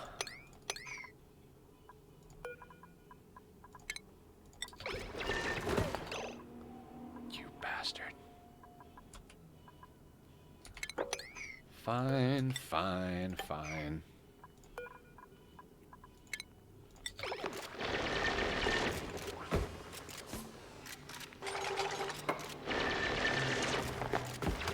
Perfect.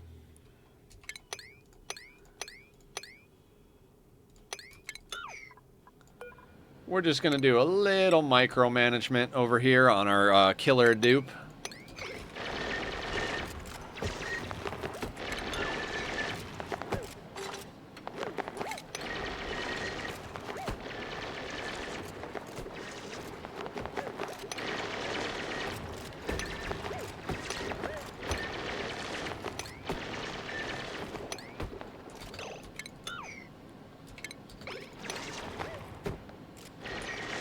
And there we go. Now we can delete that and go back to what we were doing. So basically, I have a design that I did in a debug world, and that's up on my screen right now. So we're basically trying to copy that whole situation. That blueprint I made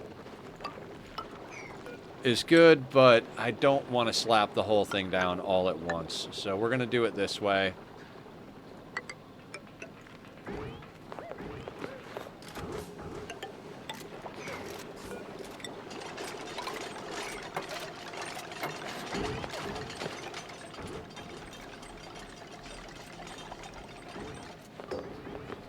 Oh, Jesus, I gotta sneeze. Or not. Good job, nose. The nose knows. And we can start putting in just about everything.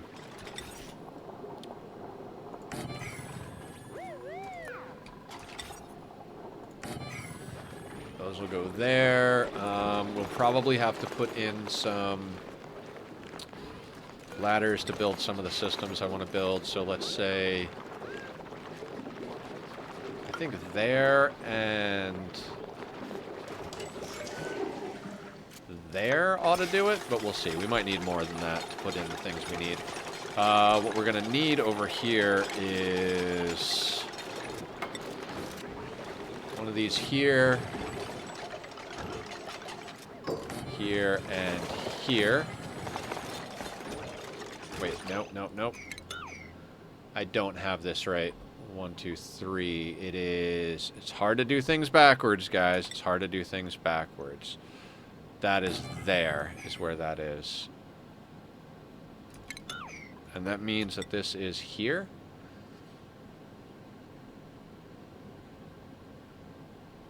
Hold on. If that's there...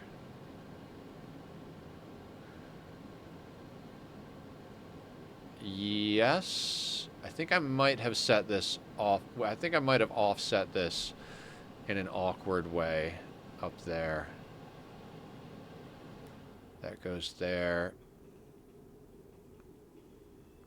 So that covers that area. That covers anything that that doesn't cover. That could go there, but it could also go here. I'm going to put it there because it makes it a little more symmetrical. And then same thing, we need these guys, and these are going to go here, here,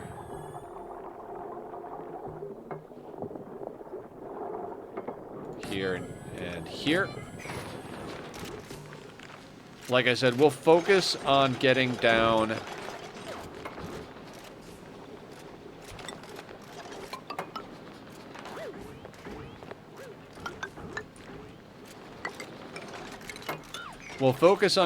all of the buildings themselves, and then we'll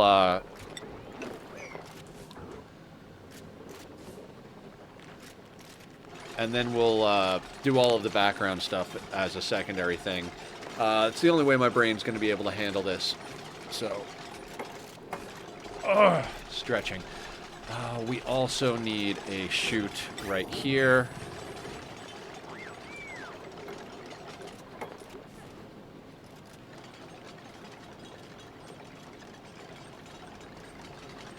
And then it is 2 tiles above this that we need to do some other stuff. So that goes across there like that. And we're going to have ladders 1, 2, 3. So there and there.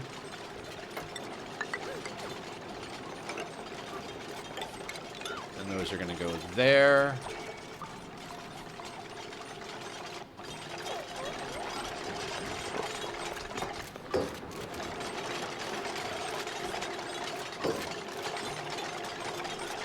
That's going to mean that we have airflow tiles.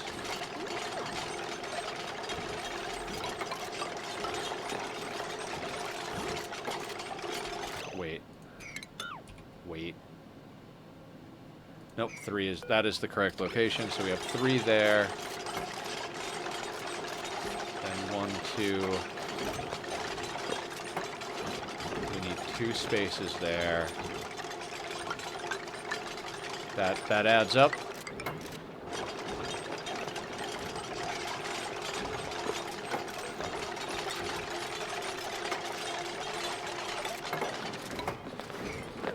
Those are going to go there.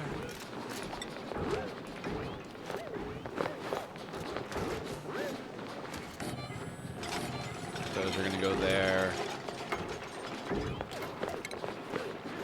We don't have the receptacles yet, so we'll hold off on those. They're like kind of I don't want to say extra, but they're kind of a luxury item, we'll call it. Basically, the way this is going to work, this bottom area down here, this is going to be a pip ranch. These sweepers are going to sweep up all of the dirt into one of these pairs, and that dirt is going to go around and get put into receptacles here, and then overflow back down into main storage, wherever it is. The other 2 are going to pick up all of the eggs and drop them over here into this evolution chamber. Thank you for lurking, Killer. Much appreciated. That is after it goes past this. If there is an egg incubating in here, because we should only need 1 incubator. Did I do that? Oh, yeah, because we're going to do powered incubators up here. So we should only need 1 powered incubator for the pip ranch. We should only need 1 powered incubator for each of the ranches, each of the 2 ranches over here. God, I hope I did that math right. I mean, if not, then I'll just have to shift this wall over. But for now, this is the plan. I gotta trust past Nether that he did the math correctly. Even though sometimes that guy doesn't quite get it right. But with any luck, we'll be able to basically finish out the infrastructure of this. I don't think we're going to be able to finish all of the overlays and extra nonsense. There is a lot of rails. We're going to have to set up pipes for our cooling system. I think that one's probably going to be the easiest of all of it. Oh yeah, we can't really... Gonna have to deconstruct that. That's actually, you know what, we'll leave that for now, but this is gonna have to be a door. For now, we're gonna hold this door open just to make it a little quicker to get the work done, but we're gonna need that door there to separate out the room. There is a boatload of stuff to do for the size of this project, so we're gonna do our best here. Is what we're gonna do, because you can't do more than your best, right? So actually, this is going to be like that. Then we need a door here.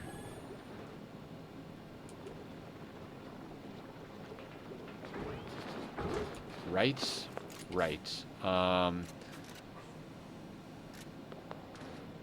That door is going to be in step there. That's going to come up like that. We're actually going to have this like that. This is going to be here.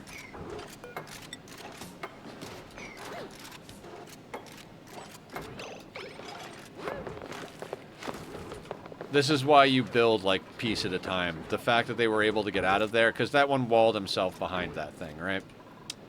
All right, let's grab our planning tool over here. We're going to remove these planning dots. They're just ugly at the moment. So they're building that. No planning tool, no. And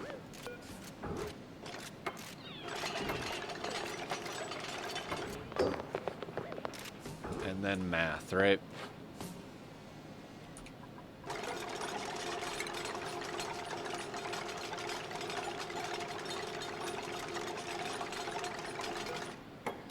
So that would be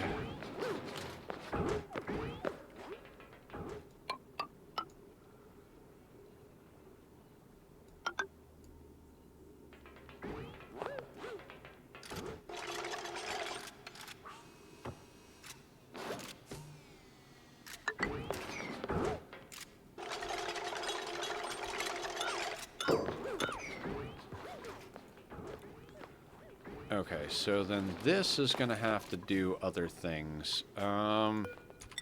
Building this in the right order is going to be a bit intense, right?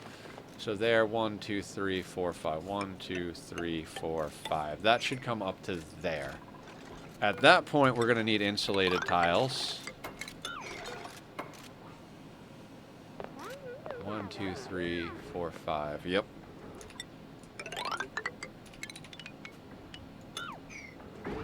And those are going to have to come all the way over to there.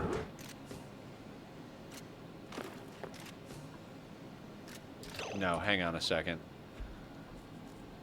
I don't quite have this right, do I? How many tiles above the first doorway? 1, 2, 3, 4, 5, 6. 1, 2, 3, 4, 5. Hang on, hang on. Hold on, hold on. So I will snag my blueprint that we were using. Let's make sure this is overlapping properly. Nope. Oh, wait, there it is. Okay. So it is kind of in the right spot.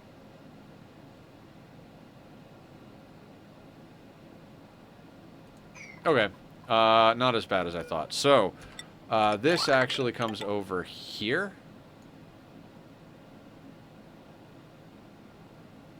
Right?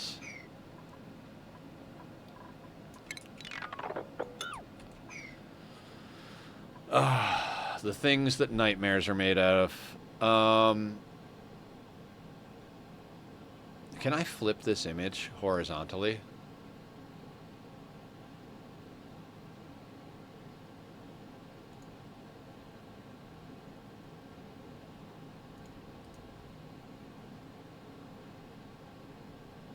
No idea, but I got this. I'm trying to flip this in my head. It'd be easier if I could flip this image that I have up here. I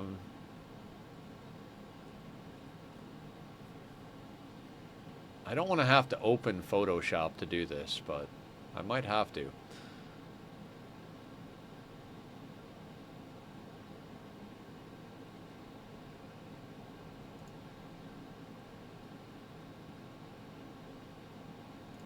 All right, let me flip this in Photoshop.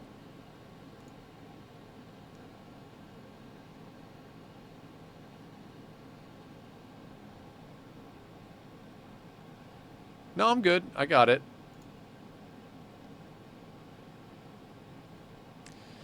Do do do do do do do do do do do do do.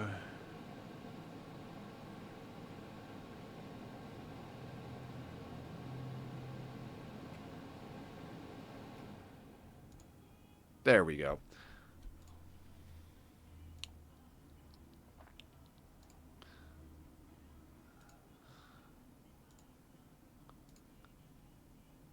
The disc is full. Really? Really?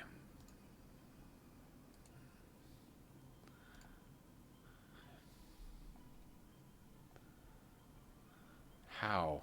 How is that possible?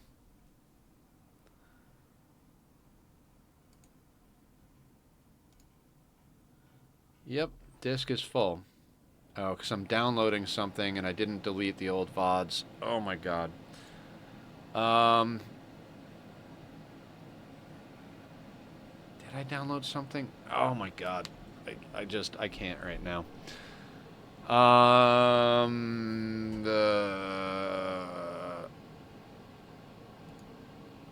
Let's just save it somewhere else for now.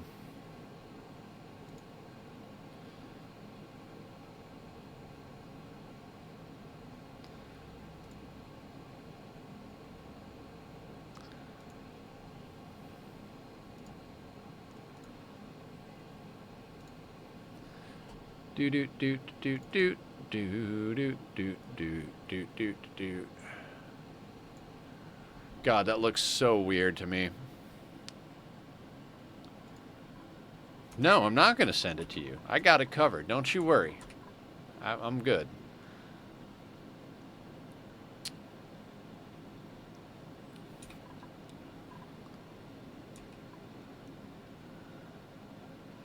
This could actually be all... Yeah, that should all be airflow tiles.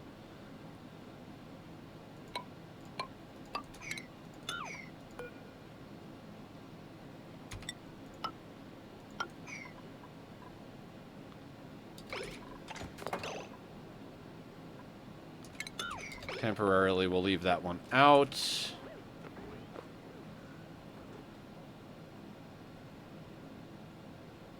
So 1, 2, 3, 4, 5, 6. So above the door is 6. Okay, that'll do it. So then we'll do every other tile here so that we can delete the ladders as we go.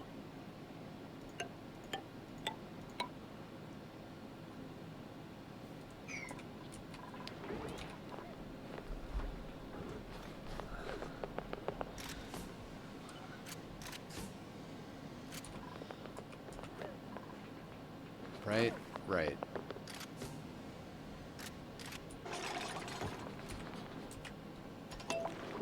Let's speed this along a little bit. Why are you halted? Why is the power broken?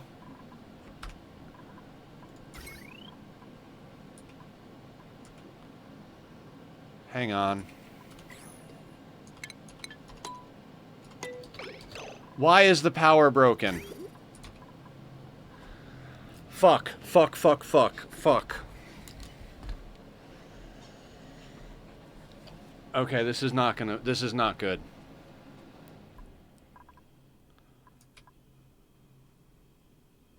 Oh no. No, no, no, no. No, no, no, no. No, no, no. This is not good. This is not good. Oh, fuck.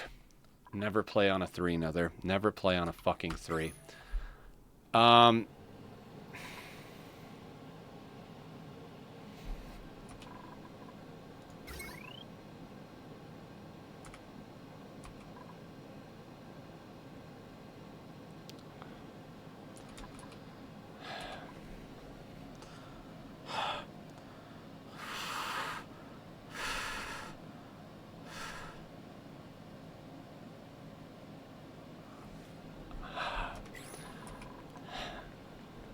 I can't handle this right now. I can't handle this. This is really fucking bad. This is really fucking bad.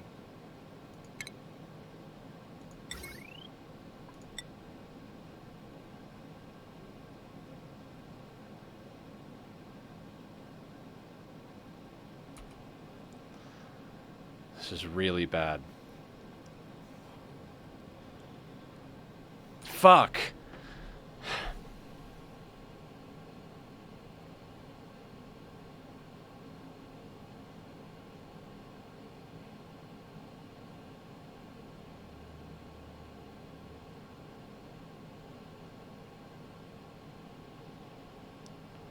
Oh my god. This breaks everything. This breaks everything.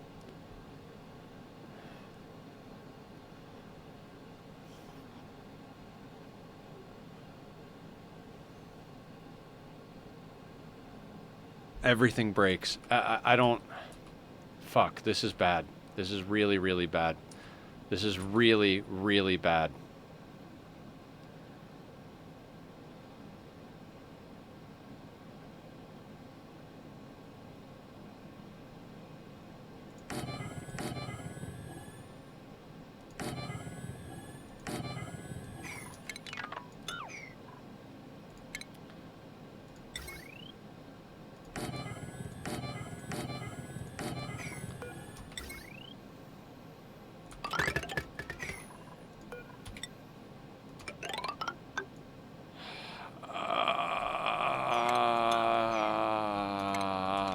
I can't do this. I can't do this. No, it's fine. It's fine. It's fine. This is just fucking goddamn it.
lot of... Oh my god. How long does it take you to build fucking generators?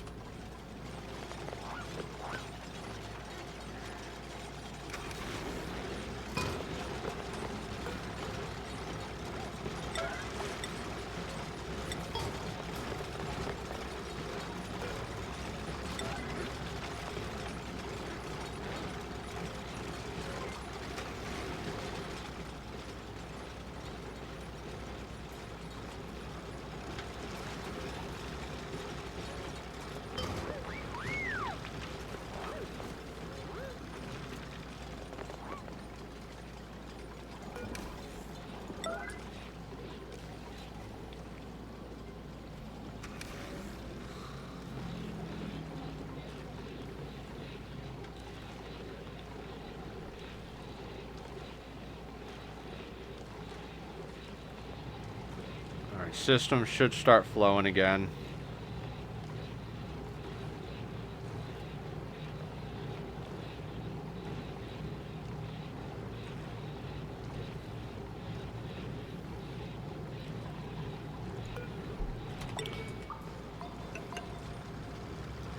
That's what I get for not putting in backup power.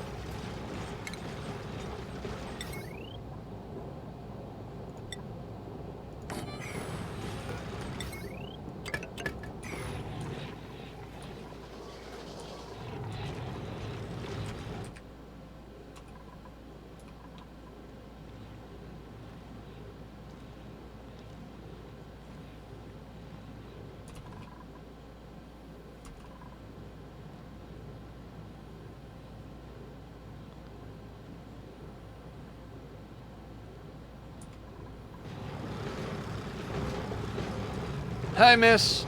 You came in for panic mode. I messed something up, and now we're fixing it.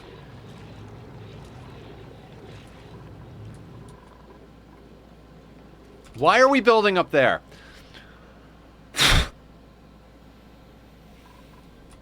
Oh, because we don't have enough steel to build down here. Excellent. Wonderful.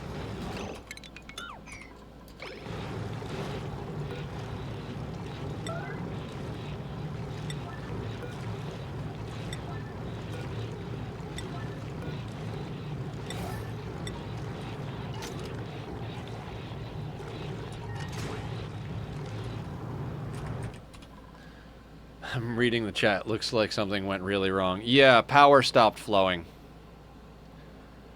Not really sure why power stopped flowing, but I'll tell you right now, when you put anything on a freaking 2 or a 3, things seem to start having problems. Why is so much stuff down here?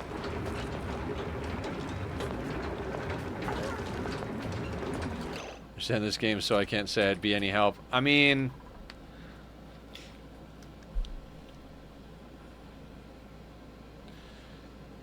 I don't know what the RimWorld equivalent would be, but very bad.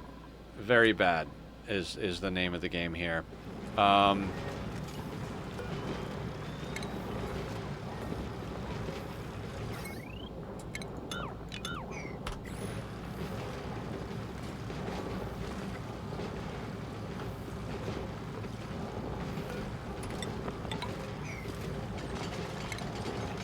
Alright, so this is where we got to put on some redundant systems here.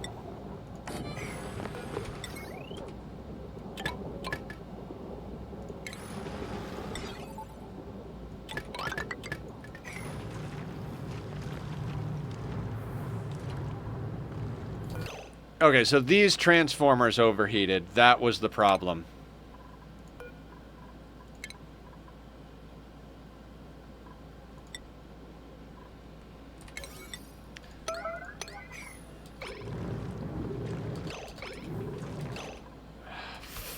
Fuck me running.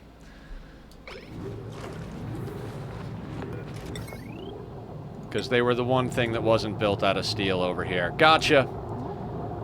Because I started running that cooling loop hotter. Yep.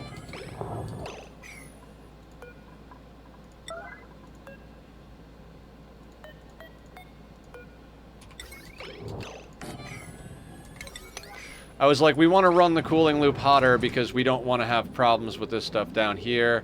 And The one thing that's not built out of steel were the goddamn transformers that were powering the thing that gets us the stuff we need. God. Taking a sunblocker and forgetting to plant nutrifungus instead of rice. Ah, yeah, that's probably a pretty good equivalent, actually.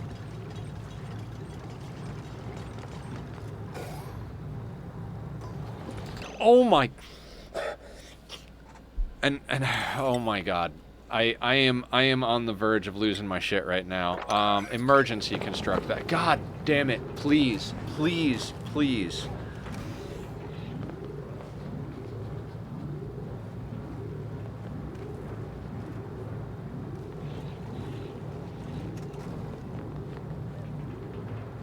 Fuck me. Come on, dupes. Come on.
Why does it look like you have a volcano in your base? Because I do.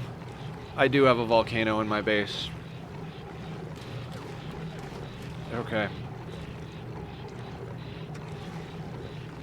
I mean, this is not the first round of problems we've had, but...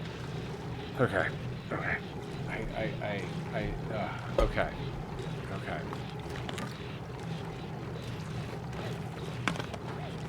Okay.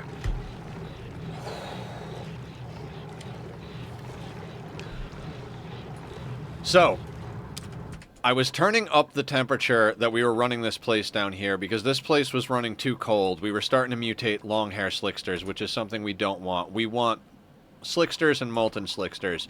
The problem is that these power transformers were made out of something that overheats at 75 degrees. These power transformers are what's supplying the electricity to our entire power production grid. We are basically, these are producing the power, these are distributing the power to the pumps over here that actually keep our petroleum boiler system going. So when these broke, because they overheated, because my dumbass decided to run things without double checking stuff, none of these pumps were pumping. So no petroleum was pumping over to our generators were not making power. So that's the problem that happened there.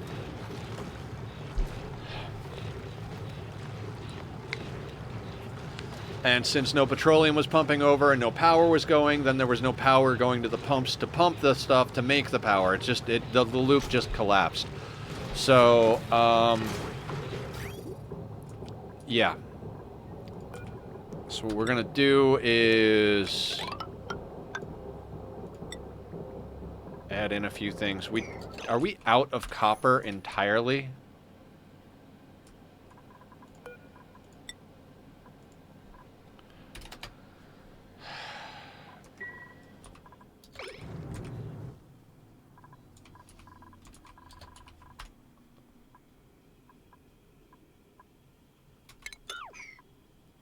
Stupid. That's one thing I absolutely hate about this game.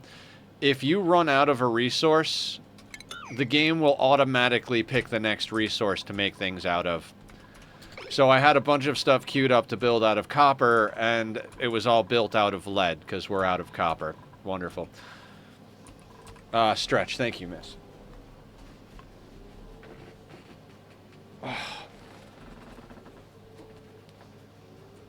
Okay. Okay. Okay.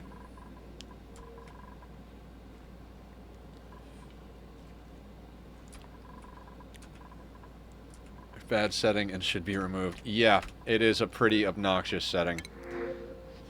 I don't know what's going on. We're going to print dirt because I can't even think right now.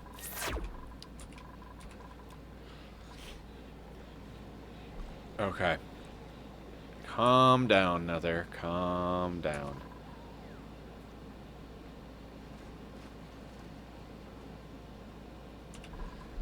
Heat overlay. Okay. We caught it soon enough.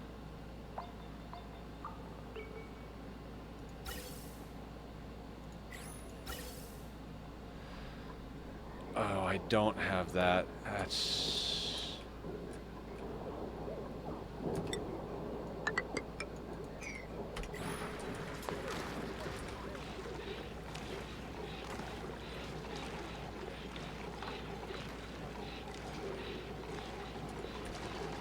Okay, so we've got emergency coal generator set up now. To jumpstart the system. Not that it wasn't even.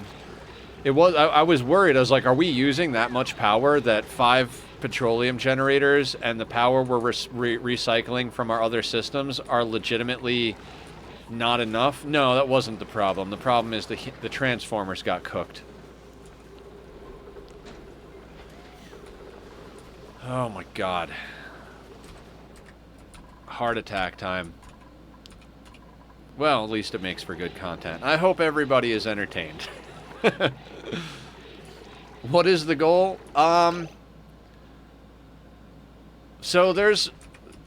I'm just playing it for the sake of building cool bases. There's a star map. You can eventually launch rocket ships. And out here somewhere in unexplored space, there's something called a temporal tear. And so you build a base that can make better and better rocket ships and eventually fly them out into space and find the temporal tear. You'll have to land on the planet that has the machine to open the temporal tear and feed rad bolts and electricity into it until it shoots a laser that opens it. Then you can fly a rocket ship through the tear and get the credits screen. There's also a win condition where you build a giant monument out of a fuck ton of endgame resources, and you get the win. That's another win condition. We're more or less just playing a casual playthrough with the goal of building a cool base and, you know, stuff. Yeah. So... in the spaced out DLC, you can have multiple colonies on multiple planets, and you get a teleporter to your second planet on the first planet. Usually, if I'm trying to reach some sort of goal or rush to a win condition, I'll go to the second planet right away. We'll rush into, like, very basic rockets like CO2 or steam rockets to start getting research done. But in this playthrough, I've been taking my time to really tame the planet. You know, we've got a volcano over here that we're using to boil crude into petroleum to produce power. We've got a steam geyser over here that we're using some of our systems to cool from 110 degrees down to 95 so that it actually turns into water, which we're then separating into hydrogen and oxygen so that we can use the hydrogen to power the oxygen generator and the oxygen for our dupes to breathe. We currently have them sleeping in these little quarters and then getting into essentially space suits, their Atmos suits, which allows them to go into more extreme temperatures without getting burned, as well as allowing them to breathe in, you know, non-breathable gases. You have to worry about temperature. Red is, the redder it is, the more dangerous it is to dupes. But we only need this core area to be like green to yellow because in the suits they have no problem being out here. They can't go swimming in the magma for a long period of time, but they can go out into these like orange areas. All the machines have like overheat temperature. All the materials have melting temperatures, temperatures that they switch state, you know. At 435 degrees, crude oil turns into petroleum, but if you push it up to 480 something or 490 something, it'll turn into sour gas. And you can just kind of integrate all these different systems in different ways. I managed to overheat these two power transformers because the material they were made out of was copper ore. Copper ore, yes. Later game when we get into space, we can get materials to make supercoolant, and once we have supercoolant, we can boil crude and petroleum into sour gas, cool it back down, and solidify it into, when you cool sour gas, it turns into solid methane and solid sulfur, I believe.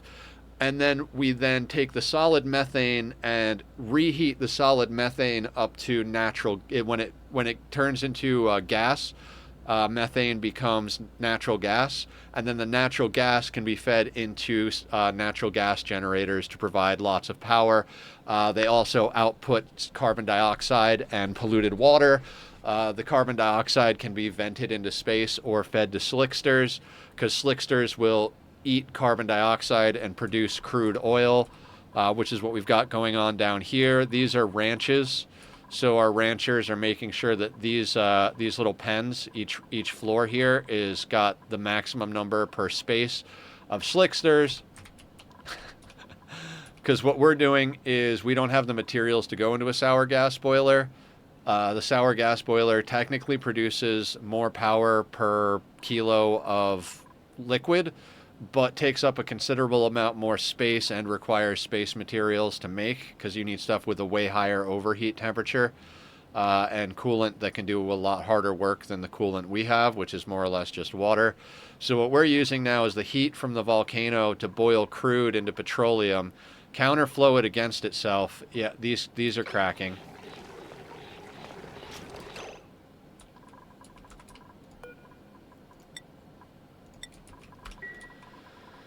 Remember when I said we'd probably have to break in here, and that's why I put this doorway here?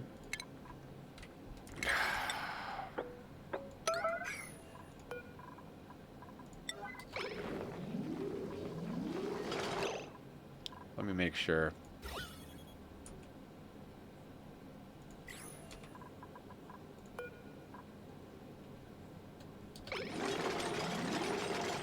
God, please don't break everything, Nether. Okay. Actually, we don't need that. I do, however, need you guys to repair this immediately.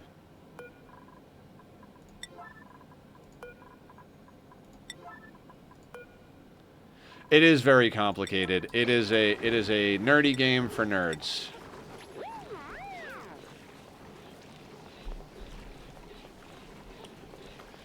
Please go and fix the pipes. Anybody? Anybody?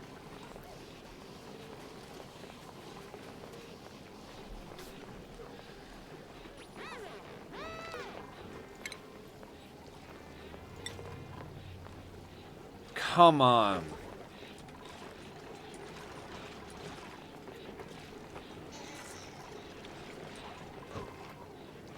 You also, in this game, you can't click on a dupe and say, do this. Like in RimWorld, you can click on them and say, go over here and do this. You can't do that in this game. You have to do it with priorities. And I have never figured out how to make them repair things.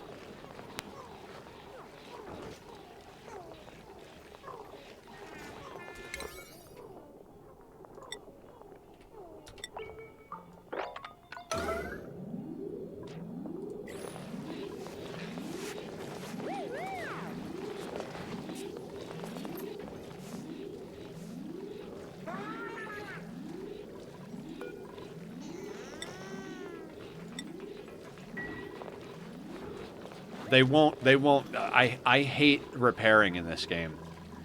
If there is one thing I would 100% change, yeah, they can get through the door. Oh, no, they can't. You're absolutely right. Oh my god. All right. We gotta tell Gertrude she can't go in. All right, my fault. My fault entirely. As always.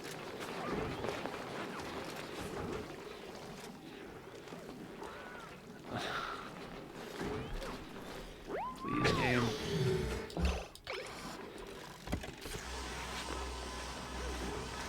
Anybody gonna go repair it? You should be able to get through now. Can you get through? Yeah, you can get through. So why are we not repairing this?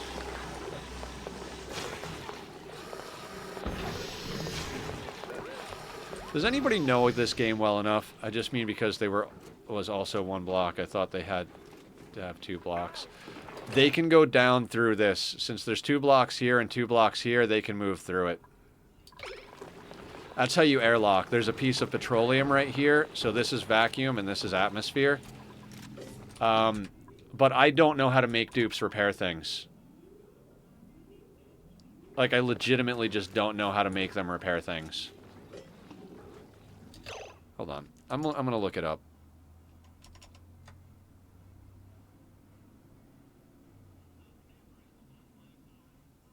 Yeah, you can, but we can't deconstruct. If we deconstruct this, we wind up fucking the system up, so...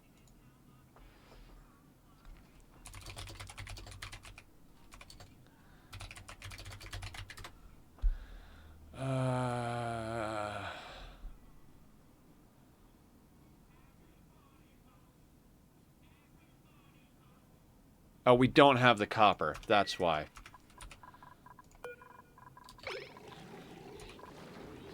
Yep, that's totally why. They're refining the copper over here.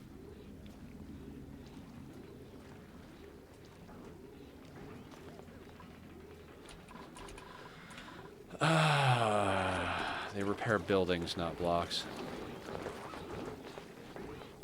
Yeah, that explains it.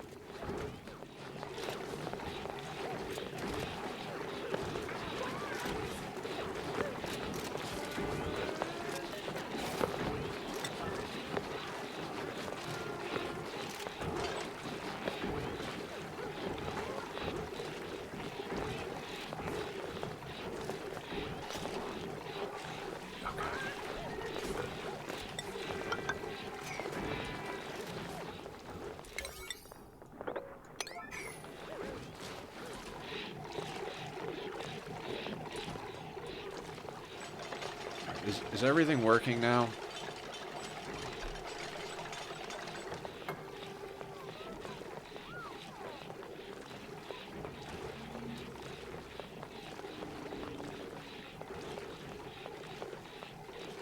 God, that just kicked my ass. I'm sorry, guys. I didn't mean to freak out, but... What do the animals look like? They look like cute little carpets.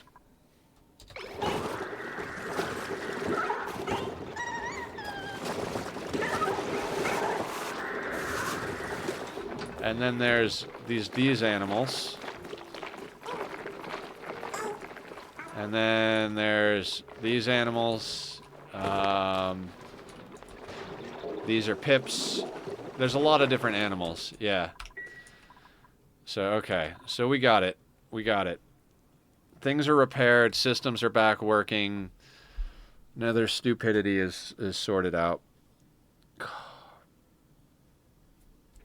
All right. I'm going to take another quick restroom break, guys. That really beat the shit out of me. I was so stoked that we were making progress over here. As soon as that happened, my heart just dropped. The pips? Yeah, everybody loves the pips. All right, I'm going to go use the restroom. Then we got another hour, and we'll try and finish the infrastructure for the new Drecko farms. And I will try not to panic anymore. If you guys like the music, go check out Bobby. I'm going to put the link up on screen right now. I'll be back in a second.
Okay, guys, I'm back. I do apologize for panicking. Um, I guess we keep playing. Other than my own stupidity for building those out of the wrong material, um, everything is running pretty good. And I just realized the reason that we're not making any steel is because we haven't been making iron out of our iron ore. So yeah, gotta keep converting iron ore to iron. I don't want to hit do forever because sometimes ore comes in handy. So it's Photoshop. How you doing, Photoshop? What's going on? What's the good word? I just had a nice panic session here.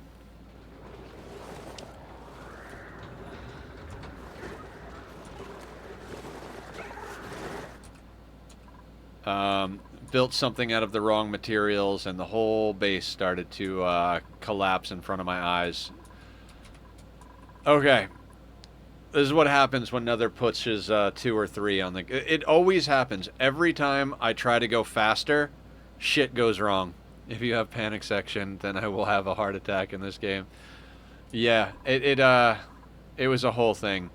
I built these out of ore a long time ago, and I was trying to gradually up the temperature. We're cooling here. We just want to keep it at a temperature where the water won't vaporize. And these wound up breaking because they overheat at 75 degrees, which means the power wasn't getting to our essential systems that keep the stuff running to supply power to our base. So yeah, everything started to fall apart. I had to quickly build some generators to get power back, or some coal generators. Then I realized that the reason it wasn't working is because these were broken. It was a whole nightmare of a thing. But we're back. We're back. And we can try to continue working on the thing I was working on before. All of that madness completely annihilated my brain. So let's delete those. Let's delete these. So many stuff. How do you keep track of all this? I don't know. I really don't know. Jesus.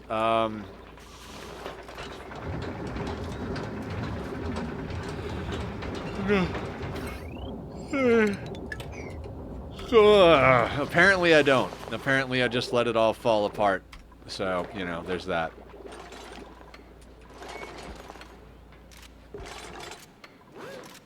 Okay. So, now I have a reference image of my debug world build. This looks like an advanced version of the Tarkov game with a lot of item and stuff. Never played Tarkov. Did you see that? He grabbed onto a ladder that didn't exist.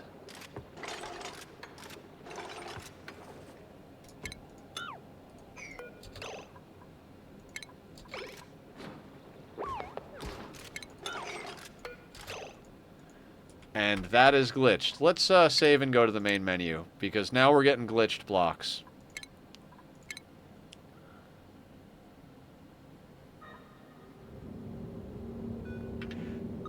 Restart required. Alright, we gotta restart. This is why I never play with mods. I was like, oh yeah, we're doing a more casual playthrough. We can play with some aesthetic mods and some planning mods.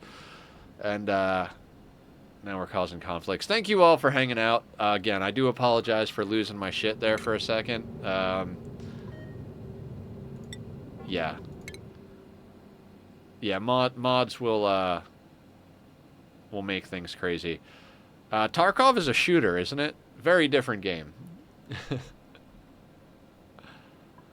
Okay. So let's press play.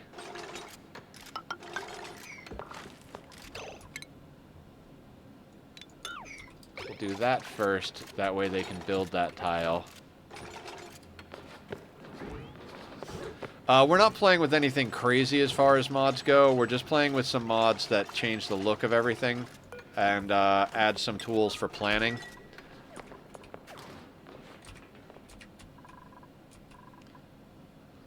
But yeah, that was scary. On the plus side, our oxygen generation system is fully self-contained, so we weren't going to run out of air. Although our food system is reliant on power to distribute food to the necessary places. Okay.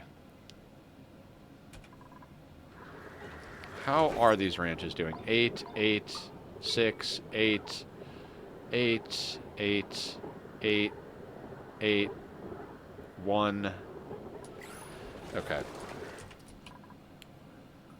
Oxygen included, indeed. Yeah, oxygen is actually included in this game when you start. It's a little bit of oxygen. It's not, you know, it's not insane amounts of oxygen, but you do actually get some to start. So it's kind of a misnomer.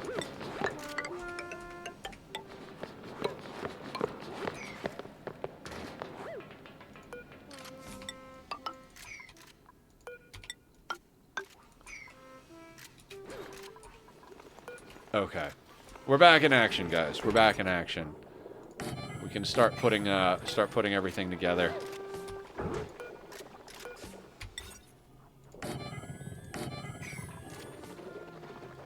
So, our goal for the rest of stream is to try and actually knock out this this industrial-sized Drecko slash whatever. We're basically, this is a Drecko, glossy Drecko pip farm that we're trying to put together here. It is way oversized and over-engineered, which is basically this whole playthrough. Because that's my version of casual. Let's over-engineer. They does that. Oxygen barely included. That's the right name. One of their other big title games, Don't Starve, makes people hoard food in the beginning, not realizing it's the dark that will kill them first, not starvation. Right? Alright, we're gonna have to build the things that don't require us to do... God, I don't even know what I'm talking about. So... those go there. Those go there.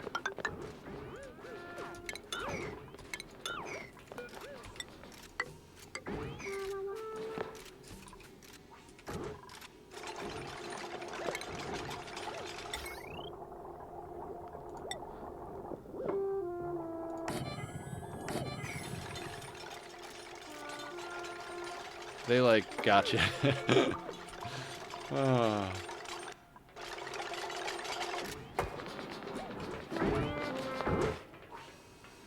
Yay, the dupes are happy. At least the dupes are happy, right?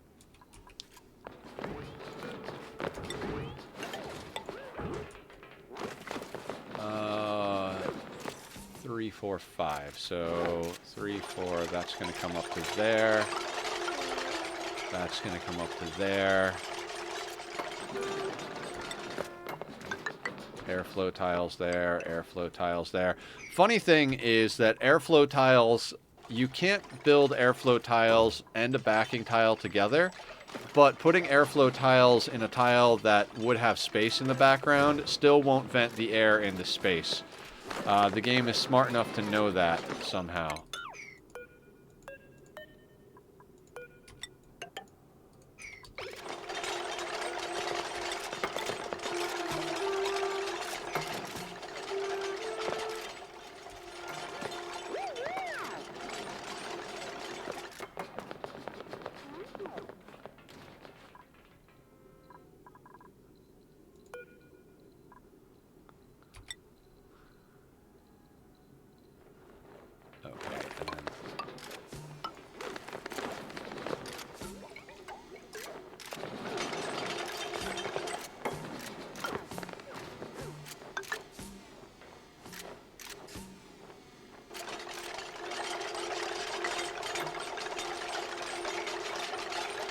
That should theoretically be those floors.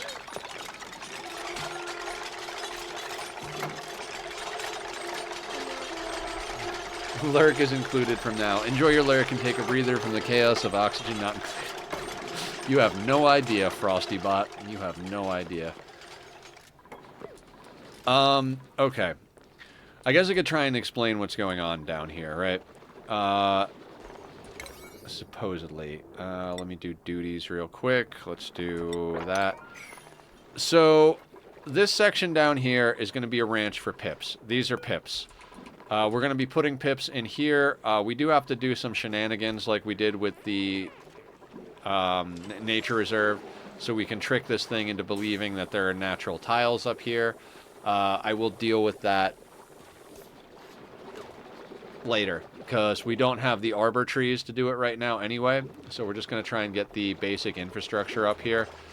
The pips, when they eat arbor trees, produce dirt. That dirt then feeds the mealwood that's going to go in these, and the mealwood in here in turn feeds the Dreckos that are going to be in here. We have to layer gases in here, so we're going to have hydrogen gas up on the top, probably down to about here is the idea. Since there's already oxygen in there, we're probably just going to use oxygen because mealwood needs to be in an atmosphere of oxygen or carbon dioxide. We do have to run a cooling loop in here because the arbor trees and the mealwood need to be have a temperature maintained of about 25 degrees or so, 20 to 25 degrees. Basically the same temperature that we're running our cooling loop for our base. So the fact that a lot of these spots down here are that like between green and yellow color, that's basically just what we have to do to this area up here. Glossy Dreckos, however, or no, that's for the glossy Dreckos. The regular Dreckos, however, are going to be living on Bomb Lily because it's not going to cost us anything on dirt. Bomb Lily will grow forever. Yep, visual glitches. Whatever. So Bomb Lily needs to grow at a hotter temperature. So we're going to put a layer of insulated tiles across here so that the heat stays trapped up here and the cold stays trapped, or the reasonable temperature stays trapped down here. That way we can run both of them right next to each other with minimal issues. I set up a whole automation system so that the eggs from the pips come out and one will get dropped here and immediately put into this incubator, provided, of course, that the incubator is powered. Incubators take up a lot of power and produce a lot of heat, so that's something we're going to have to make sure we deal with. A lot of power? 240. Yeah. So we'll have to we'll run a we've already made a few extra breakouts with our transformer system over here to do that. I might have to make some adjustments to the temperature we deal with these things. What do we got? 25.8. Yeah, that's fine. So the dirt from the pips should be just a little bit more than we need for the glossy Drecko's food. So we'll get just a little bit of a dirt positive process, and then the glossy Dreckos, when they get sheared, produce plastic from their scales. The regular Dreckos produce reed fiber. Right now we're ranching them over here. Now, like I said, regular Dreckos can live on Bomb Lily, so we do have Bomb Lily in here. This place has always been a little bit on the warmer side, so we've just been letting it go with natural heat. In theory, this chill up here could bleed into here, but it's going through solid tiles, so it's taking hundreds of cycles before it's warming it up too much. Heat is usually not the biggest problem in these games. Well, heat is usually the bigger problem than cold. It's usually easier to heat things up than it is to chill them down. Those can go. Those can go. All that can go. That can go. Right? And then we're going to be running this up to here.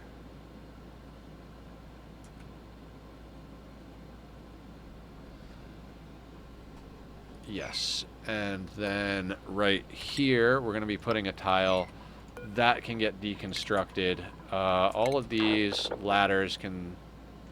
Well, not all of them, actually, because we're going to need this to go... I'm going to have to build these one at a time.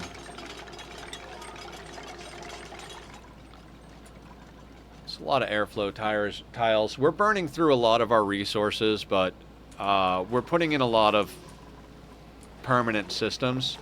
The vast majority of the work on this base has more or less been completed. We're just kind of trying to finish out the last few bits of what I want to get done before we start venturing out into space. I do want to convert this to a layered industrial sauna. It will be the largest scale layered industrial sauna I've ever tried to create, since we're actually going to try and integrate it with this bottom section of the map as well. The biggest issue with all of that is that we do still have some gases trapped in here. What I'm going to do is I'm probably going to stick a pump down here to pump out a bunch of these gases. We'll have to keep an eye on it, but there is hydrogen and oxygen over here. We want all of the gas in here to be carbon dioxide and steam, which is going to be an awkward transition because there is going to be polluted oxygen in here until we start boiling this stuff off, which is going to be a whole thing in and of itself. We have to switch our insulated pipes over to radiant pipes so that this stuff boils as it's coming out of the petroleum generators, because our petroleum is coming into our petroleum generators at 134 degrees. So that's just about enough to boil it. If we look at the boiling point of polluted water vaporizes at 119.4. So I don't know if we're quite going to have enough heat to do it that way, but this place should be kept at a pretty hot temperature. We should be looking at keeping our temperature upwards of like 150 to 180 degrees over here, which should help vaporize that stuff. If we can't vaporize it, we'll come up with other systems where we pump it through a water sieves or whatever the case may be, and do little like layered tricks to trap the different gases and then sort them. But you know, we'll burn that bridge when we get to it. Currently, we've got other projects that we're trying to get going. The reason we need to get this whole thing online is that we need plastic en masse if we want to be able to do... God damn it. God fucking damn it. The game defaults to deleting everything, not just... Okay. Let's, let's just vent our gases into space. Sounds like a great idea, right?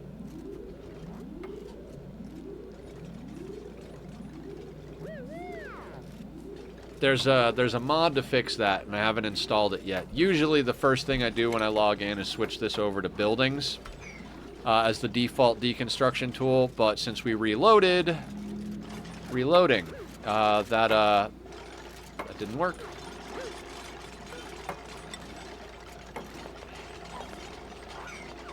And I can't place a door there because I have to delete the background tiles to place the door.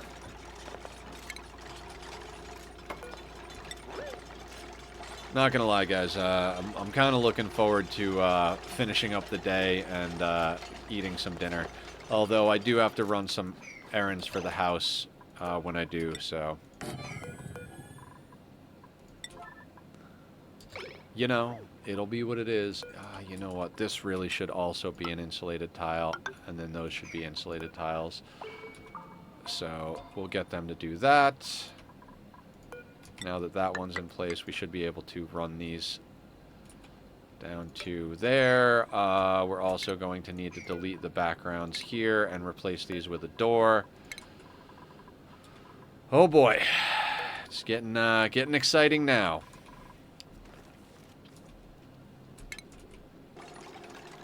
Buildings. Can definitely delete those bits. So there are some weird quirks when you're using background tiles like drywall in space. Namely, you can't place doors over these. So you actually have to delete the background tile and then place the door. Which seems odd to me. So the door in and of itself has its own backing plate, apparently. You'll see that when they open it, you can see the backing, and they conflict. Now, when it comes down to building tiles or airflow tiles, it shows red, but you can build over them, and it will replace the background tile with the other tile. So there's a lot of little bits and pieces and tricky who's-a-what's-its when it comes to the way this game's building system works. We're going to put that there. We don't have a whole lot of copper yet. I just told it to build a whole bunch of copper stuff. So So we should be able to get that stuff done reasonably soon, but we're going to have to let it actually build the copper, or smelt down the copper. We can make these because these are made out of granite, and we can make this stuff because it's made out of copper ore, not copper itself. We need these ladders here for them to build this stuff, so we got to leave those till they're done with that. Then we can delete those ladders and start building in these other systems. This is also going to be like that. Drecko farms are also crazy because you have to layer the gases. In order for these systems to function, we need to have hydrogen on the top and chlorine on the bottom up here, and then over here we need hydrogen on the top and either oxygen or CO2 on the bottom over here. It's not the hardest thing to do in the world, but it does require us to pump some gases around. Luckily, we store gases over here, so we've got chlorine in our tank. We also have a chlorine geyser over here that, where are you at? You're going to be active in 28 cycles. So hopefully by the time it's active, we're done pumping this whole thing out. We only have one pump over here doing the work, which is not really a lot of brute force on it, but we had a lot of projects to do, including this one, so we're kind of letting this pump in the background. We started our day with vacuuming this area, with digging this area out. We also have them over here. I also told them to sweep some stuff over here at a lower priority so that we can start getting the debris out of here. Eventually, we're going to have to do a huge sweep on the map, but it's a lower priority, especially since a lot of the stuff on our map is pretty toasty. So, once we do this, we're going to block this in so that it's a vacuum inside of this chamber. Eventually, we'll build some sort of chamber for this. We have to decide where we're going to draw the line as far as how far up we want our CO2 to come. I'm actually kind of thinking we might want to do that basically up to about here, but it's really going to be dependent on when and how we decide to convert the rest of this side of the base into another set of Slickster ranches. Time for me to run away. Bye, miss! We'll be playing more Sea Ice RimWorld tomorrow if you come by, so hopefully that'll be a little less chaotic. I don't know how you can hope for less chaotic on a RimWorld day, but you know, if there is such a thing as a low chaos RimWorld day, I would hope we could get that one tomorrow, because God, I could use my brain could use a little bit of a break. Will, when you get off work? All right, sounds good. You have yourself an amazing night. It's good hanging with you. Thank you for popping in. Always appreciate seeing you and everybody else who comes to hang out here. Streams have been going quite well, and I owe it to you guys. It's just been really awesome. Okay, so more systems in place. We need this here. Jesus, some of this I can't actually see because I have stuff over top of it. Because of course I do, right? We do have a little bit of copper built. We do. We got to let them grind away at the copper. We're going to put that right there. We can delete these. Then that'll be 1, 2, 3 tall. Then there'll be this there. That'll be 3 tall as well. These will get deleted. We need one of these in here. Oh my god. Okay. Okay, Nether. It's okay. Everything is fine. Everything is fine. Oh. Okay, so we got about a half hour left in the day. This went a lot quicker than I anticipated it would. We still have a few things to put together here, so I might actually end up having to move some of this stuff, so to speak. But for now, it'll be fine. Everything is fine. And we put one of these here. We need a pickup. And I'll try to explain how all this works. Excuse me. Basically, the Drecko eggs will get picked up, and they'll get dropped in the rooms that have their own incubators. I'm not queuing up the incubators because we need more copper before we do that. So let's say, like, we're going to have an incubator here, and we're going to have an incubator here. basically, we use these critter sensors to detect whether or not there is already an egg in the incubator. And that incubator, we're going to delete those. And then if there is, it'll close the vents and not let any more eggs drop into that room. And then those eggs will overflow into this room here. So there's going to be an incubator room here and an incubator room here for the Dreckos. And if the eggs don't need to go into the incubator room, they will go into the overflow room, which is going to be this middle set of stairs here. In the overflow room, they're going to get sheared, and their reed fiber and plastic are going to get picked up by an automated system. And then our breeders will stay in here. The incubator will reserve an egg for the ranches. I think Past Nether did the math correctly, but, you know, at this point, I don't know. That guy does some good stuff, but he also really screws up sometimes as well. Right, we have to deconstruct these backing plates in order to put in the doors we need, because we need doors pretty much at every step of the way in here. Printables. Let's go in here and check this out. Building, supplying, cooking, bottomless stomach. No, thank you. Strength, shriveled taste buds, grease monkey. Stinky's not bad. It's just he doesn't have a lot of interests. That interest in supplying is really not going to get him too far. I mean, we could theoretically take him on as someone who can start hauling stuff, but I don't know. I'm hesitant to take on any dupe that doesn't have at least 2 or 3 interests. Tidying, rocketry, and decorating is really not necessary.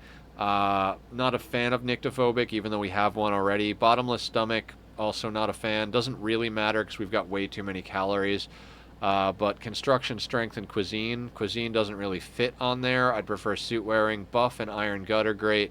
Iron gut's not really going to matter to us at this stage in the game because we should have systems set up that nobody's getting food poisoning. Although the other thing we have to consider is we do want to send a team to our second planet. So we might want to start training dupes up to go to our second planet soon. Do I want to take Ari? No. We're going to take the brine. I'm going to say no to a bottomless stomach dupe. Because he would be second planet material, but on our second planet, we're not going to have nearly the calorie situation that we have in this planet. So we'll let that be what it is. The other thing is, you guys might be wondering why I'm building these doors with the little nub in front of them. It's so that we can put a drop of liquid there, so that we can trap the gases in here. The dupes are all going to be in suits. So they don't need to breathe. I know that sounds terrible, but the suits will mean that they don't have to... Wait, is there a door there, or am I getting ahead of myself here?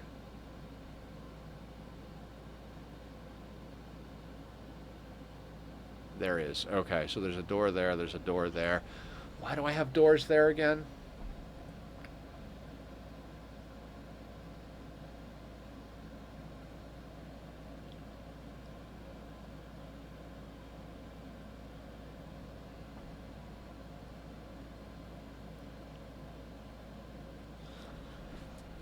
I might not need this door, but I'm not 100% sure. We are going to need to put a door here. Vertical doors kind of suck for movement speed, but I couldn't think of a way to do this. Really, this whole system is stupid and convoluted, and I don't know why I wanted to make it like this, but it is what it is. We're going to need a lot more refined materials in order to sort this out, though. So I'm going to also... We need one of these up here, right? These should be made out of lead, not out of copper. They don't have an overheat temperature. That was dumb. Not that it matters. It's not a lot of copper, but when we're running out of copper, that's a problem. I have historically...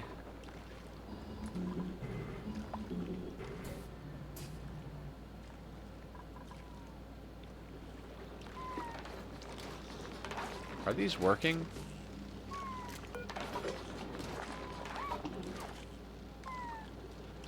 They are. They are pulling polluted oxygen out of the space down here. Not gonna lie, I wasn't sure that was gonna work, but somehow they are.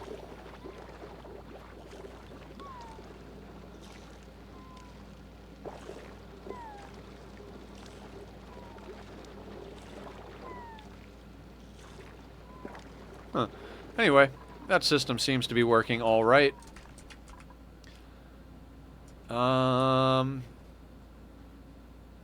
Sure, why not? I am absolutely broken today, guys. I do apologize. I feel like after that crazy accident with the power, that broke me. That legitimately broke me.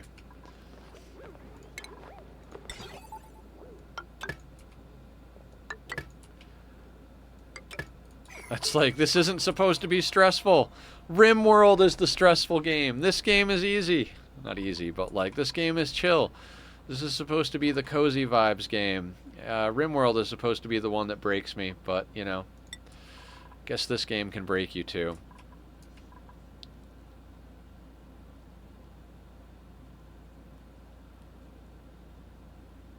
Alright, so systems look like they're working.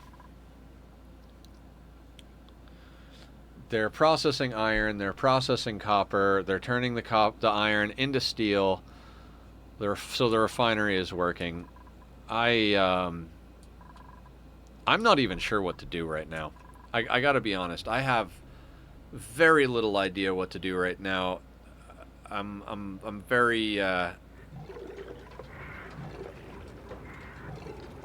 we're still gradually pumping the water out of this spot, which is fine.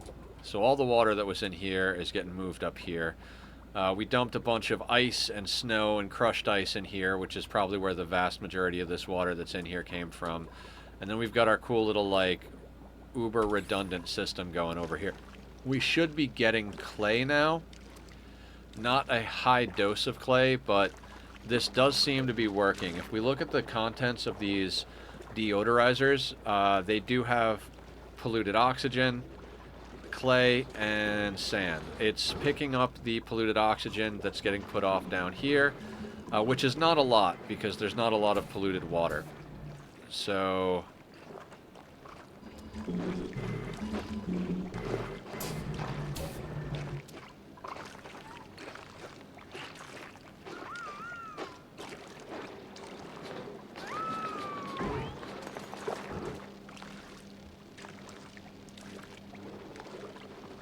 this is so weird. Yeah, so basically these things are sucking up the polluted oxygen as fast as the water in here is off-gassing. I suppose once we get a little bit more polluted water in there, it'll do the job a little bit faster.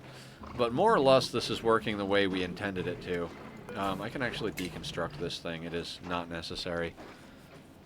In fact, it is... It could have caused problems. If I decided to sweep water, they would have brought the water over there. So we're just going to deconstruct that bad boy. We're up to 19 tons of dirt. I do believe we went down to about 10 tons of dirt at one point. We basically skipped steps and went directly from living off of mealwood to living off of barbecue, which is insane. If anybody doesn't know the game, the idea that we skipped right past water-based crops straight to barbecue is a little bonkers, but we got it done. What the hell are we doing with the rest of our lives here? Alright, so what do we want to work on with the rest of the day? We got in the Drecko ranch. This is going to become the new airlock. I guess we should actually make that the airlock. Yeah, sure. Let's do a little cleanup there. We'll do that.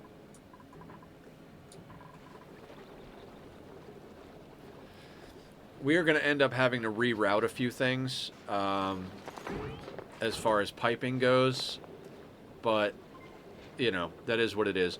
What we're going to do right now is we're going to brick in those two tiles, then immediately delete them, because breaking them in with the liquids in the spots that it is should mean that we delete the gases that are in there, then we'll be able to install a door like we have over here. Basically, same system. This door is in a vacuum. So when we delete these, we'll have vacuum. We'll put a door. Once that's there, we've got a liquid vacuum liquid situation, which means that heat should not transfer. Should not.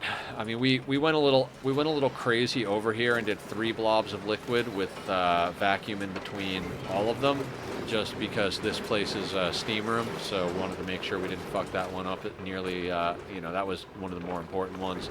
The other places we're using this system. There are systems that are a little bit more robust and are less likely to break, but we're not going crazy over here. These seem to be working just fine. I used to do all of my liquid locks like this. It requires quite a bit more in the way of resources, and it's not something it's not something that's really necessary anymore, I don't think. It was mostly out of habit that I was doing it that way. But we had a few people in stream that know the game and were like, no, you don't have to do that anymore. It's not necessary. And I'm like, okay. Okay, fair enough. Okay, so now that that's done, we can actually mop those 2 bits up. And let's start talking about how we're going to... I think we should try to strip out the rest of the map over here. I mean, over here is not as big a deal, but as far as things we can do over the next 20 minutes, I'm not willing to take on any crazy new...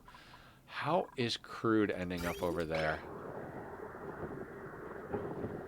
See, this is a problem. This is why we have overflow, though, so things don't go wrong. Let me watch this, though.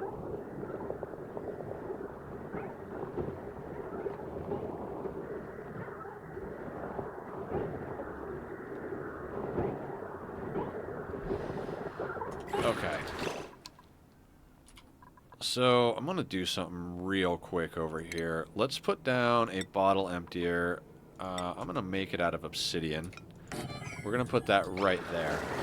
Then we're going to disable this building over here. I did ATP last Thursday. We did a whole stream where we played on the new map for about 4 hours just playing it. I went really fast as far as exploration and everything, and then the last 2 hours we switched over to debug mode and checked out all of the different styles of terrain generation. We made a whole bunch of different worlds. We checked the spaced out DLC, spaced out size, classic size. We checked out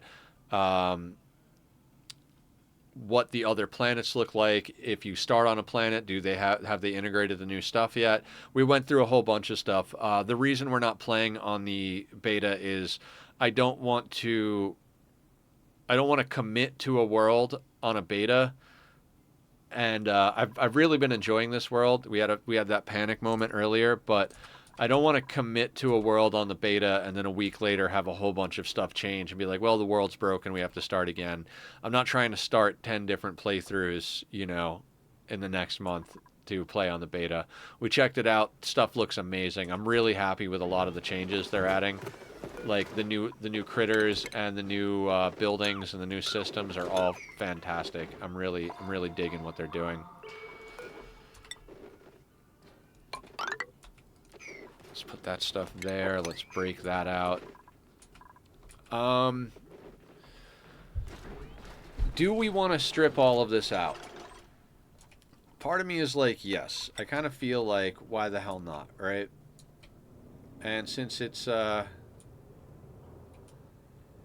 we might just brick all of this in right up at the border for now.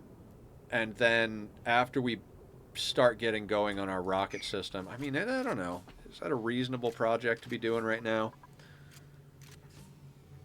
At least let's get the ladder systems over here looking a little cleaner, right? Yeah, that's a good cleanup thing. Let's get the...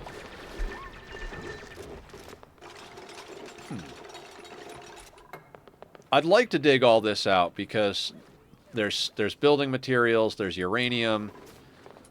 Like, there's a lot of things. Speaking of that, are we getting any... Ooh. Yeah, that whole part. That whole part where I didn't think about space radiation nuking our central shaft. Oh my god. Oh my fucking god. Right. Right.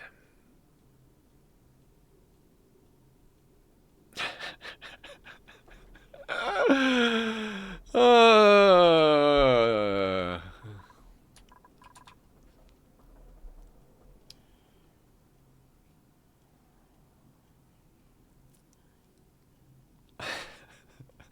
Radiation. Oh my god. Okay, so what am I doing?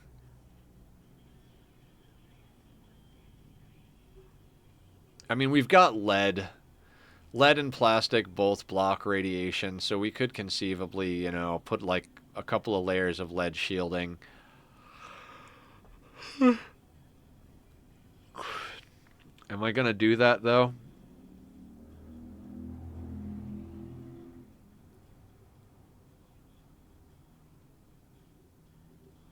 And if I am I gonna do it from the inside or the outside?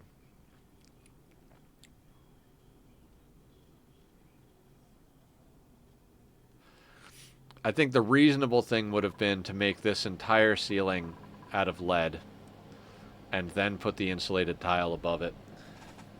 So, yay for other problems. Now, we're not playing on any type of crazy hard difficulties, so literally the shine bugs over here are giving off more radiation than is bleeding through from the top, but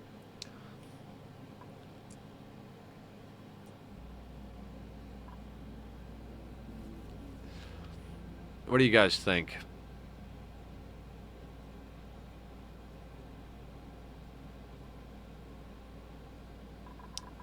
How many rads do you have? 0.36. If we let you keep going, 0.37, 0.39, 0.4.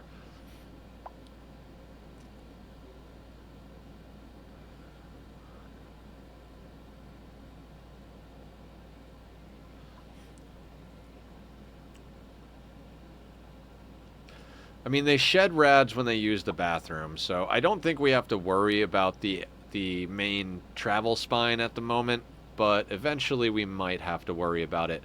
Since we've got ice and snow meteors, we could easily set up a collection system up there for that stuff. Not that we need to collect that stuff. I am just kind of hitting a brick wall right now.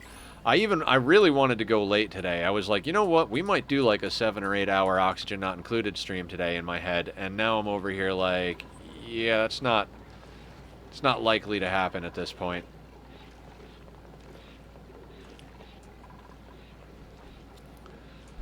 I mean, not likely. It's definitely not happening. In fact, I'm over here like, maybe I should just end 10 minutes early. I would like to rip all this stuff out, but that's not a reasonable project for the rest of the day given the radiation. Our dupes are slowly cleaning this up down here. I guess theoretically we could keep working on this ladder situation. Sure, why not, right? So let's just kind of build at reasonable levels, I suppose. Like these are all supposed to be like that.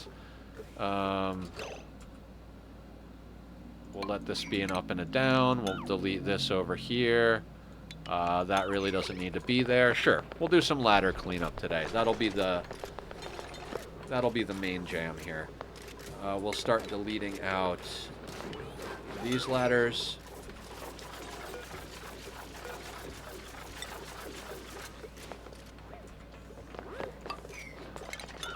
That can go.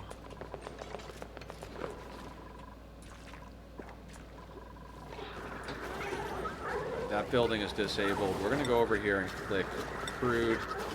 We're going to enable auto bottling. That way they'll yank the crude out of here and move it down here.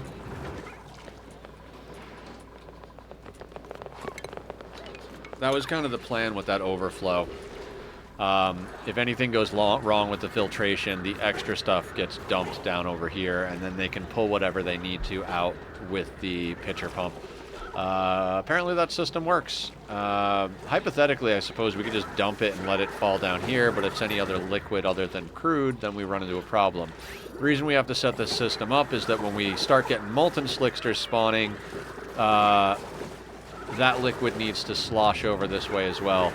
Although it does look like we've got petroleum from molten slicksters over here, it might cause a bit of a problem, honestly. As much as molten slicksters can be awesome, I almost feel like we should avoid switching over to them, because otherwise I should have made this too thick, and we are definitely not going back and shifting everything up by a single tile. That's just absurd. Is this... This is crude oil.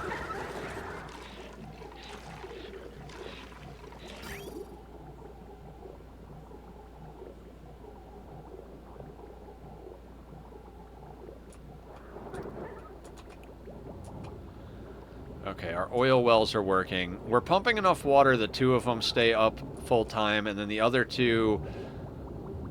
Whatever. Basically, the only reason we have 4 set up is that when one of them gets down to be serviced for natural gas, the other ones pick up the slack.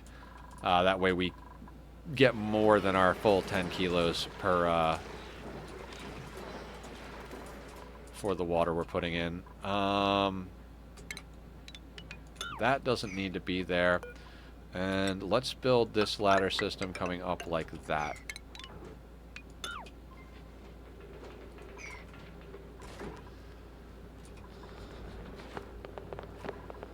And since we don't want gaps here, we'll put those there.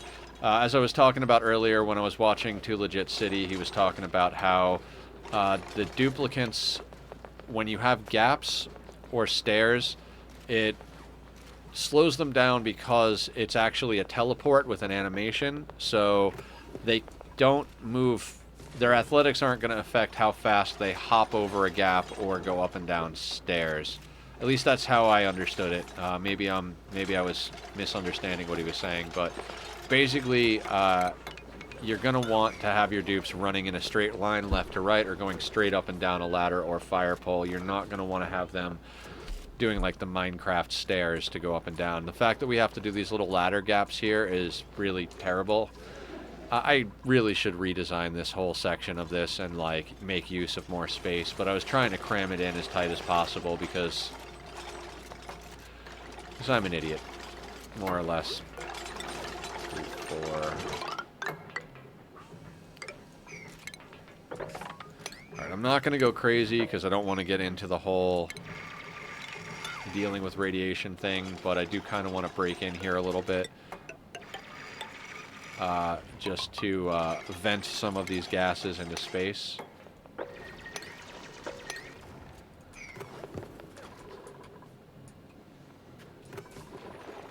And yeah, that is the long and the short of it. Again, I do apologize for losing my shit when the power went down. That was just absolutely terrifying. I was like, oh no, I have no idea how to fix this.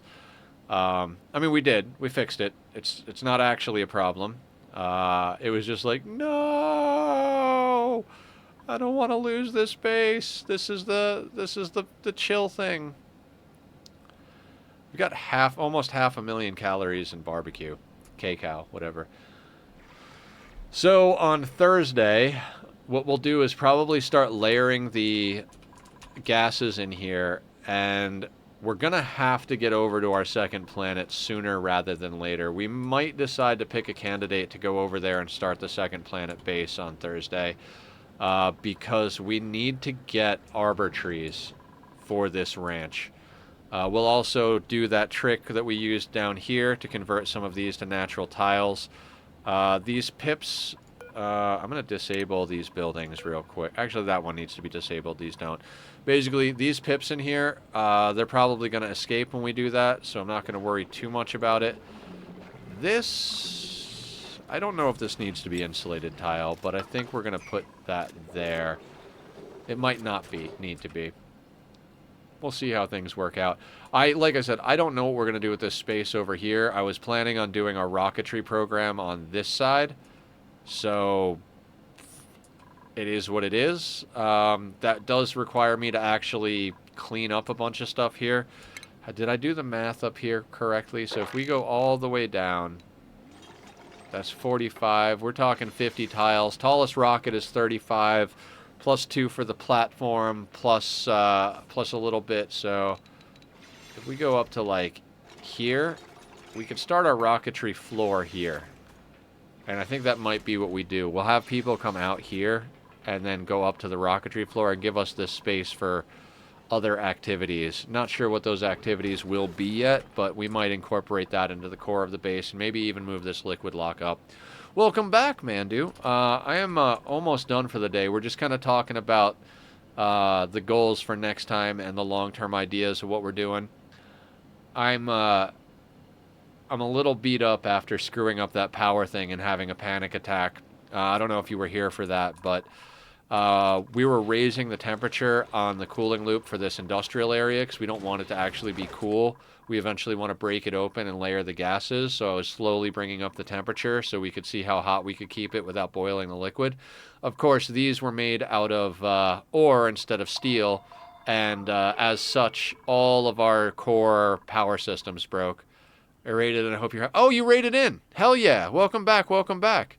Sorry, I didn't even notice that. I'm totally losing my mind. Rating in with a party of 2. Guys, go check out Smoke. New friend for today. Hopefully we get to all hang out a lot more. Dive into the wholesome degeneracy den with Smoke King 1991, where gaming and chill vibes reign supreme. They're the colorblind maestro of Smokes and Division 2 advice, surrounded by adorable meowlets, recently spotted defending their turf in the first Descendant. They're all about that PC life and drops galore. Join the mayhem, but no backseating. I like FrostyBot. It's a good thing. It's a lot of fun. See you soon on Discord. Absolutely killer. I got to go run some errands after stream. So yeah, it's a good little bot. Okay, let's save this here. And let's see if we can raid out. We'll take Smoke's community with us on a ride. So thank you for jumping on the raid train. It's been really great hanging with everybody today. Again, I apologize if I lost my shit and people got... Dag is playing RimWorld? Oh, no, wait. No, wait. I was like, I thought that said Oxygen not included. Sorry. We raided Dag yesterday. Let's raid over to 2 Legit. I almost always raid over to 2 Legit, but why not? We love 2 Legit over here. So we're going to raid over to 2 Legit City. Thank you guys for an amazing stream and an amazing day. Tomorrow we're going to be back on RimWorld doing our Sea Ice Challenge. And then Thursday we'll get back on some Oxygen Not Included and see how we can further this base without giving myself a heart attack. It's been good hanging with y'all. Take care. Be well. All that stuff. I'll be on Discord later. We're going to be watching the boys. Take it easy. Oh, I don't. I only have 22 tons. What happened to all my aluminum? Oh, it's in this biome. And either cloud coming in with the rain.